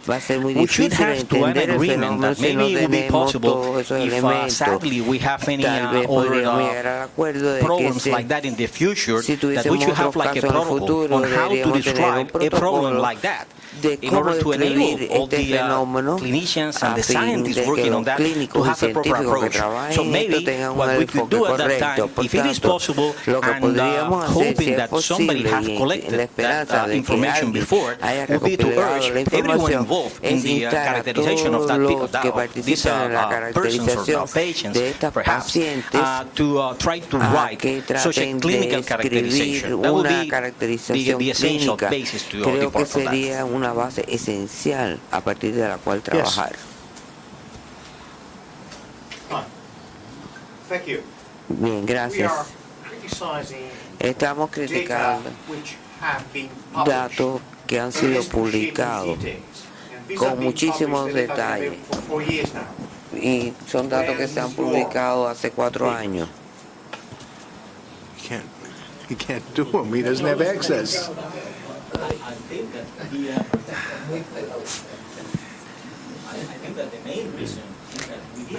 Creo que la razón principal es que no tuvimos acceso. La muestra patients which are described, we didn't have the possibility to assess them on the clinical grounds or to make any kind of complementary. Nosotros no tuvimos esa posibilidad.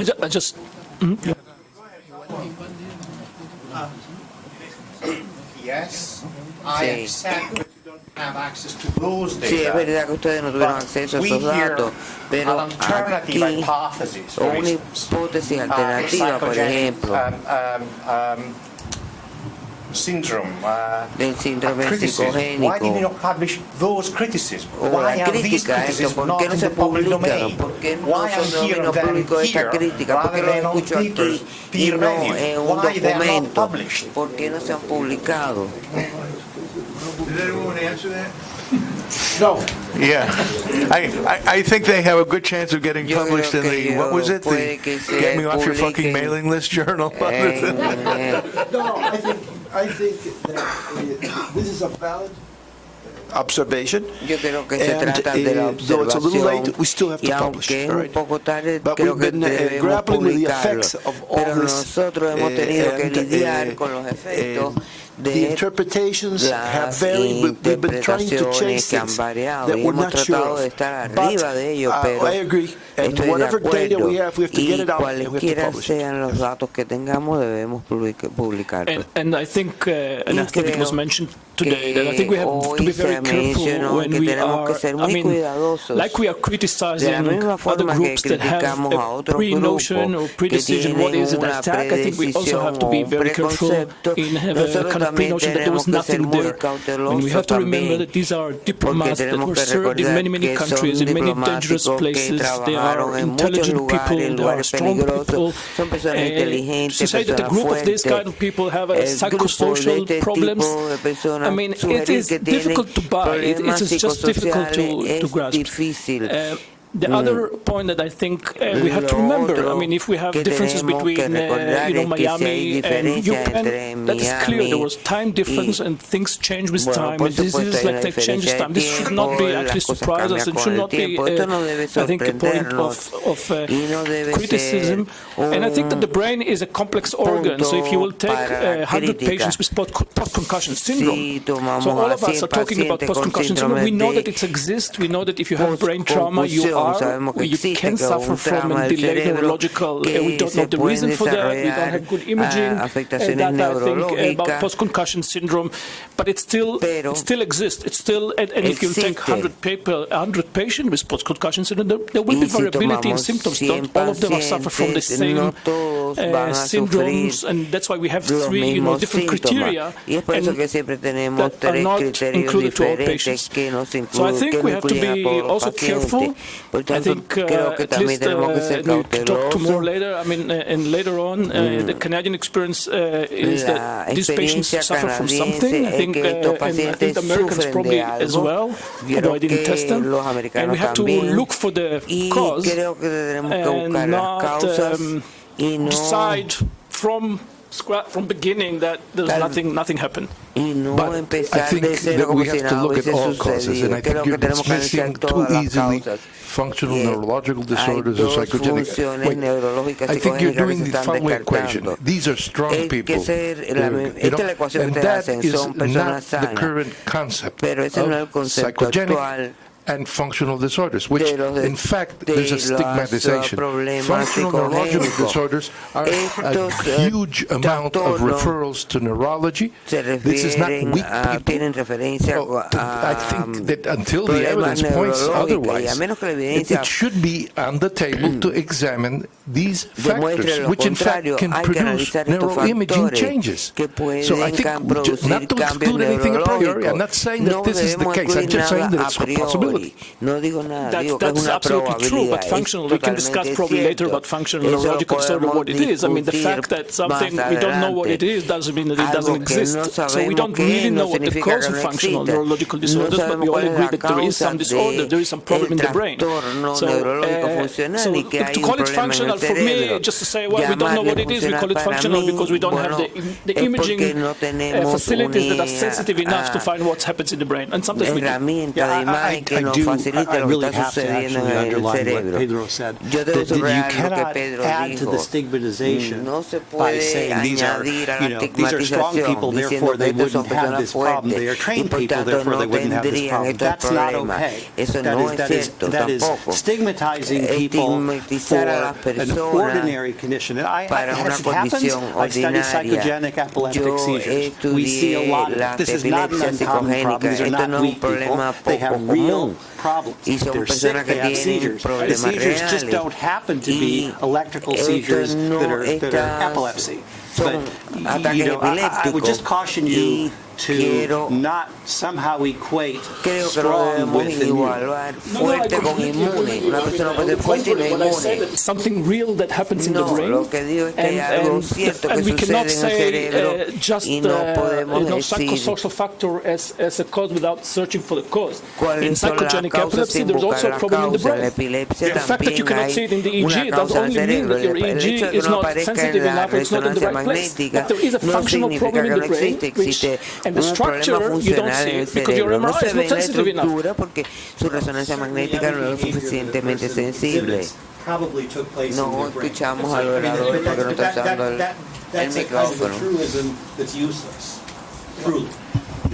It's ultimately if the principal cause of this behavior is socially mediated, that doesn't mean it didn't take place in the brain, but it also doesn't discount it as being a real disorder. What I find useless is to call it a name and not looking for the cause of it, and not doing research and continue to improve your imaging facilities to find what it is. To call it as a functional disorder and say, oh, I know what it is, it's a functional disorder, that doesn't mean, to me, that doesn't mean anything. And that's not the way people that work in functional disorders are addressing this. Like to say something? Yes, I agree completely that we must not try to reduce this to one explanation.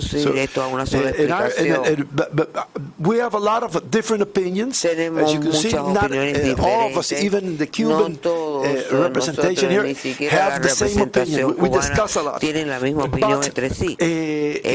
We all, I think, tend to agree that this is a complex problem, but not all cases have the same situation. In the case of Miguel, he's a professor of internal medicine. He had the opportunity of interviewing some people that are not included in this group, but during the same time period complained of symptoms. And after a careful medical examination, notices was found. And by explaining their problems, these were other people that were living in Cuba, were foreigners, and thought they were under attack. The symptoms disappeared. So my position is that I think many of the diplomats were complaining because they really felt ill. Porque realmente se sentían enfermos, estoy de acuerdo. We must not eliminate psychogenic or sociogenic influence, because at least we have cases where we saw it operate.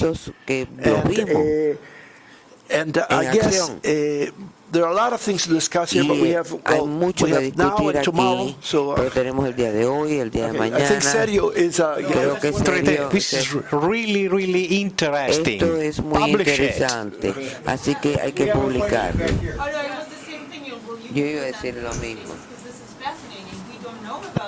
Estos son casos fascinantes, son cosas de las que no sabemos. Yo tendría muchísimas preguntas. Sure.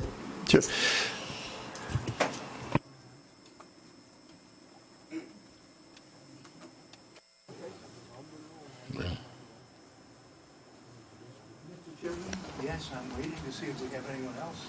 No, just an observation. I think there'll be more of a discussion tomorrow on mass psychogenic illness. Mañana hablaremos más acerca de la enfermedad psicogénica. Eso esperamos.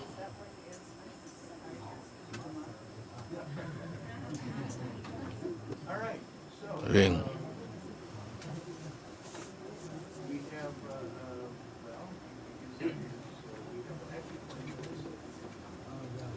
Oigo. That we would like to have that's overall and not in response to a specific talk, or in response to a talk that we didn't have time for. Con las exposiciones que se hicieron. ¿Alguna otra pregunta?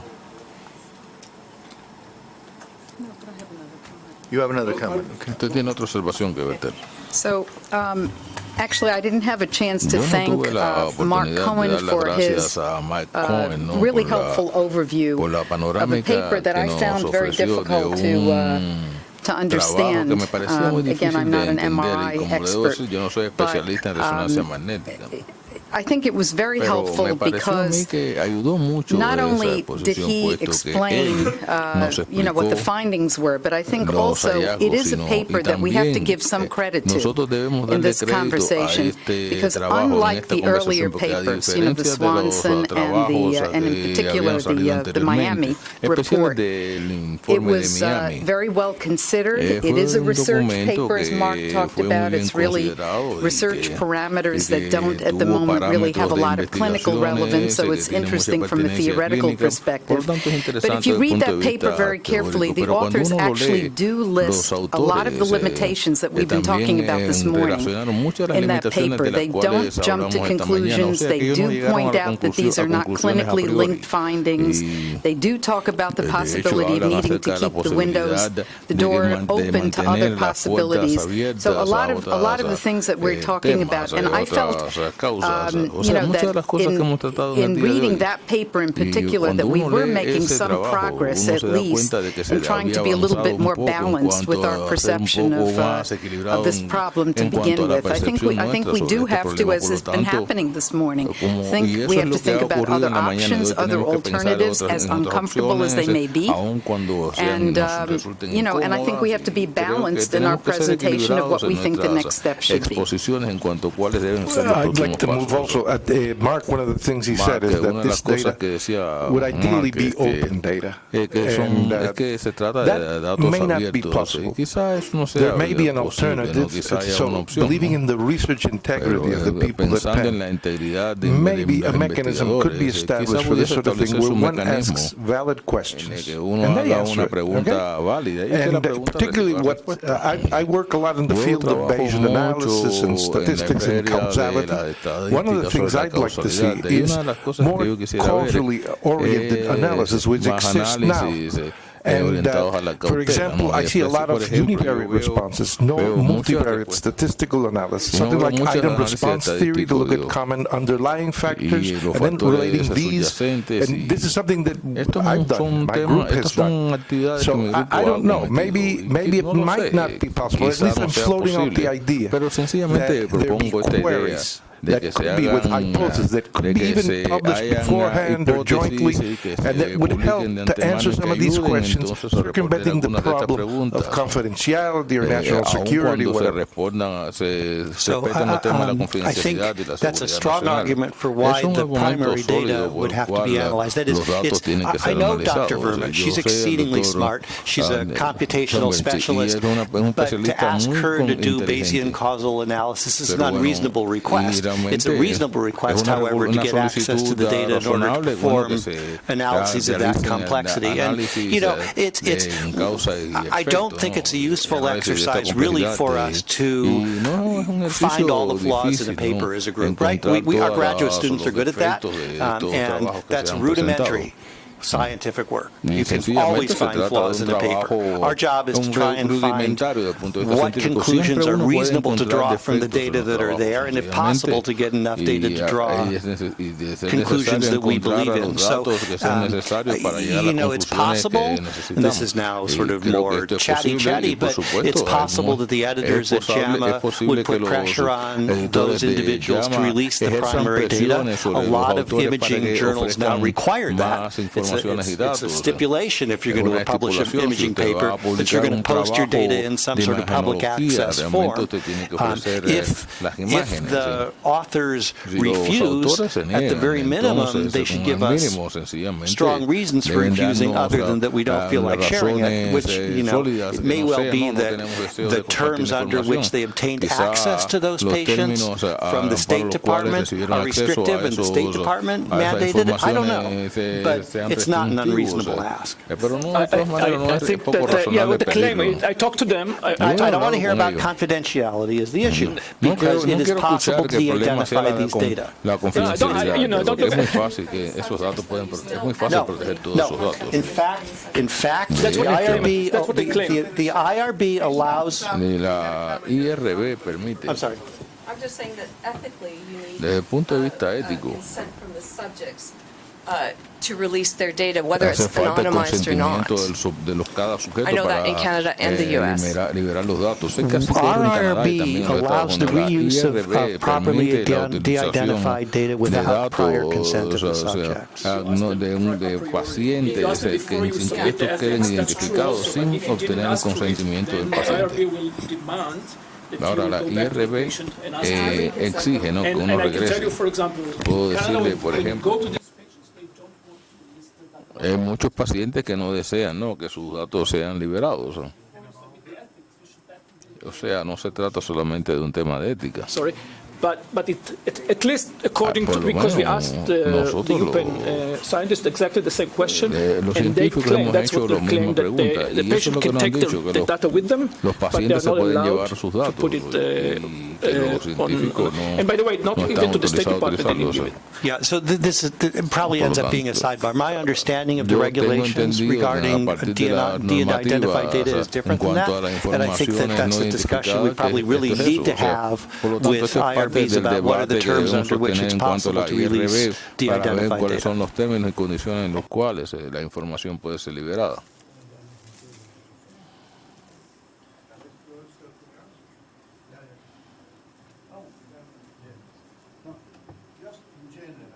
I agree that yo estoy de acuerdo, ¿no?, that it is not completely fair que no es completamente to find flaws justo in other people, encontrar because all los of us defectos has en otras flaws. personas, porque todos tenemos defectos.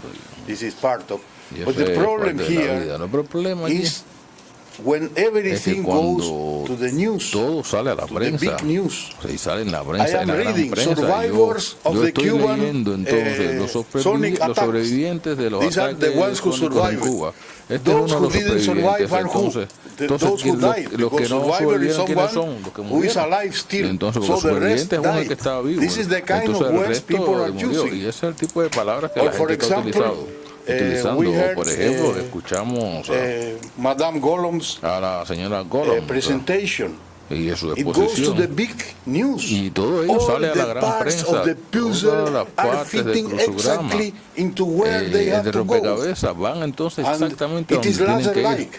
Y eso, Nobody sees why entonces, it is nadie laser-like. ve It is not por qué, laser-like. Porque But all the entonces te habla parts de láser, nadie of sabe por qué, the cosa es el puzzle láser. are okay. Y entonces todos los So that's elementos the del big rompecabezas problem here. también. Y ese es el gran We are problema que being tenemos. attacked Nos because están it is not atacando. just Puesto that que this no is se a scientific trata problem if solamente de the un problema stone is falling científico, at de que una piedra está the cayendo, acceleration of ¿no? a través 9.8 de or un acelerador 9.7. con It is a 9.7, problem that we are 9.10, being sino que attacked se and trata de un problema people que are nos están suffering. atacando y hay That's gente why que está sometimes we are padeciendo. emotional. Y es por eso que nosotros a veces nos sentimos muy emotivos al I respecto. completely understand. I just want to tell you that we didn't want to publish our study because we didn't think we were ready for that.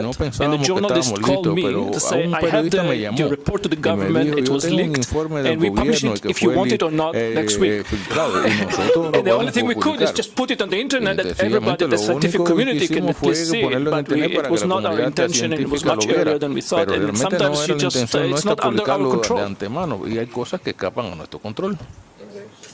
¿A dónde van la gente, Michi? ¿Ya quedan instrucciones? ¿Qué van a hacer?